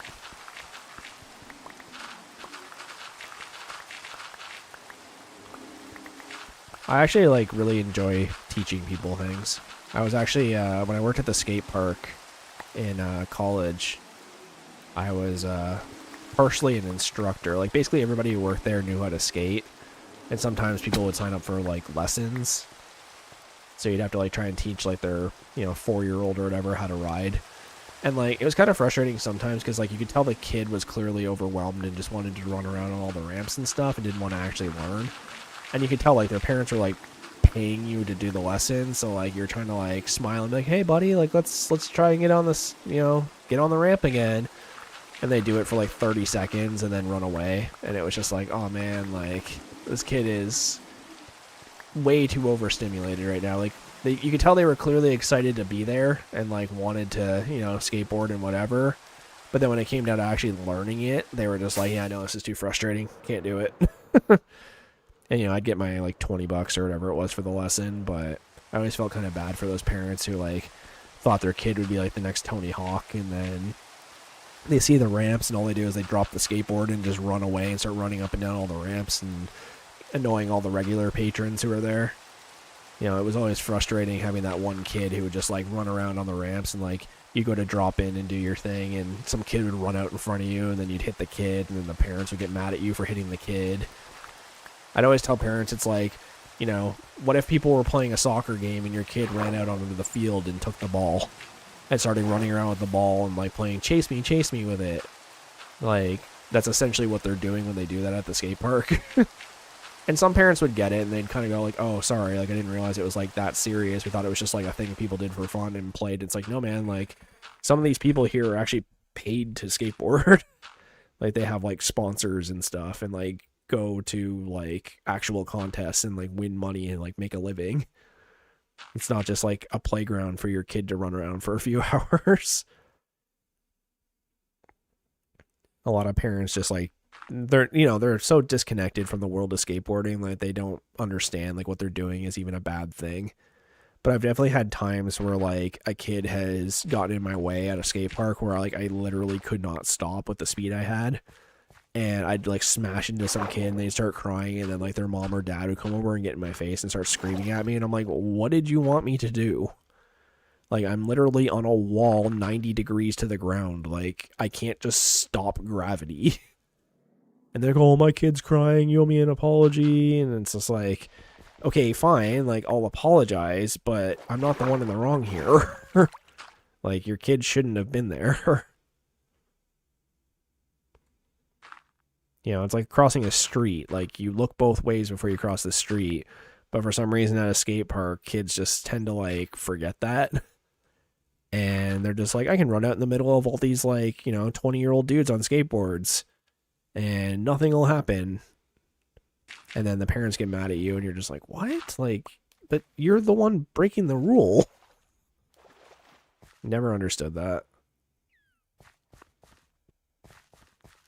It just sucked, too, when I worked at the indoor skate park, too, because it's not like I could, like, go off and, like, you know, yell at a parent or something like that, because I worked there, too. So, like, even on my off days, it was, like, you know, I had to be kind of respectful to the patrons, because I would eventually have to, like, serve them myself. But there were times where it was just like, oh, man, like, your kid messed up so hard, and you're sitting here screaming in my face, and I don't know what you want from me here. Like, if your kid ran out in traffic and got hit by a car, would you yell at the person who hit him, or would you be upset with your kid for running into traffic? And, like, you know, by that analogy, yeah, the parent would probably yell at the person driving the car, even if the kid was 100% at fault, and it's just so annoying. From what I actually understand, a lot of pro skateboarders right now are actually having a hard time paying their bills. I saw a few pros are actually working at, like, Home Depot and stuff because their boards aren't selling because no one's skateboarding right now. Between the cost of wood going up and, you know, just the general thought of the industry in general, and then, like, people are really into scootering right now as well. So, it seems to be, like, the new big thing. Skateboarding's slowly dying, which is a little sad, but it kind of goes through cycles of, like, oh, it dies for a bit, and then, you know, comes back, and then dies for a bit, and then comes back. So, unfortunately, right now, we're in a cycle of it dying, which is sad, because, like, it is one of the things I value a lot in life, you know. I've learned more and more recently that skateboarding was basically my therapy growing up, so it's sad for me to see it kind of go into the wayside a little bit. But it's just such a, like, accepting place at a skate park where, like, it doesn't matter what color you are or, like, where you're from or your age or anything. It's just like, hey, you skateboard? Great, let's do it. And I've always really liked that about skateboarding. It's very inclusive.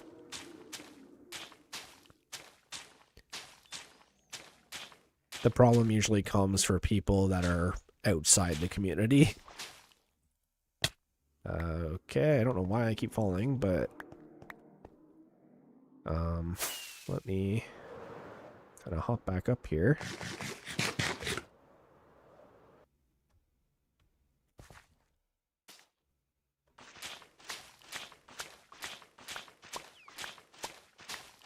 Let's keep her going.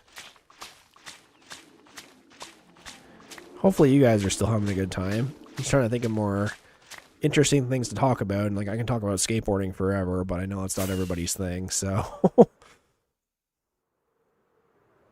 Looks like we need to dry out the sponge again, but we're almost there.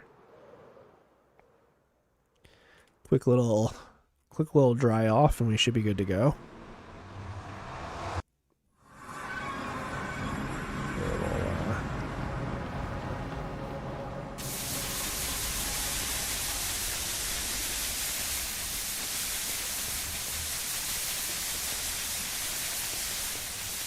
You like hearing me talk about what I'm interested in? Fair enough.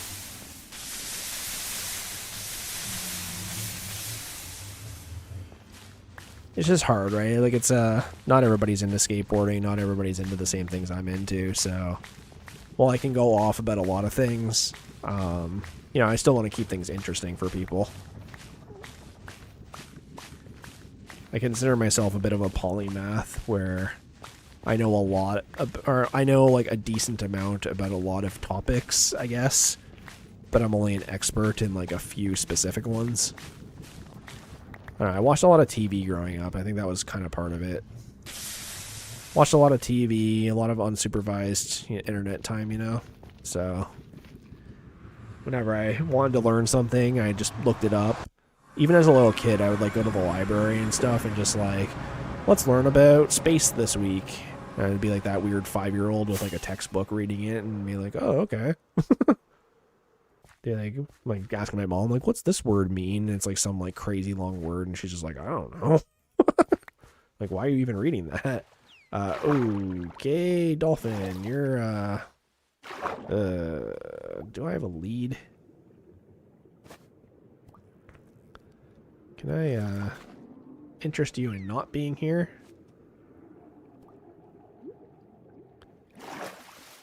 Do I believe in... Did that work? It did. Sorry. One sec. Just was not expecting that to work. Do you believe in black holes? I mean, yeah, like, I don't see any reason not to believe in black holes. I don't know what you're referring to exactly. Like, we've seen them. We have, like, photographs of them. If you're talking about, like, do I believe that black holes are, like, portals to another world or something, like, that's, a whole different thing. The reality, they say, is inside of black holes. Oh, okay. Sort of. I don't believe that there is, like, alternate realities or anything inside black holes. I think that's, you know, kind of out there. What I do think is that they exist and that they are likely just, like, very, very massive things that are so big they can't let light escape. It was actually proposed recently, and this was actually a theory I thought for a while now. Just a personal theory of mine, and then someone came out in the scientific community and said exactly what I've been thinking, is that there's been a theory, well, not a theory, but an observation for a long time, that not only is our universe expanding, but it's expanding faster and faster, and they don't really have an explanation as to why. And my theory was that, hey, what if we were inside a black hole, and what's happening is the black hole is absorbing more and more matter, which is why it's expanding faster and faster, which is a thing that that does happen to black holes. And what we're basically seeing is we're on the inside of it, and the universe isn't expanding bigger and bigger. But in actuality, what's happening is that the black hole we're inside is getting faster and faster at absorbing things. And that's why it seems like to us that the universe is basically expanding, when in reality, that's not the case at all. The universe is actually staying the same. And can you, like, not? Dolphins. There we go. Yeah, no, the universe is actually staying exactly the same, but what we can see of the universe is getting bigger and bigger. To me, science is where science becomes a fantasy land because it's too far and inaccessible to the cost of anybody to verify the claims. Yeah, like, it's kind of hard. Once you start messing with theoretical physics stuff, like, you're kind of in a whole different ballgame of physics and astronomy and all that stuff. So, like, theoretical physics is, like, really cool to me. You know, like, I think everybody here has seen Big Bang Theory at least once. You know, it's cool, it's interesting, but you're right, it is hard to prove because it's all theoretical. You know, a lot of the stuff we say we think we know about the universe is all theories and hasn't actually been proven. You know, I'm a bit of a logic-based person. I like when things have, you know, one answer to them, like math. Like, I've always been very, very math-heavy in my way of thinking. And to me, you know, 2 + 2 is always 4. It's not sometimes 5. It's not sometimes 3. It's 4. And with theoretical physics, you end up with like uncertainty principles and things like that. And that's where, you know, math kind of betrays me a little bit. So, you know, you have like different, you know, spinning electrons and, you know, how you end up basically with like Schrodinger's cat things where it's like, oh, well, if you observe it, the act of observing it actually changes it. And it's like, well, okay, but you know, it's complicated. To me, classical mechanics is the purest form of science because it's verifiable and accessible to anybody. Yeah, I'm kind of in the same boat. Like, astronomy is cool, and the more and more we learn about it, you know, it's exciting, and, you know, we have, like, you know, the ISS and stuff doing experiments and whatever, but, you know, a lot of the stuff, like, for example, like, using, like, the color of a star to tell how old it is and, like, how far away it is because of, like, redshift and things like that, like, you know, we do have stuff on Earth that we can use to verify that, like, yes, redshift is a thing and, like, distance matters and blah, blah, blah, but until we physically go to another star, we can't actually confirm all that stuff, but we can be certain to within, like, 99% probability that that's how it works. So it's, like, a weird thing where it's, like, we're fairly certain this is how things work in astronomy, but until we actually physically go to the star and, like, measure it, then we actually have no idea. And that's where it kind of, like, in my opinion, kind of falls apart a little bit. Still very interesting stuff. You know, I love looking at the planets, and my wife is big into astronomy, so she's always telling me, like, oh, this is this constellation, and this is this planet, and like, oh, there goes the ISS, and, like, I'm fascinated by it. Like, even as a little kid, I loved looking at, you know, books of planets and stars and what we knew at the time, and, you know, had Pluto not become a planet after a while, which was kind of weird, and, you know, it's interesting, but until we physically go there, we can't actually, like, confirm anything, which sucks.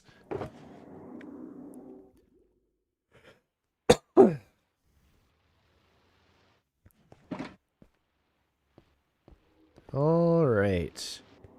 So we're getting pretty close to having this thing completely torn down.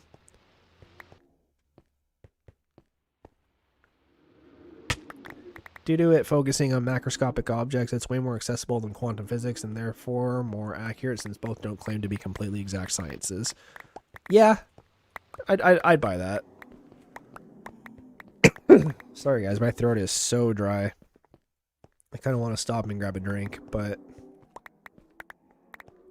you know, I've heard from my wife that other streamers tend to take breaks and I don't, so maybe that's something I have up on other people, who knows, but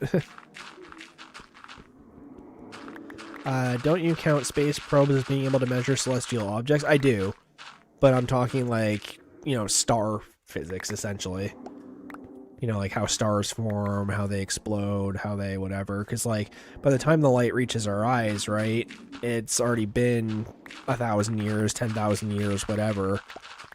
And, you know, we don't know for certain if that's actually how physics works, if maybe there's some kind of distortion and it actually took place 100 years ago and not 1,000. Like, you know, we have good mathematical models that seem to fit, and Einstein's theory of relativity kind of helps connect a lot of things together like that, but you know, until we have like actual, like, we have been to a star, here's how far away it was, here's how it looks on Earth compared to how it looks in front of it.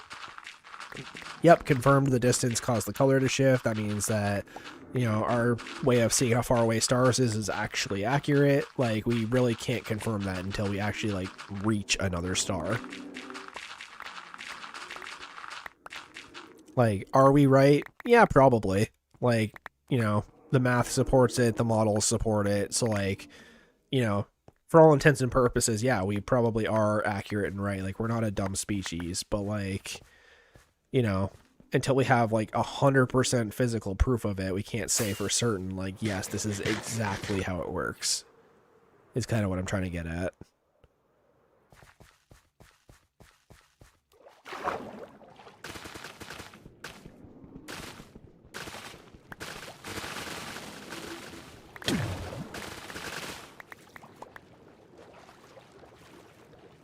Oh, I'm actually kind of low on steak.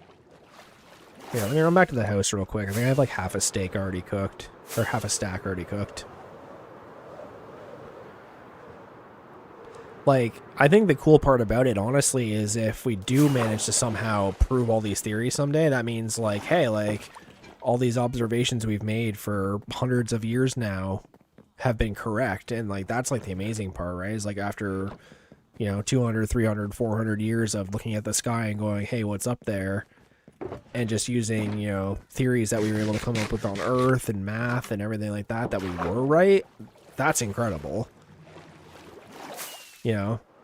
I think it would be cooler, though, if we were wrong, because it would completely warp how we perceive physics and science and everything else, right? Like, if we get out there and find out, like, hey, maybe we are wrong, then that just, it poses more questions, I guess, is, like, how I want to put it.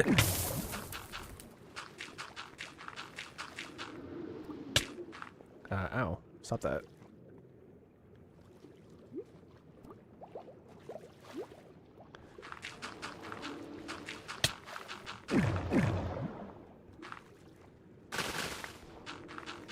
Here, let's break down some of this a little bit.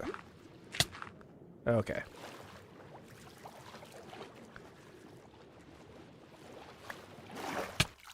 Oh. That was actually almost really bad.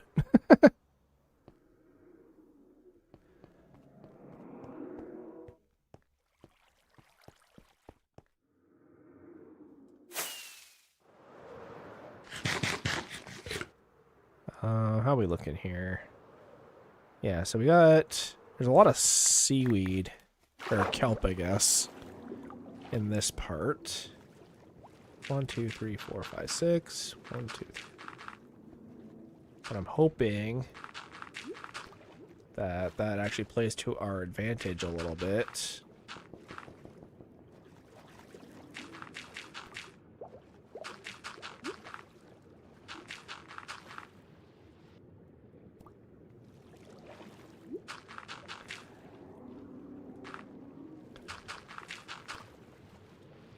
Oops.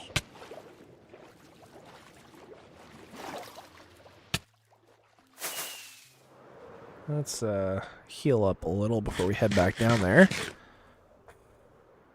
There we go. I was kind of hoping the car dealership would call me about my order being in, but they haven't contacted me about it yet. I'm just hoping I don't wait around all day and then they'll go, oh yeah, it didn't come in today, sorry, our bad.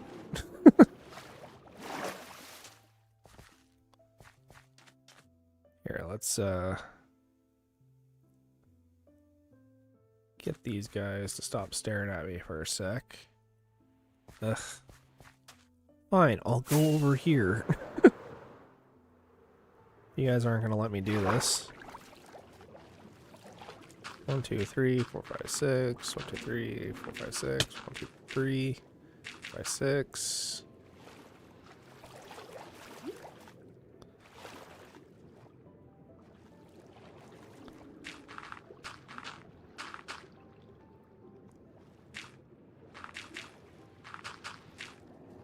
Yeah, that works. Just put a block down every time they try to hit me.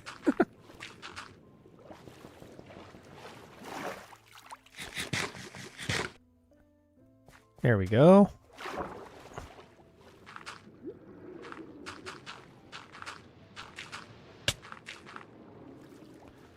Come on, guys. Get out of here.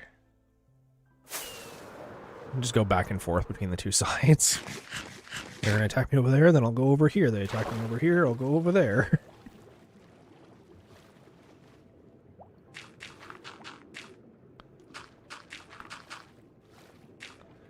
The good thing is that you already can see the end of the road, so hoping that, okay guys, come on.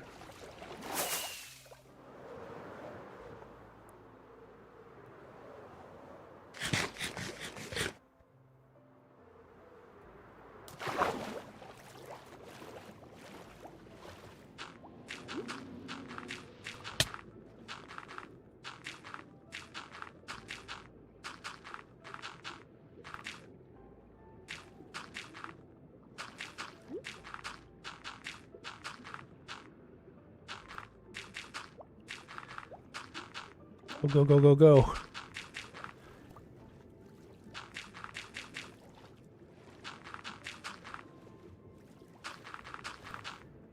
Works for me.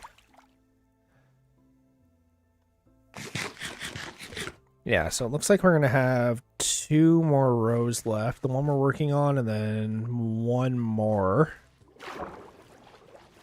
That should basically do it. So I'm hoping I can get these done pretty quick. 1, 2, 3, 4, 5. Okay, this is right.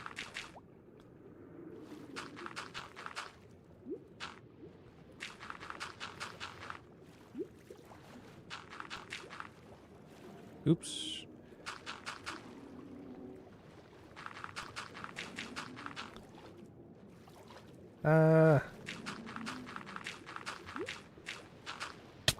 Ow.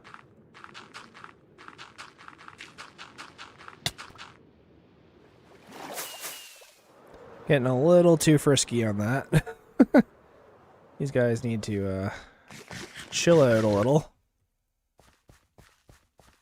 But we actually got a lot of that wall done by doing that, so hopefully this one won't take nearly as long as the other ones.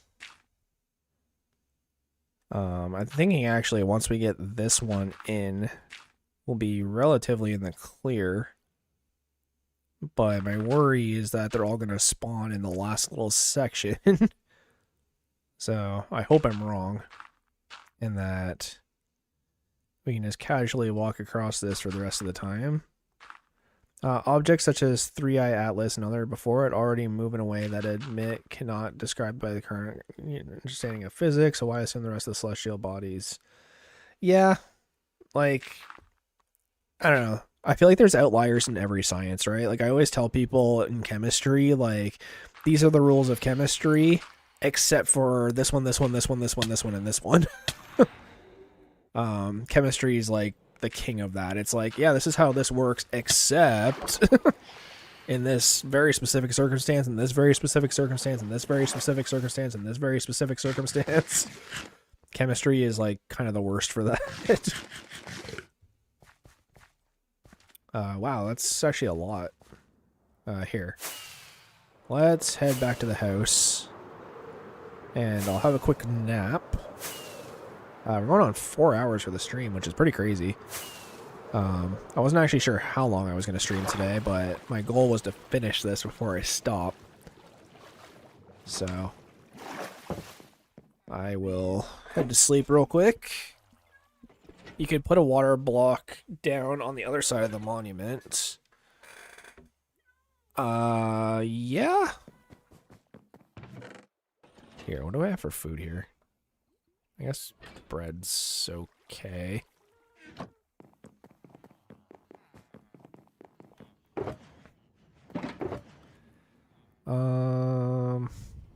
Here, give me this. Make some rockets.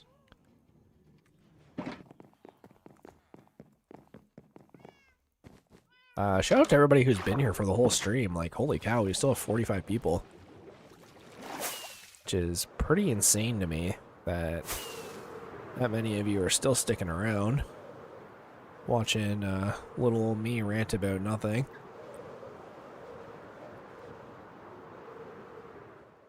But we are getting very, very close to being able to get this done.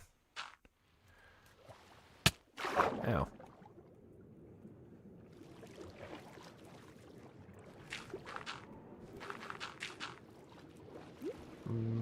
Get out of here.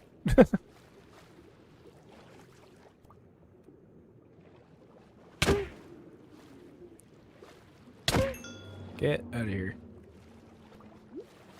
I'm going to try and save as much as my meat as I can, because it gives you way more saturation than bread does.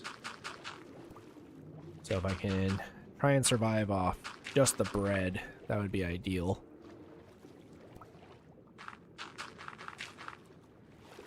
But this is already going way faster than earlier. Just get down here, break the line of sight. There's apparently one behind me somehow.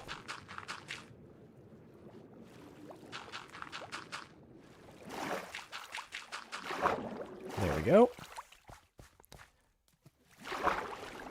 We're getting there, guys. We're getting there. Let me see if I can get rid of some of these plants.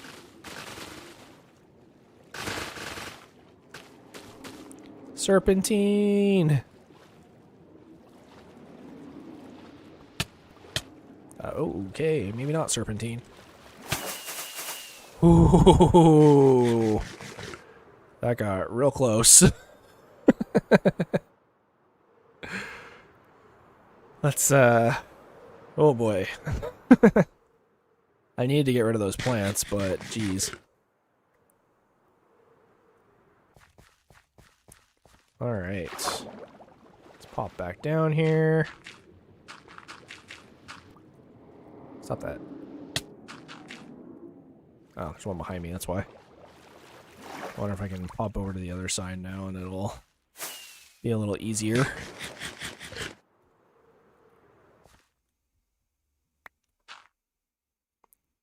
It seems like it.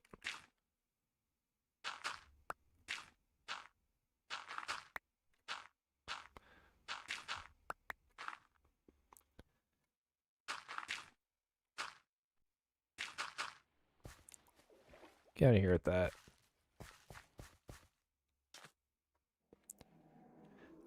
You will later submerge the pyramid?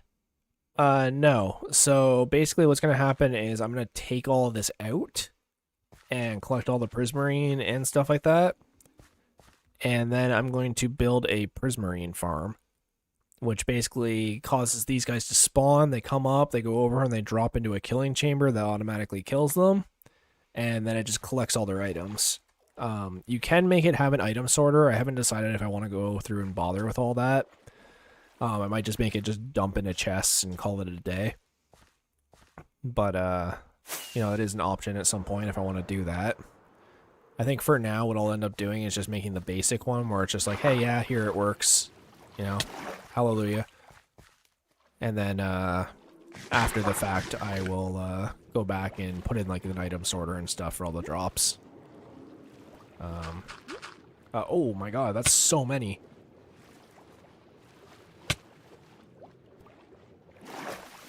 Yeah, see, this is the part that I was kind of afraid of. I think what's happening is they're all kind of spawning in the same area now. So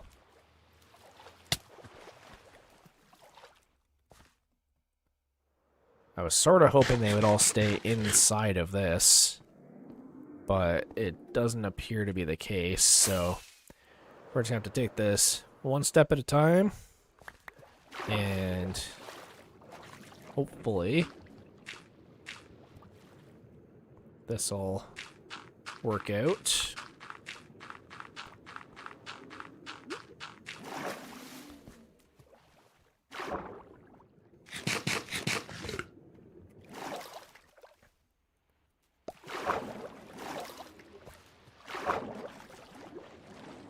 There's so many of them all pointing at me at the same time. Like this one.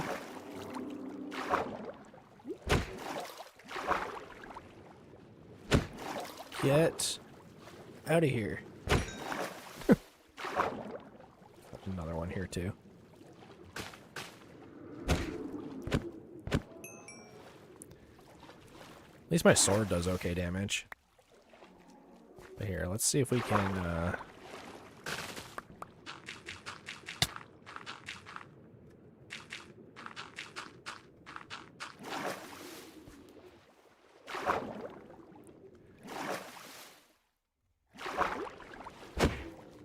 get away from me. Don't chase me. I'm full of gravel. Okay.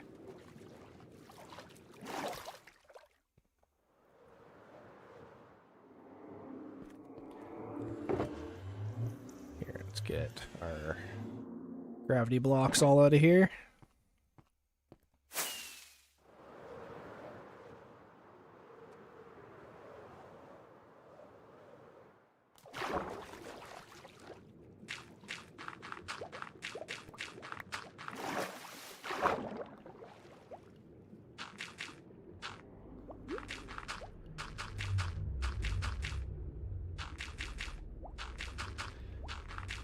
It's already started kind of happening, but what's going to start happening more is when we go to do our little sections, there's going to be guardians in them, unfortunately.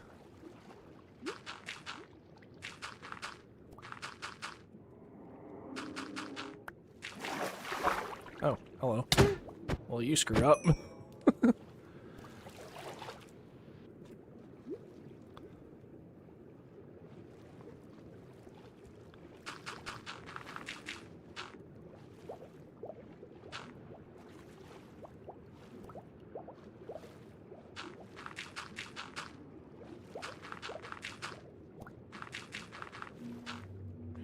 Come on, do this before I run out of air. No! Get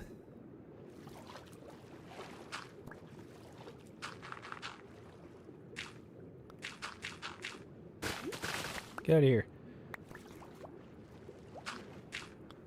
To the surface. To the wall. Let's see. We're at 271 views for this stream, guys. Holy crap. In terms of views, I think that's actually like my second highest view count for a stream. And that includes like some of my bigger ones too. Like, wow. So, shout out to you guys for that. Ow.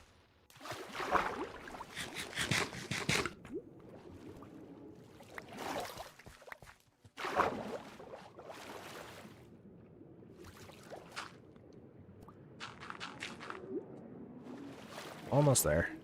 I can see the other wall.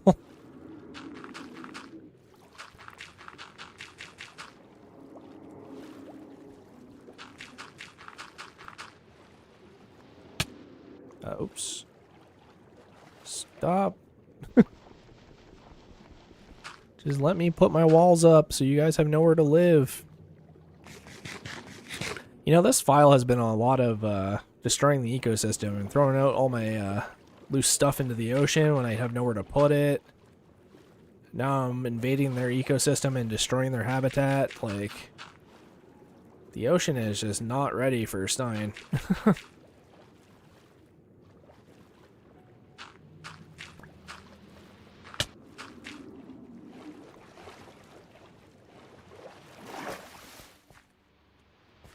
Oh. Still targeting me. Prefer you didn't do that.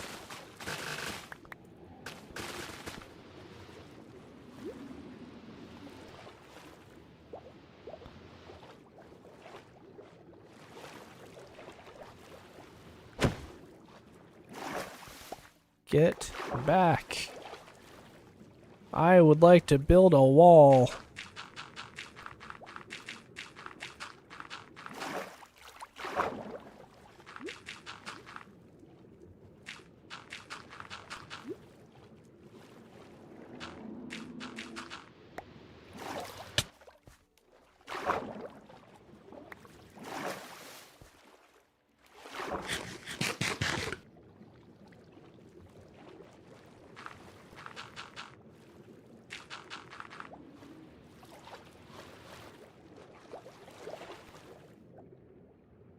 Almost there, guys. Almost there.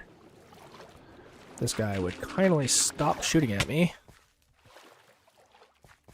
We would have probably already been done by now.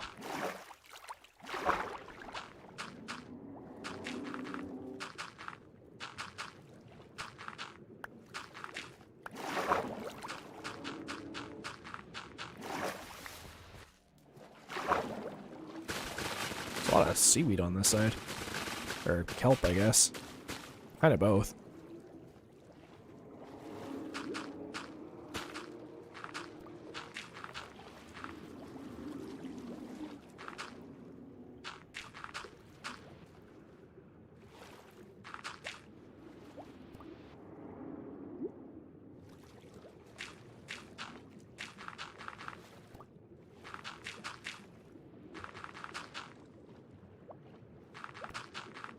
So we'll just keep moving along.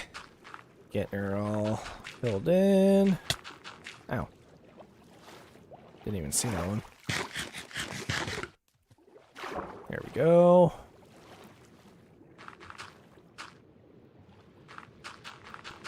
Leave me alone. I'm just destroying your ecosystem. What's the big deal?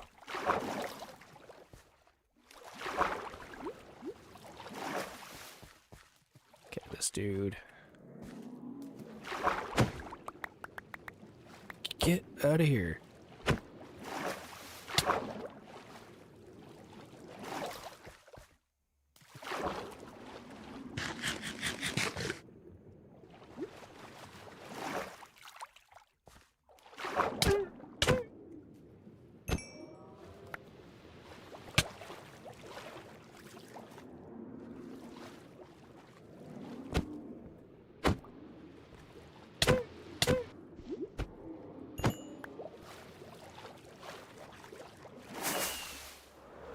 Oh, there's so many of them.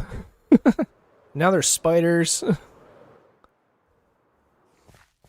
So I have a hard enough time dealing with your cousins. I don't need your grief too.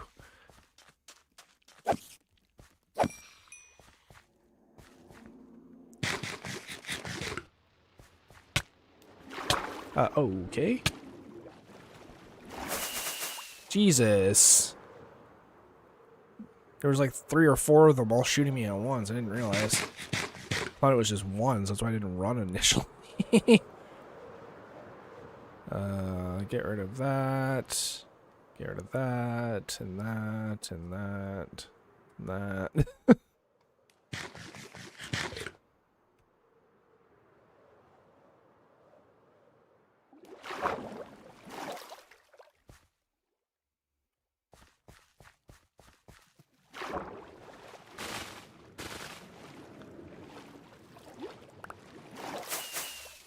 Alright, here. I'm gonna fly out and let those ones despawn, because there's way too many of them spawned in right now. There. Hopefully that'll change some things. I'll be able to place the last few. Because we're so close, like...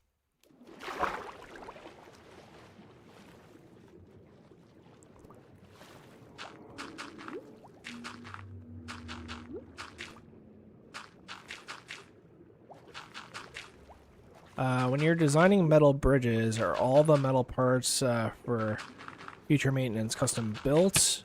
It sort of depends. So, when you build a bridge, you have the abutment, which is like the area where the bridge kind of butts up against. And you have, essentially they're called bearings. So, and what they are is they're like these big, like, laminated, half steel, half... Basically, it's like a layer of steel, layer of rubber, layer of steel, layer of rubber. And it's basically what the bridge sits on, and it kind of like cushions it from shock absorption and stuff so it doesn't crack the concrete at the end. And those need to be replaced every once in a while. Sometimes, like, part of my job was refurbishing bridges, which was basically taking old ones and, like, essentially giving them the same bridge they already have, but just, like, you know, rebuilding it. So a lot of the times, no, like, you wouldn't need to, like, necessarily replace parts on the bridge, except for maybe the bearings, or, like, say, like, the railing broke or something. Okay. Jesus. Okay, we popped a totem. And that is why I'm not going in there with no armor on. Yikes. That was fast, too. I was at full health. Okay, well, we're gonna go grab another totem, that's for sure. That was spooky. Let's just, pop one of those bad boys in. Jesus. Yeah, that scared me. I was not ready for that. That would have been GG's right there if I didn't have the totem. And even then, it was real close. But yeah, no, like, if a part rusts out, maybe we'll go out and, like, you know, cut a piece out of the bridge and use like jack stands and stuff. Like I know one of the last projects I was working on before the end of my time there, they had to lift a bridge up, and they had to actually put in some new I-beams because the ones on the bottom weren't up to code. And the reason they weren't up to code is because the bridge was so old that they actually didn't make that style of I-beam anymore.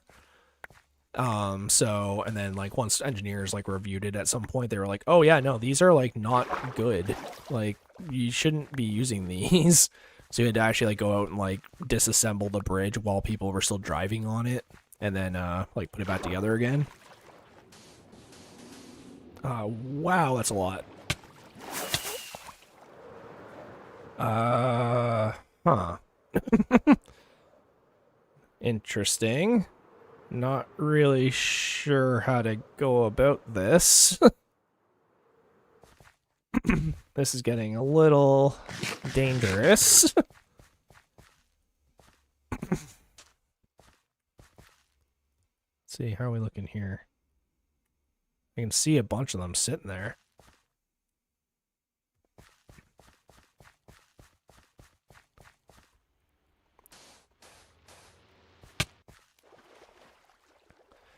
So it looks like we're doing this little by little because it's the only way I really can do it. I thought about using pistons to sort of launch them across, but I don't think that's going to work.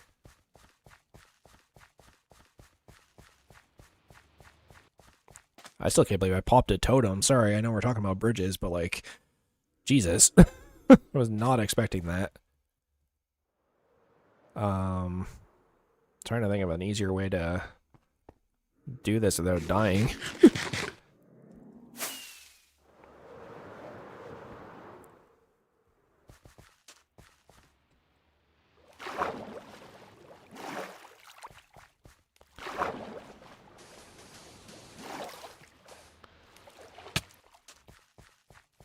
Just gonna have to kind of swoop down there and do it one at a time, it looks like.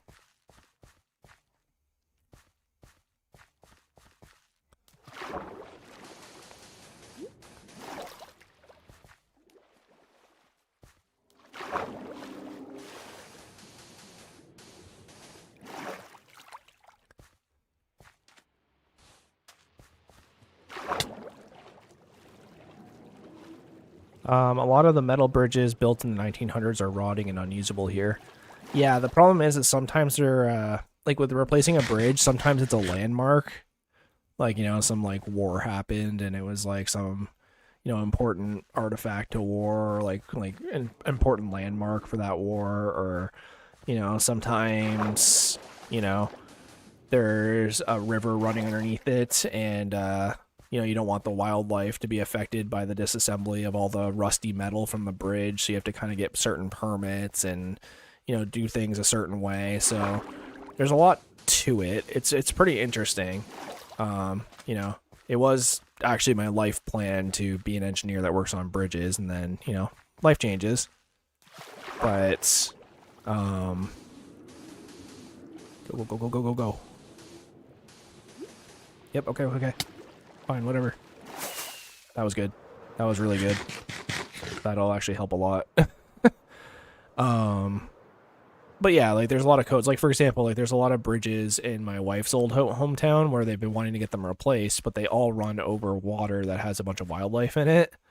So you sort of can't just like run in there guns a-blazing and tear out the old one and put a new one in. You got to kind of take that into consideration.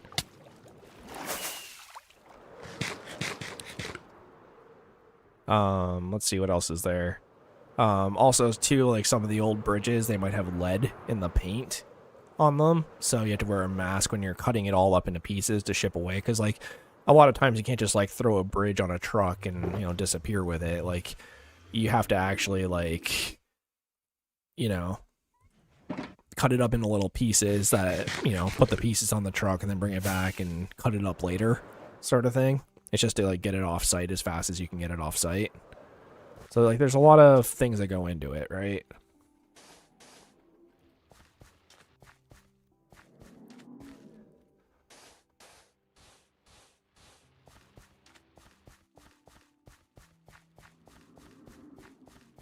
Stop shooting at me. Grr, I just want to get this done.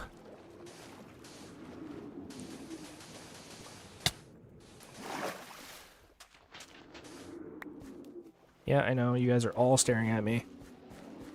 It's great. I don't know why sometimes it does way more damage, but... Okay. Hopefully I have enough sand to patch that hole. Once that hole is patched, this will be way easier. And then we don't have to worry about the outer edge of it, and then it's done. But if I can just get...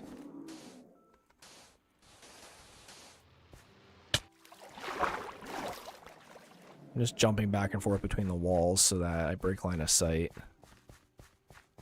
We're almost there. In fact, I would say we are there. I just need to make a few of them despawn. But let me try and get this done. Maybe if I fly around from this side.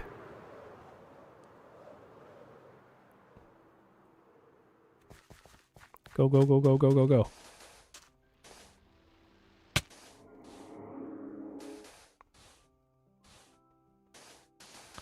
Go, go, go, go, go, go, go, go, go, go. Please, please don't shoot, don't shoot, don't shoot. Okay. That wall's done. Man, that was a lot trickier. See, the thing is like, I've done this before, but I've never really done it on hard mode, right? Like, especially not hardcore. I'm still really spooked that we popped a totem doing this, so I hope this is worth this. 3, 4, 5, okay. I'm sure a lot of the regular viewers are going to be like, oh crap, we missed that. So I'm going to have to make a short out of that, but... We are a little low on gravity blocks, though, unfortunately. So we'll have to pop into the ocean here and grab some.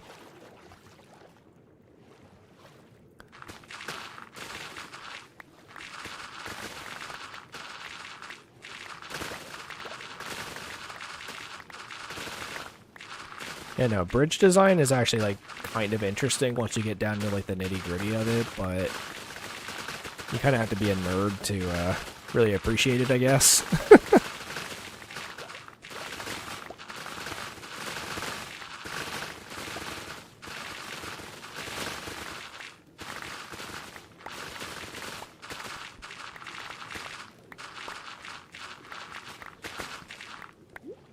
Alright, how we got...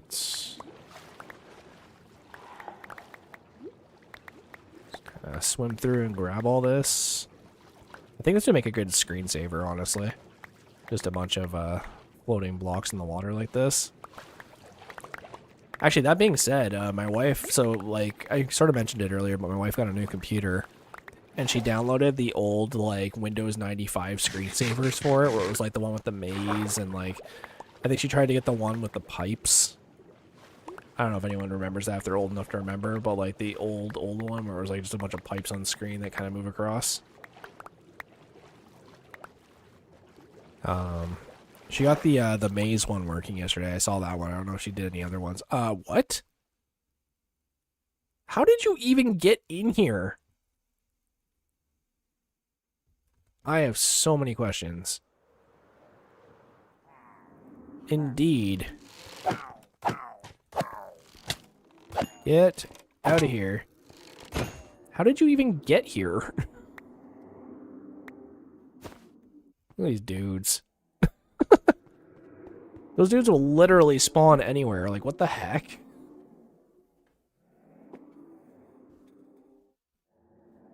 Oh, man.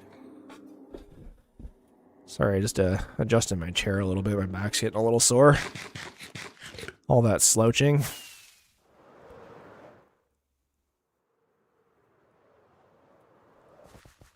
But we can...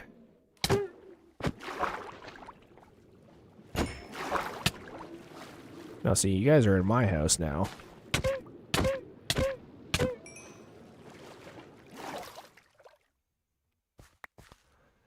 Now, if you want to spawn in here, I can kill you.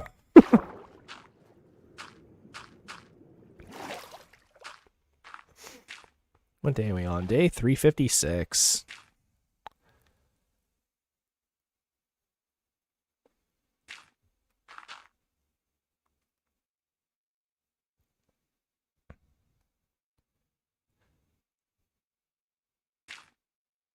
Is this just breaking? Yeah, it totally is.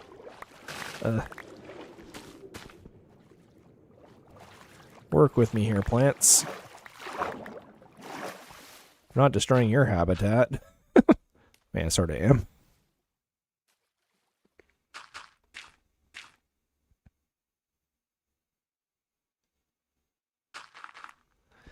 Okay. 1, 2, 3, 4, 5.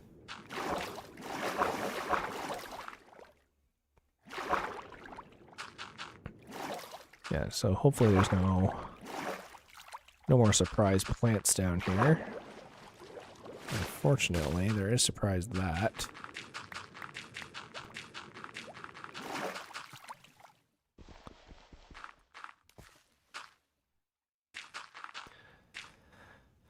Oh.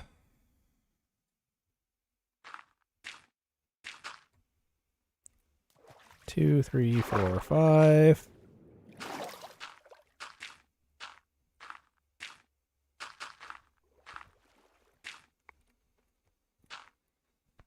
Look, even just with the wall up, look how much more calm it is. Oh. My guy. Oh, I'm actually kind of low on health. Must have been shooting me for a couple seconds there without me realizing it.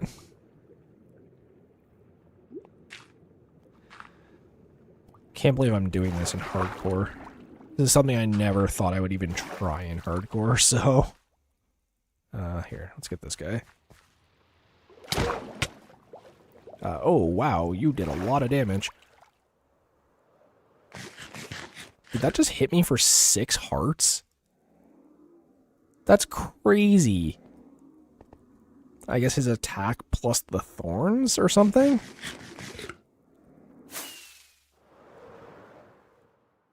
Jesus Christ.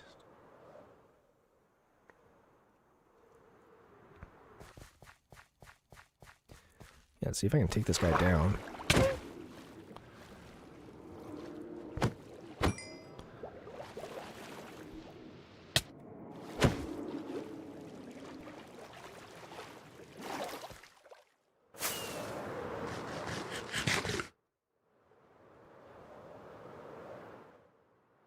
Jeez, I wish I had more steak. This is, not going the way I'd hoped it would. 1, 2, 3, 4, 5. So it's this.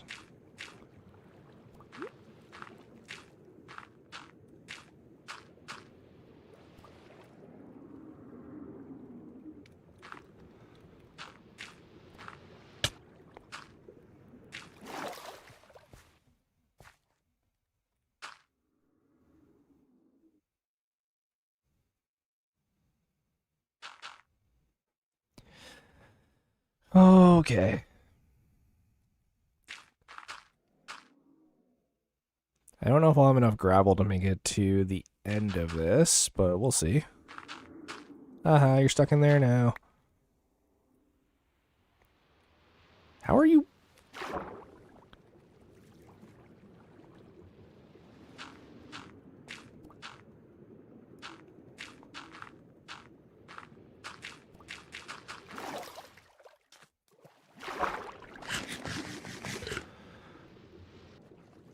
I can hear them trying to shoot me, but...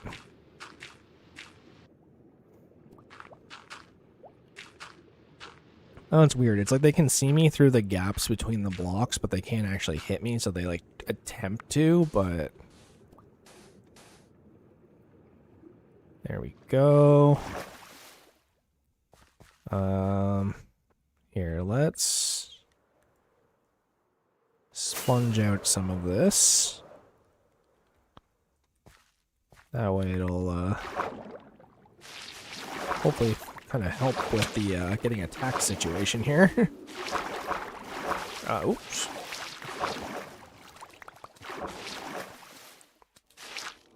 Oh, there he is.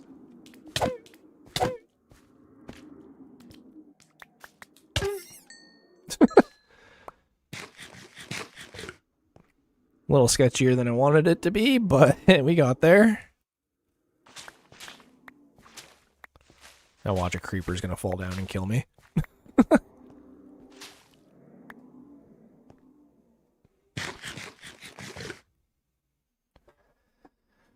Okay. Let's see here. Get me my wet sponge.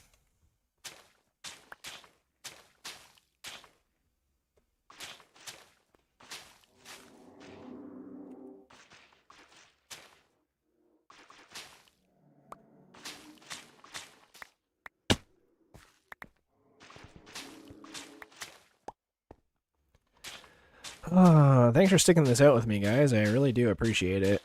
I know this can be a little bit boring, but once we get a prismarine farm, it's definitely going to make our builds so much nicer. And access to prismarine means that when we finally do get a conduit, we can get more than one. Okay, so there's one. See if I can hit this creeper off. Oh. Okay, well, that didn't go to plan, did it? That's fine, I guess.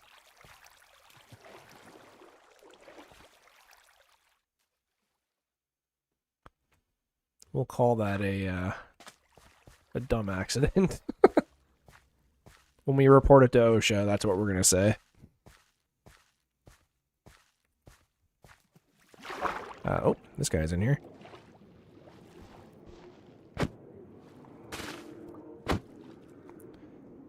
Where do you think you're going?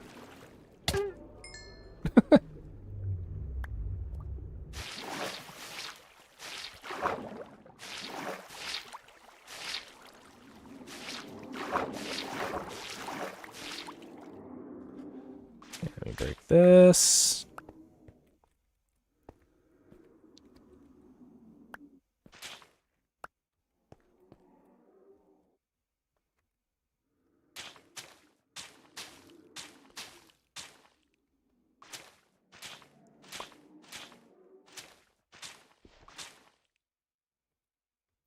Great.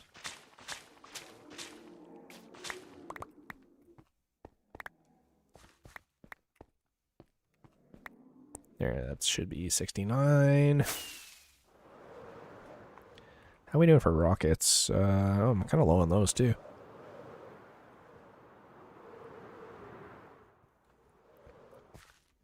I'm hoping I can maybe get one more section drained. If I just do this. Yeah, that kind of works. Just do it as you, like, come down. I don't know if that's necessarily faster, but I guess that's a way to do it.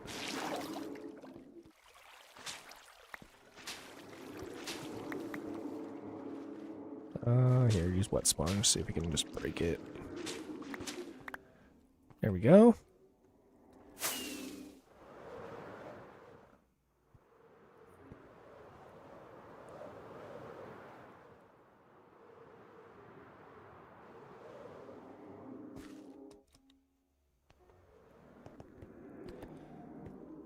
We will... What do we got in here? Nope, nothing yet. Here, I'll take some kelp back to the house with me, I guess. We need more food, we need more rockets. So...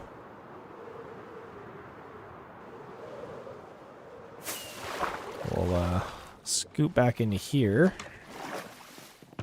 And we can go to sleep if it was not daytime already. Grab me some rockets. And I wish I had better food. I technically have here 1, 2, 3, 4. Oh no, Jeeves! Oh no, he's good. Okay. I thought for a second there he was stuck. I guess we do have some golden carrots on us. But let's put kelp in here for now. And we have these for repairing stuff. Let's go buy gold carrots, because they're technically better than steak. A lot of people don't know about that, but they give pretty good saturation compared to steak. So we'll do that. And then what we can actually do should be a little bit faster than flying back, is we can actually pop through the nether. Oh no, one of my bees escaped. Just hanging out in the corner by himself. He can't believe it. Viewership immediately drops.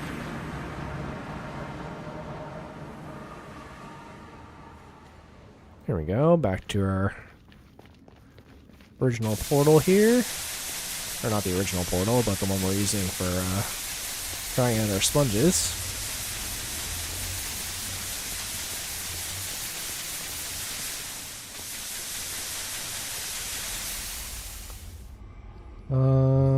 Yep, there we go.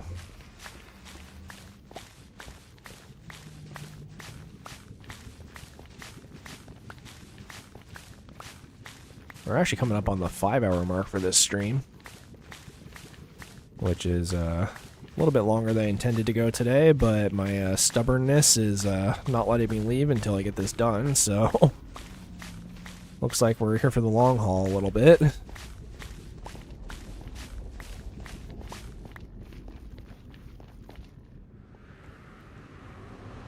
Can't believe it. We're almost at 300 views for this stream, too. That's crazy, guys.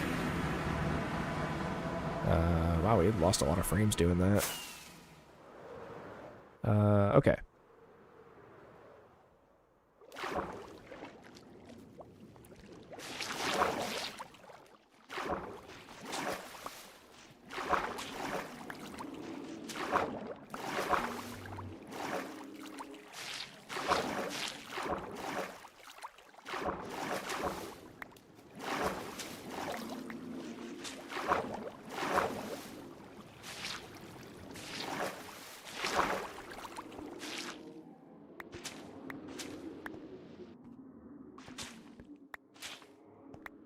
Yeah, that's a little bit faster.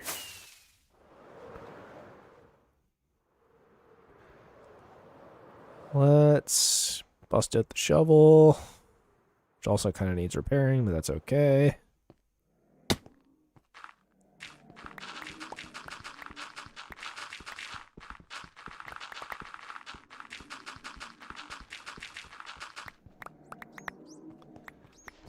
Hear all the dolphins on the outside. I'm waiting for one to jump in here and to start flopping around. Hope not, but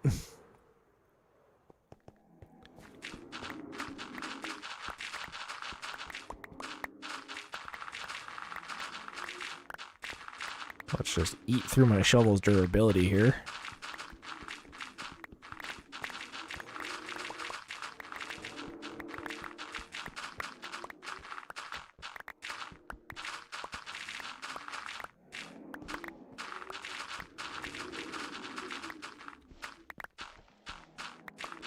For a second there, the sand off to the right there kind of looked like lava to me a little bit. It was like, what? There's water and lava beside each other? Impossible. That doesn't Minecraft.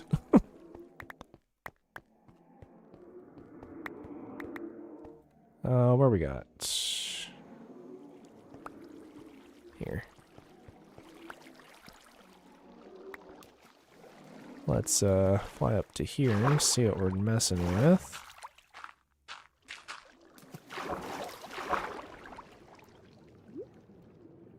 You know, swimming mechanics and the elytra mechanics are way too similar. They really need to fix that. The game gets so confused sometimes when you're wearing the elytra and you're trying to swim.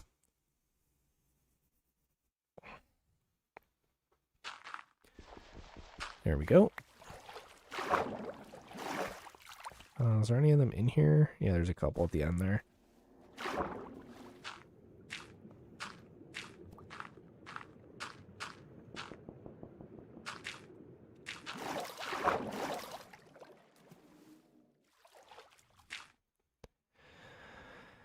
Okay.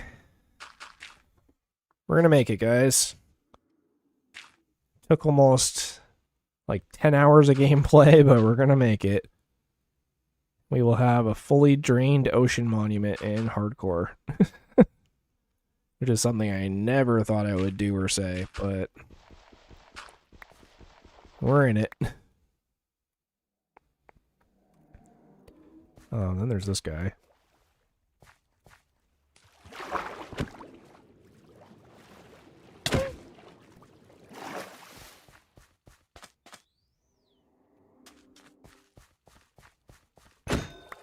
There we go. Where's the other one? There he is.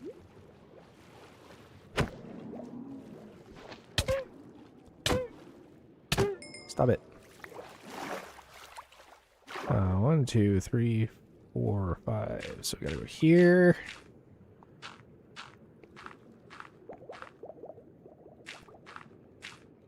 Two, 3, 4, 5. Gotta go here. Yeah, right here.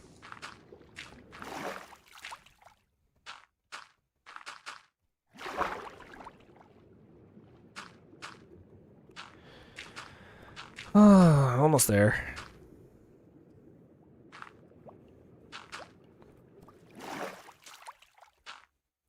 Unfortunately, it looks like a dolphin just swam down there, so we're gonna have to get him out before things go bad.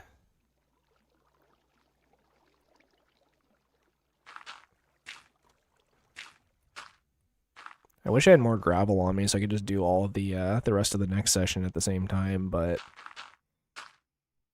I'm only kind of limited in my supplies here.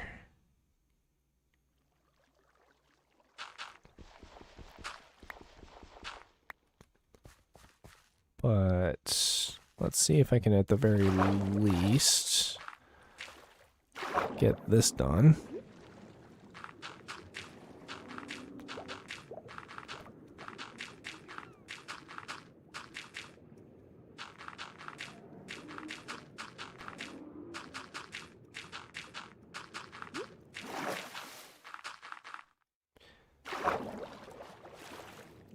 Oh god, I gave me Dolphin's Grace.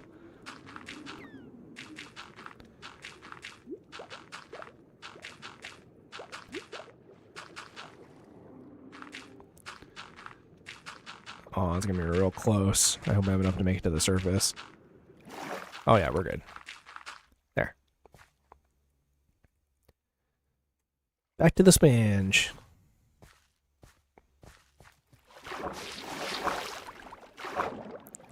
Here, well... No, actually I should probably keep that up, just in case. I know we're getting close to the end, but... You know, the inside of the monument, I don't necessarily need to sponge out right now, but I would like to at least get the outside done. Yeah, I think that's way faster, actually.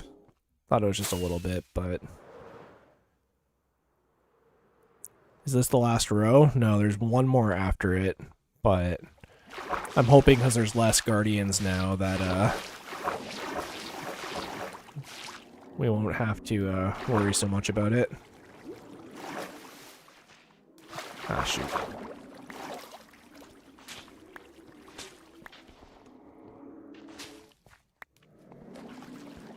Yeah, no, unfortunately there is still one row left after this. I can tell you guys are losing the steam, but my obsessive brain is telling me, no, get it done, do it all at once. So, I'm gonna do the next row and then probably call it, but depends how long that's even gonna take, because for all I know, I just created a guardian farm beside this, and I have no idea. Hopefully not, but... We'll see how it goes.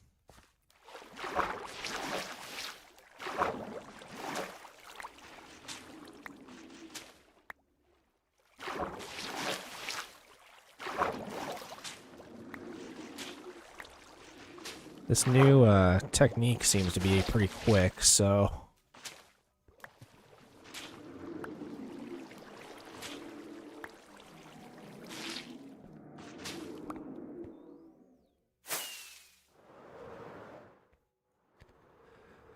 hop on over to here.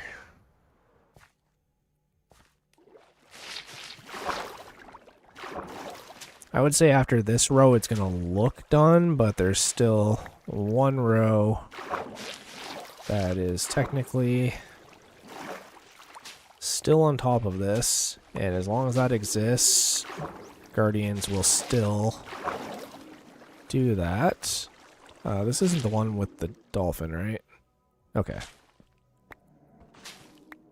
I think it's the one next to this one that has the dolphin.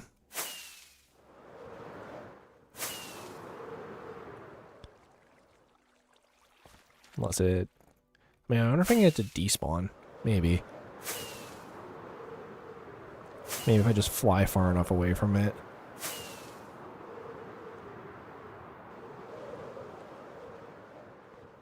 Yeah, here, let's try that. Maybe if I'm lucky, I don't need to sit here and drag it out with the lead, but... who knows? I don't know if dolphins count as persistent entities, so... You guys aren't.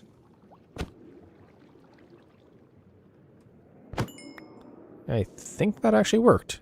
Great.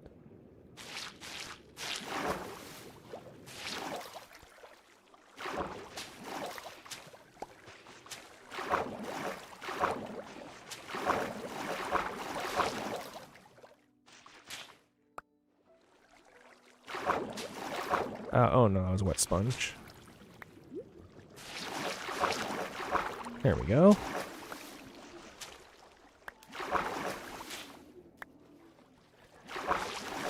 And... you know, the longer I go, the more this is turning into like an ASMR channel. Might as well just start one at this point. Except for the moaning of all the Guardians.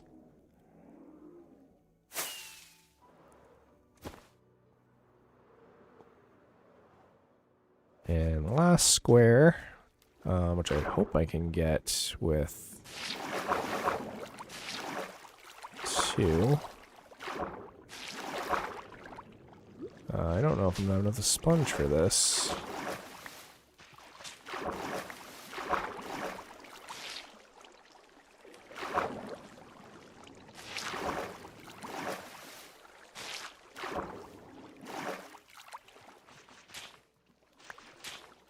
The answer is no. Close, but not quite enough.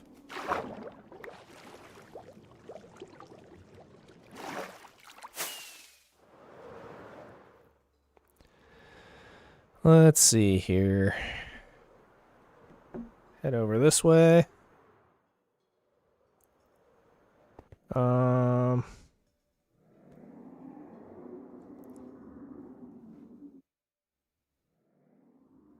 Okay, great. I just got a text from the car dealership, and they have my parts. That actually works out quite good, because if I can finish the last little bit before noon, I can head out, grab that, and come home.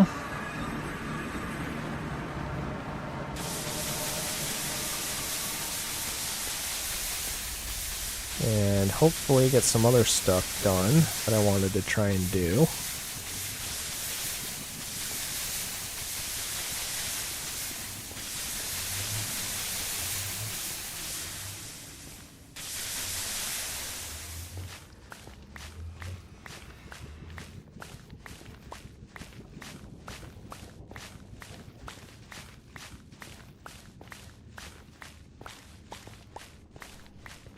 I'm actually kind of shocked I haven't been attacked by a piglin yet. I haven't been wearing gold in the nether for past few sessions now. It's like they know not to mess with me. My voice is so dry right now, I can get all gravelly.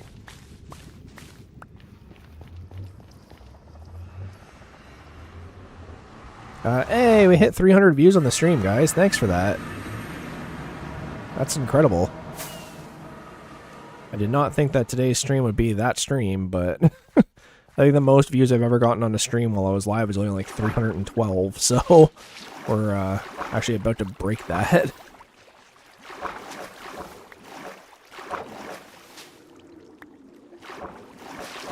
And then hopefully I'll be able to throw up a few shorts this weekend.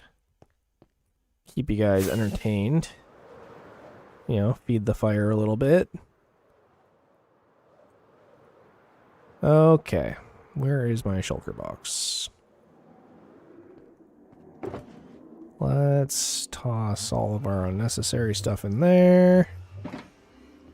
And where's my shovel? I should probably repair that, honestly. It's gonna be a lot of gravel to take down.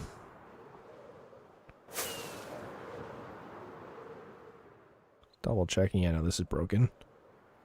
We need to try and fix this quickly. Basically need to wait for it to do that.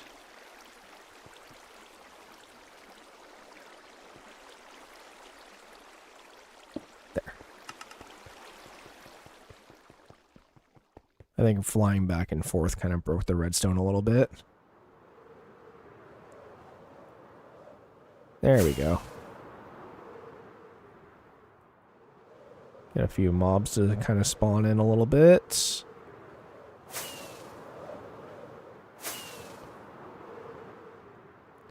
There we go.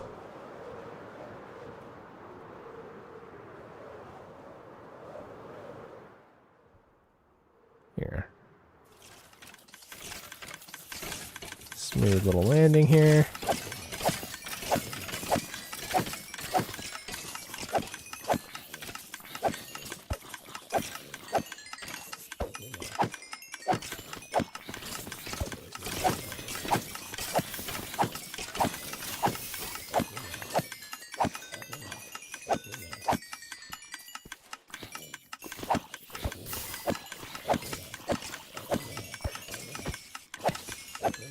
My great-grandpa was contracted from Italy to build highway bridges and cathedrals in the early 1900s in South America. They still stand, despite him never having a formal education.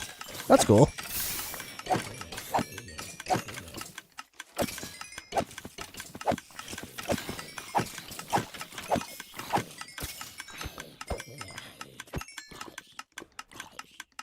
Here, let me... Don't need that, don't need that. We'll switch that back. Hopefully I didn't destroy your guys' headphones too badly. I'm just realizing the watch time for this stream is going to be absolutely absurd. Probably going to get fully monetized worth of watch time just from this stream, which is pretty crazy. You need 400 watch hours from a stream in order to get monetized. And I think my best stream ever, I got 360 in one go. And it does count towards your monetization, so. And with having this many people here for the entire stream, I think we're not too far off from that.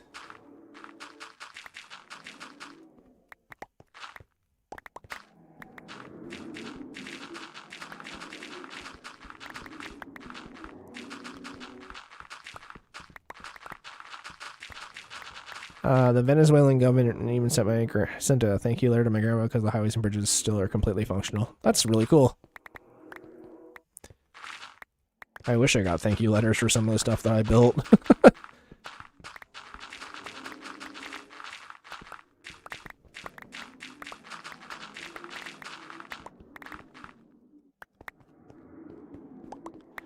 Alright. Once I take down all this gravel, guys, we're on the last row.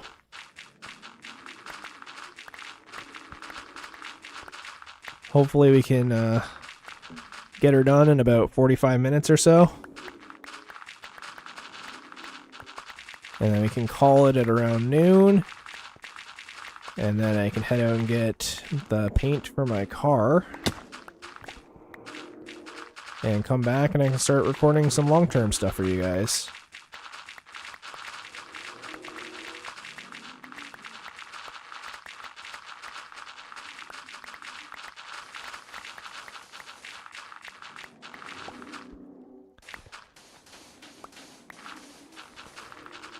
I'm hoping the long form videos do okay. With my experience in the past, they don't get a lot of views, so I'm kind of hoping that now you're a bit more established. Uh-oh, see, that's what I was afraid was going to happen. Here, let me patch the hole in the wall from the creeper. There.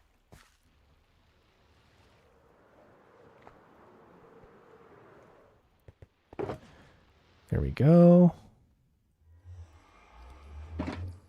Tidy up, make sure we collect all of our gravel. And I guess red sand. Doesn't look like we've lost too much of the red sand. I was a little worried about that, but you know, obviously red sand's kind of a hot commodity. But I think we're actually okay.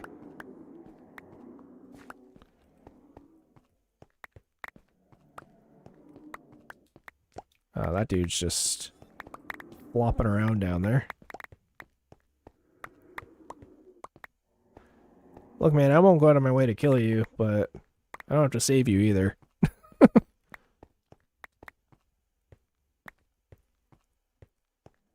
I've also been wondering if I should even say the word kill on stream. Or death or die or anything like that. YouTube seems to really not want you to say those words. He's doing his best, okay? Yeah, he's trying. I don't know how closely YouTube monitors the live streams for like actual words. I don't know if they have like AI translating everything I say. Yes, more you say the better. No, it's actually the exact opposite. That's why people started saying like unalive.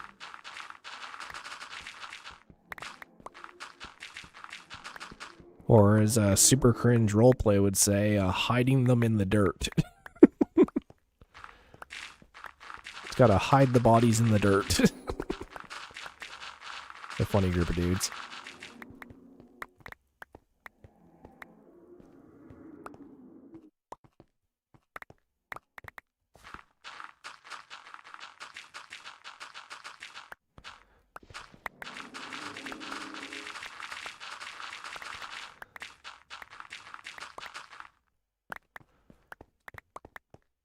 There we go.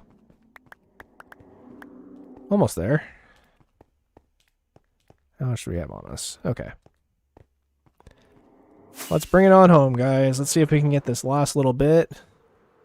There are definitely still guardians in the water, but I think if we're just kind of keep doing what we've been doing, should be able to finish it off.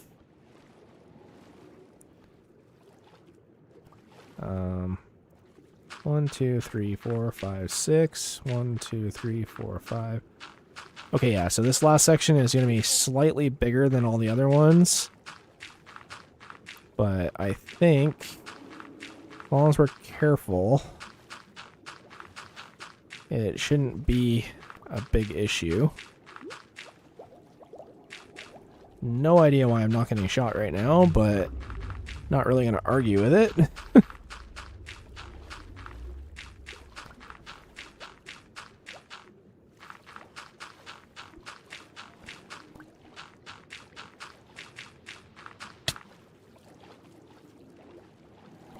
That went way smoother than I was expecting it to. Got like over half the wall. Alright. Let me just get my hunger back. There we go. I think the problem is that carrots, while they keep your saturation full, that doesn't really help in terms of recovering health. So...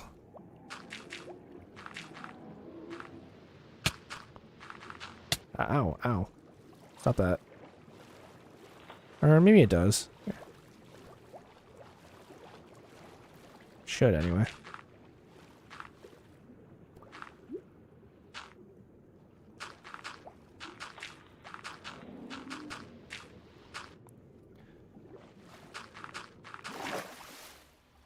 This dude.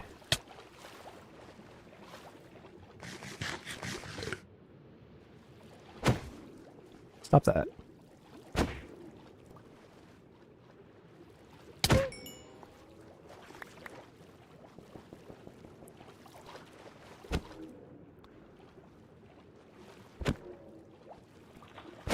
There. Now, don't spawn any more in.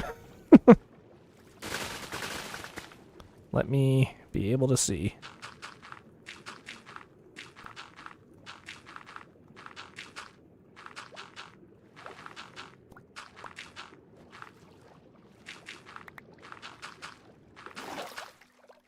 Perfect. So if I can just get this last bit. Give me a bit of cover.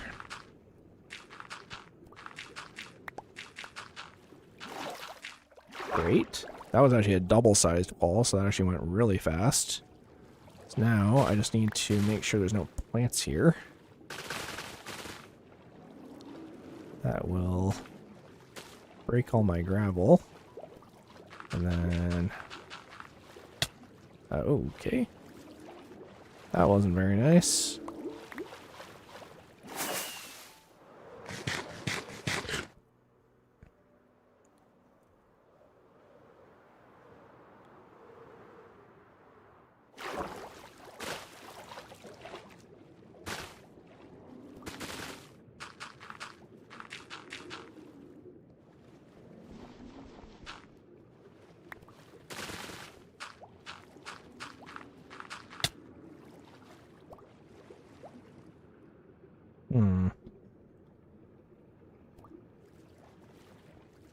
Is this guy gonna let me do this or what?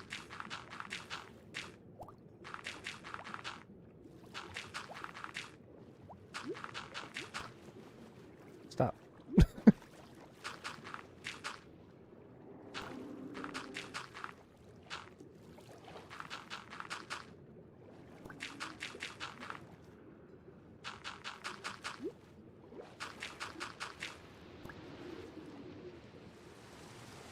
I need air. Go, go, go, go, go.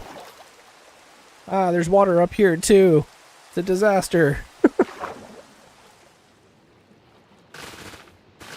I think part of my issue right now is they're all hiding in the kelp. So, do you believe in the theory of relativity? Like, basically, yeah, why? Here, you guys stay way over there.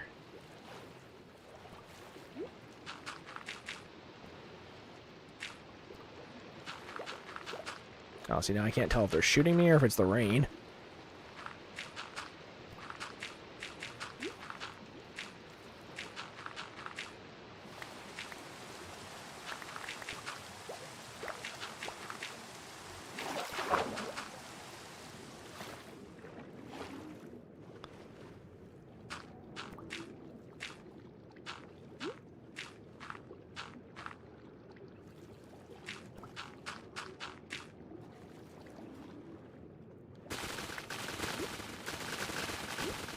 There. That'll kind of help a little. I hope. This guy's kind of got me trapped against a wall.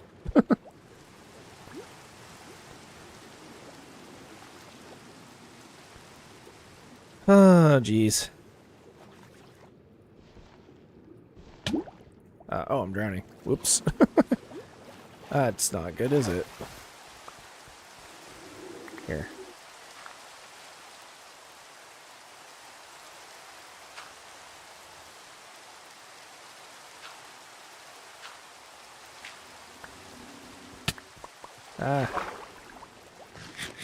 It's weird, a lot of them are actually over there, like, beside the, monument. They're not actually in it. Get out of here. Here, let's maybe try going over to the other side. See if we can start anything on this side.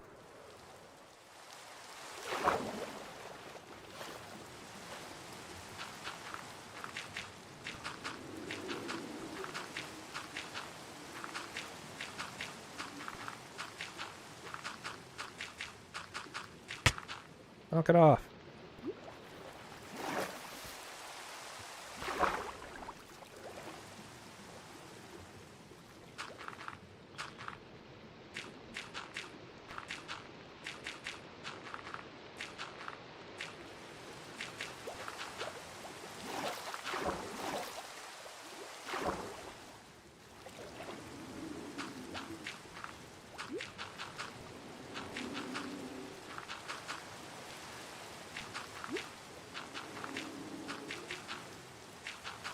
You guys are blocked off from the rest of the ocean.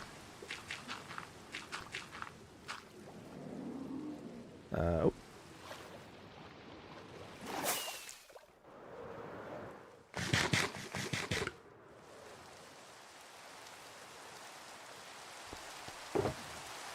There we go.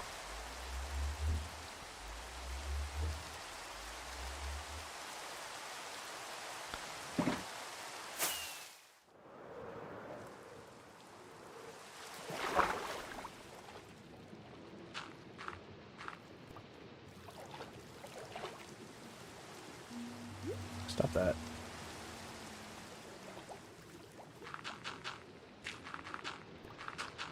Ugh.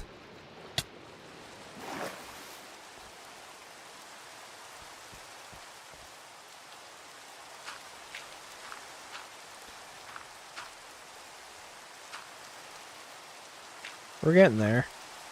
Do you believe that space-time is relative and can get affected by gravity as well as bent by energy causing time dilation phenomena?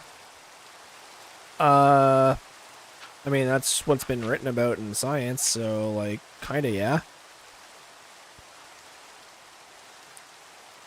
Like, we've done experiments to try and prove that, so...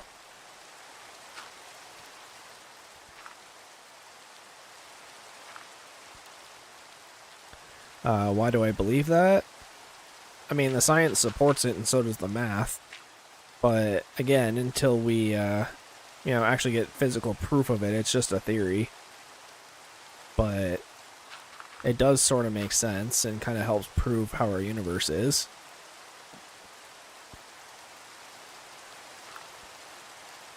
You know, I think everybody just wants to find meaning and a reason for everything. So... I think that's a pretty solid theory.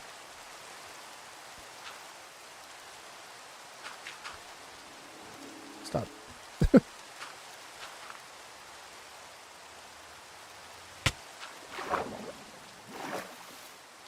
Oops. Stop that. How are we looking? Pretty good, pretty good. Here.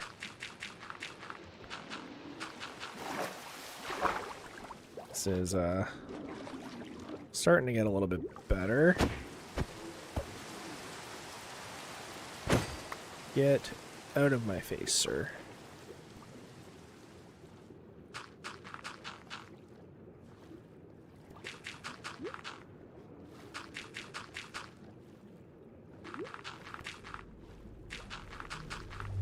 Quick before I get shot by a million lasers.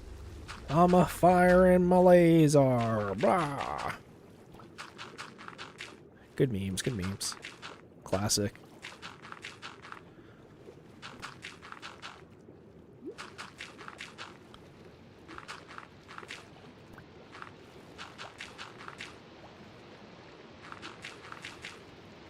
Yeah, this is already going way faster than the previous walls. Which is good, because it's the biggest one.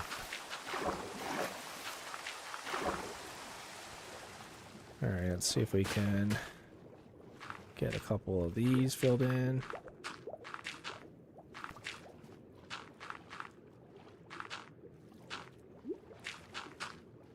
There we are.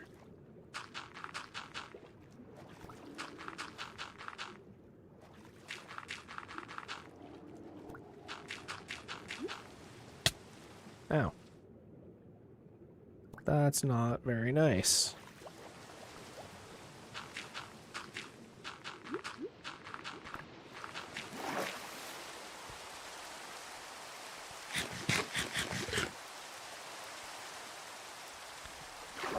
Let's see. A few of them pointing at me now.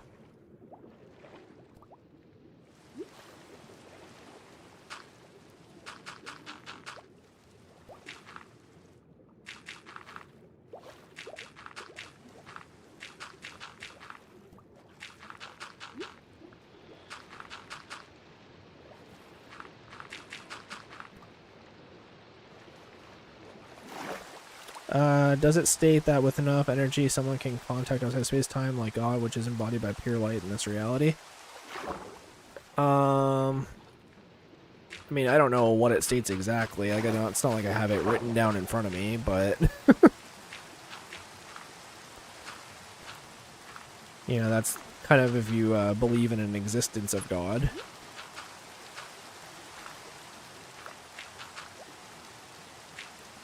But that's sort of where I gotta kind of draw the line. I don't want to, you know, target people's beliefs and stuff, right? So, you know, people are allowed to believe what they want. As long as it doesn't hurt anybody else, then knock yourself out.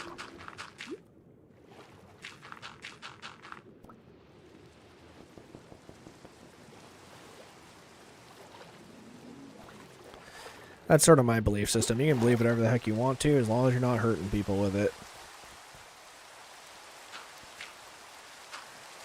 The minute your belief is causing harm to other people, that's where I kind of have to step in and be like, hey now. Hey there, oh there.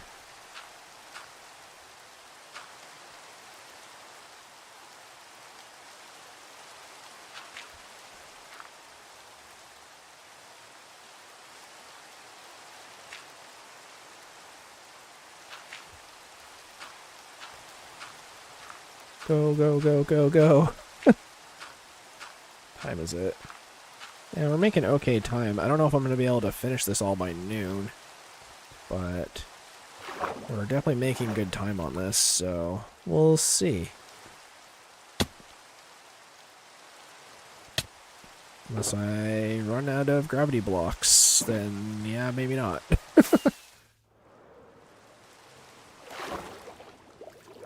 Here, let's go a little bit further this way. There we go.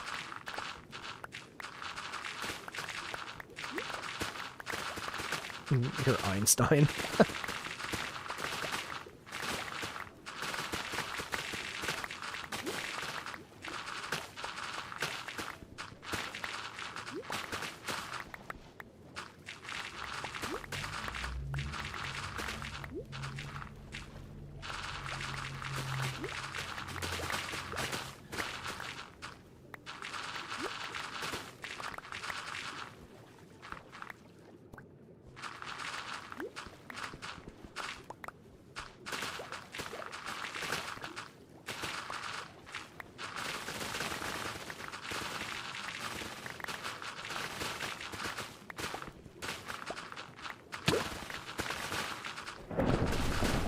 Oh great, thunderstorm.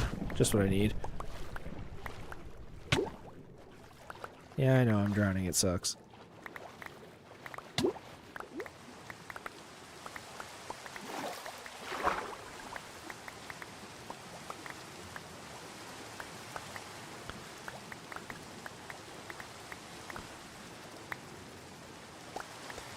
All the blocks.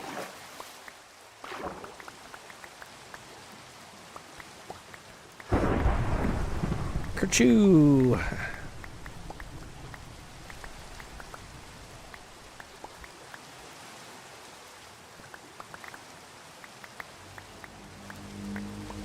Here, I'm gonna fly.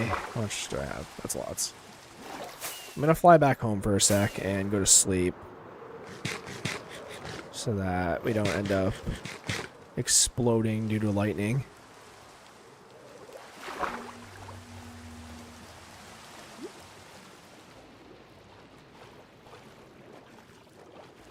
You know, I think if going to sleep will stop me from getting hit by a lightning bolt, that's pretty valid.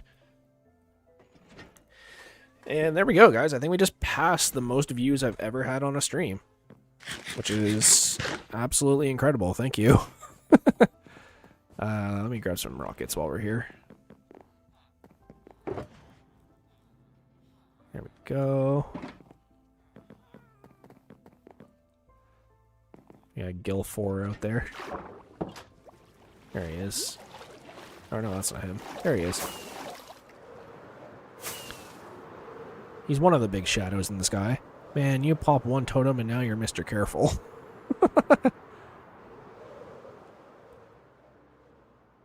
I mean, wouldn't you be?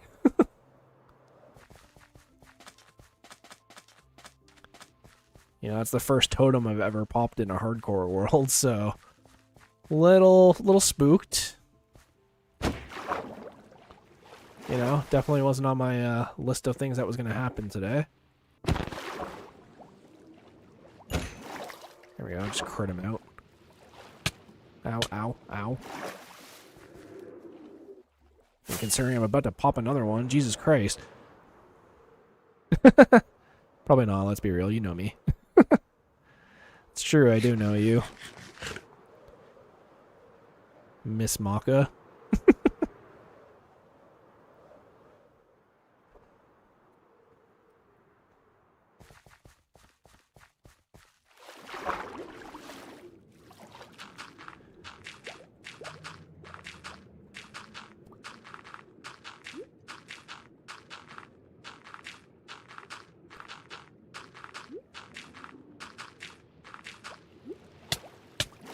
Okay.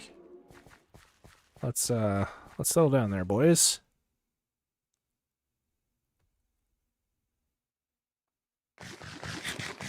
Here, maybe I'll fly over to the other side and see if it's any better. The answer may surprise you. It's not.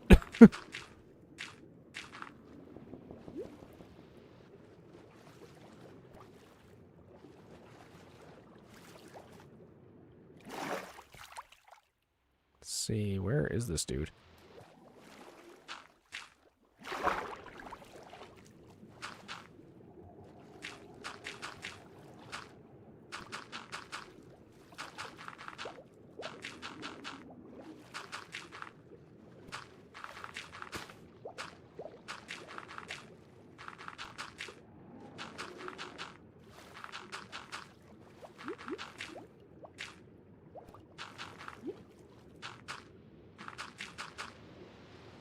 Look at this dude.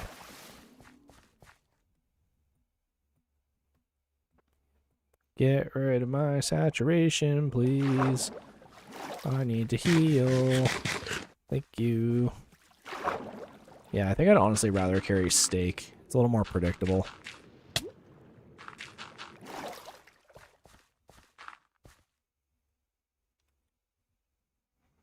But the cool thing is, pretty soon, these guys will be all trapped. And all I gotta do is drain the water out, and they will hopefully suffocate. Oops.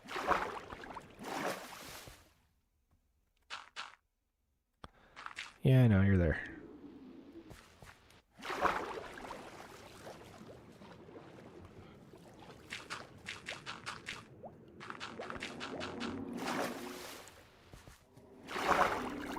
My guy.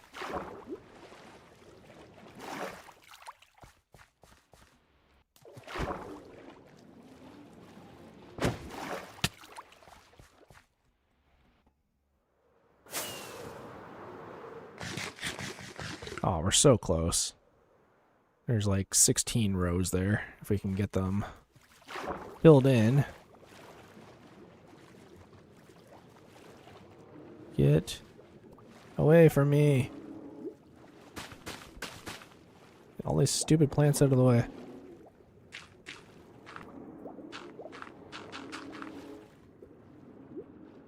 Oh, look at this guy. He's gonna come down on me like a sunbeam. Here. There's too many of them outside the area now.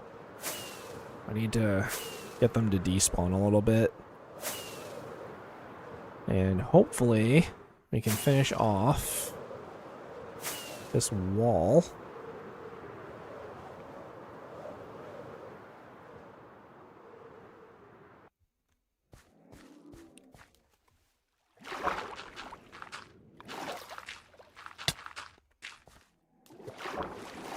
Stop looking into my eyes. It gives me anxiety. That's like so real. I don't know why I have this weird thing with like making eye contact with people. It's like, feels like they're like staring into my soul. Here. Stop it.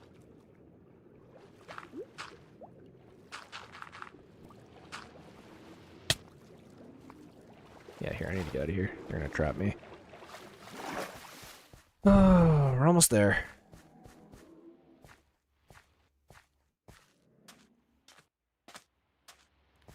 Might honestly just have to fly down there and go one at a time. There. Just have to do one row at a time and just keep running away, I guess.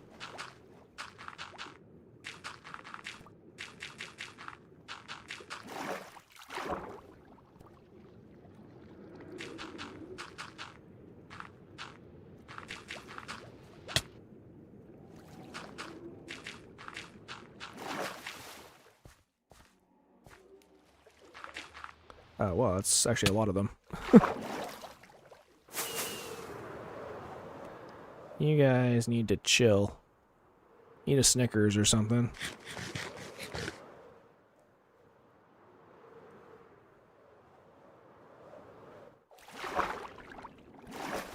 That would have been bad. Take a bunch of impact damage and then... Yeah, there's two of them here. Jeez.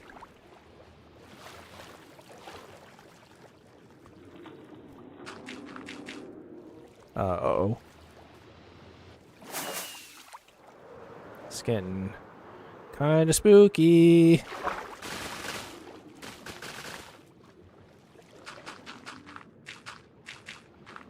Oh, wow. That's so many.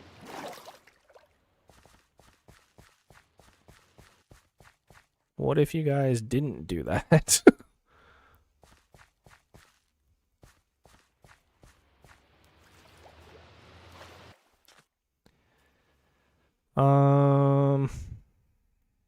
Okay.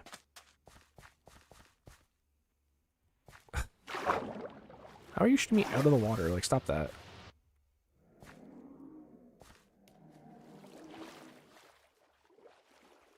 Do I still have my trident? I do. I wish it did a bit more damage, but I'll take it.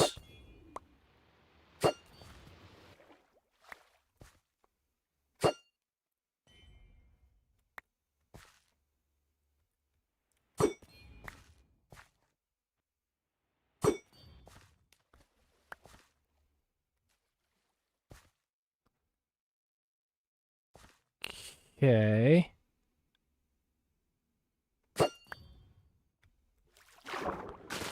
Here, yeah, let's break all this so I can see. Because, oh my god.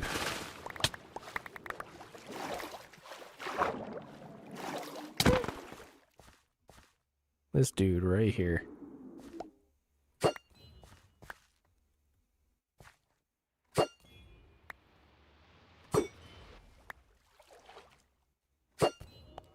Get out of here. Just pick them off one by one.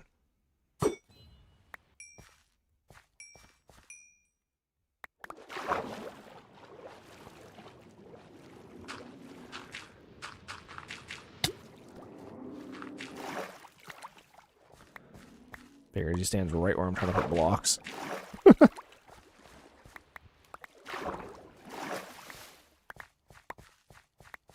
Eat. Eat.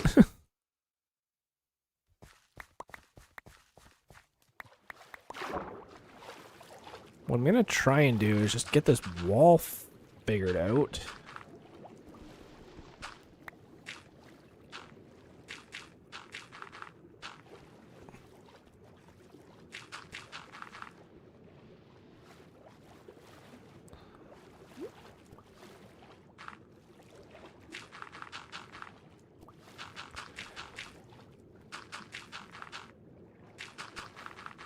Go, go, go, go, go, go, go. The smaller I can make that gap, the safer I will be on the outside of the wall, filling the rest of it in.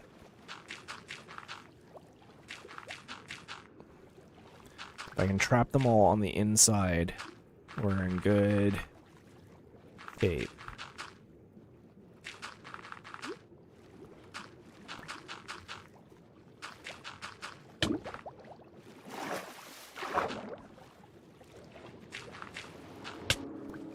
Oops, didn't even see that one.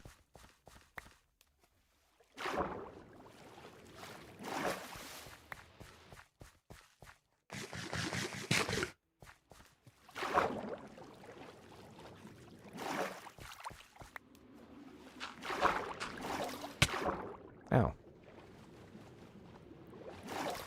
Oh man, am I out of gravel again? That's not good. This is wearing me down a little bit. But we're almost there. Grab a bit more gravel. This will hopefully be the last bit of gravel I need to grab. And then we're in business. At least for the outer wall. Might need some for the inner wall, but...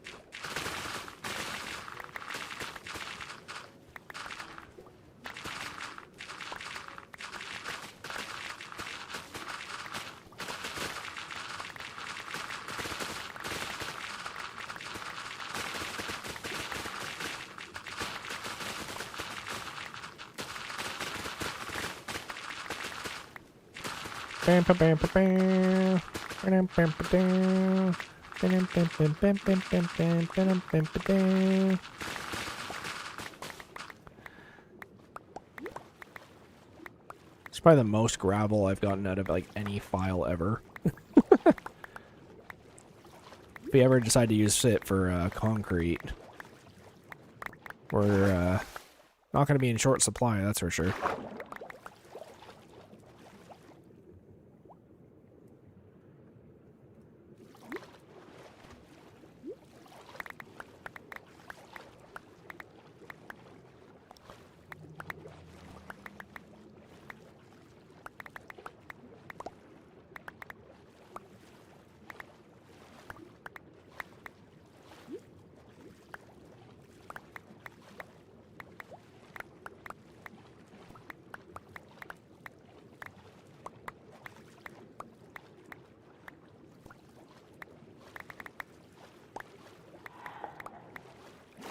Alright, let's see how she goes.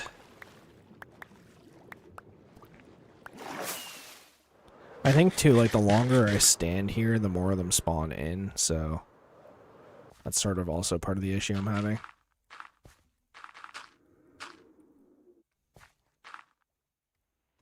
Get out of here.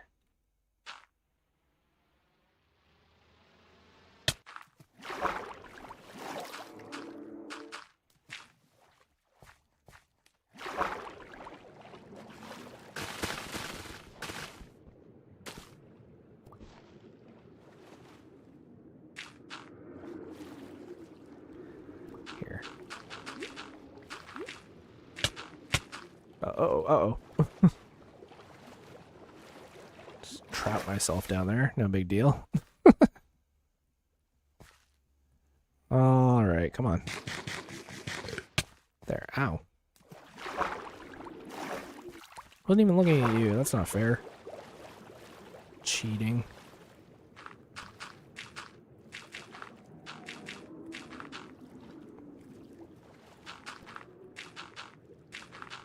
Okay.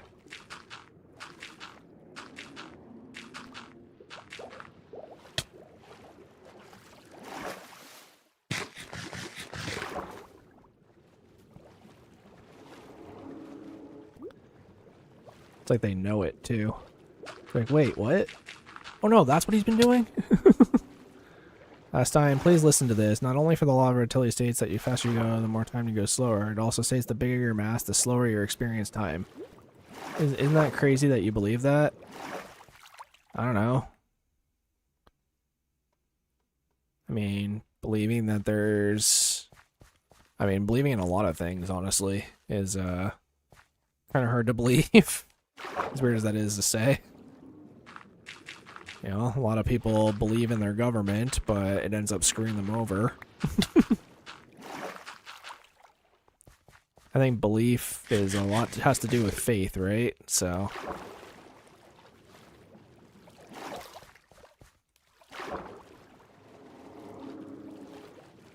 I don't know, it's pretty crazy to me that a bunch of people have spent the last 5 hours watching me struggle to do this.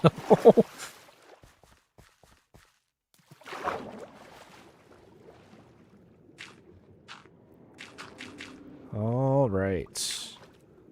Let's see if we can get this plant out of the way so I can finish this wall. And we are so close to being able to patch this off.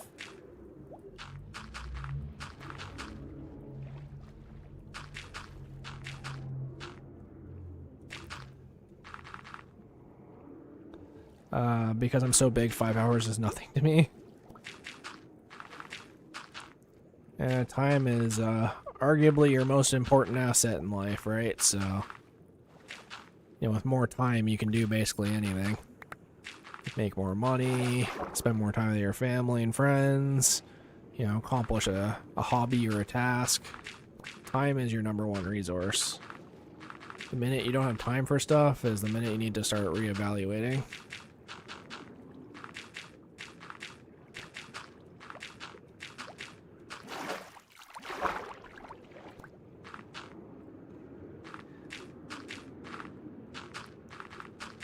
All right. As long as this stupid dolphin doesn't end up in here. There. We've done it. I don't know why I heard a zombie, but... Oh, there he is. It is done. We just need to drain the rest of this water out, but right now, just because I'm looking at the time and oh my god, I think I'm probably going to call the stream there and we can finish the rest in the morning. So thanks for checking out the stream, guys. Lots of interaction today, lots of views, lots of watch time, lots of likes. Yeah, no, not what else could I ask for, right? Last few live streams before I start my full-time job, so can't ask for more than that. So again, I appreciate you guys showing up, and I'm gonna go shower and head out to the auto dealer to grab my package, and we can you know, do more tomorrow. Tomorrow we can finish off draining that last section there that I just blocked off, which shouldn't take long, take like an hour maybe. And then we can start taking down this and building our Guardian farm, which is going to be pretty freaking crazy. We'll have more than enough items and more than enough sea lanterns to last us forever after that. So, yeah, just again, thanks guys so much for watching the stream. And yeah, I'm going to go have something to drink and then head out. So, thank you. So, goodbye and good night, gamers. I'll see you in the next one.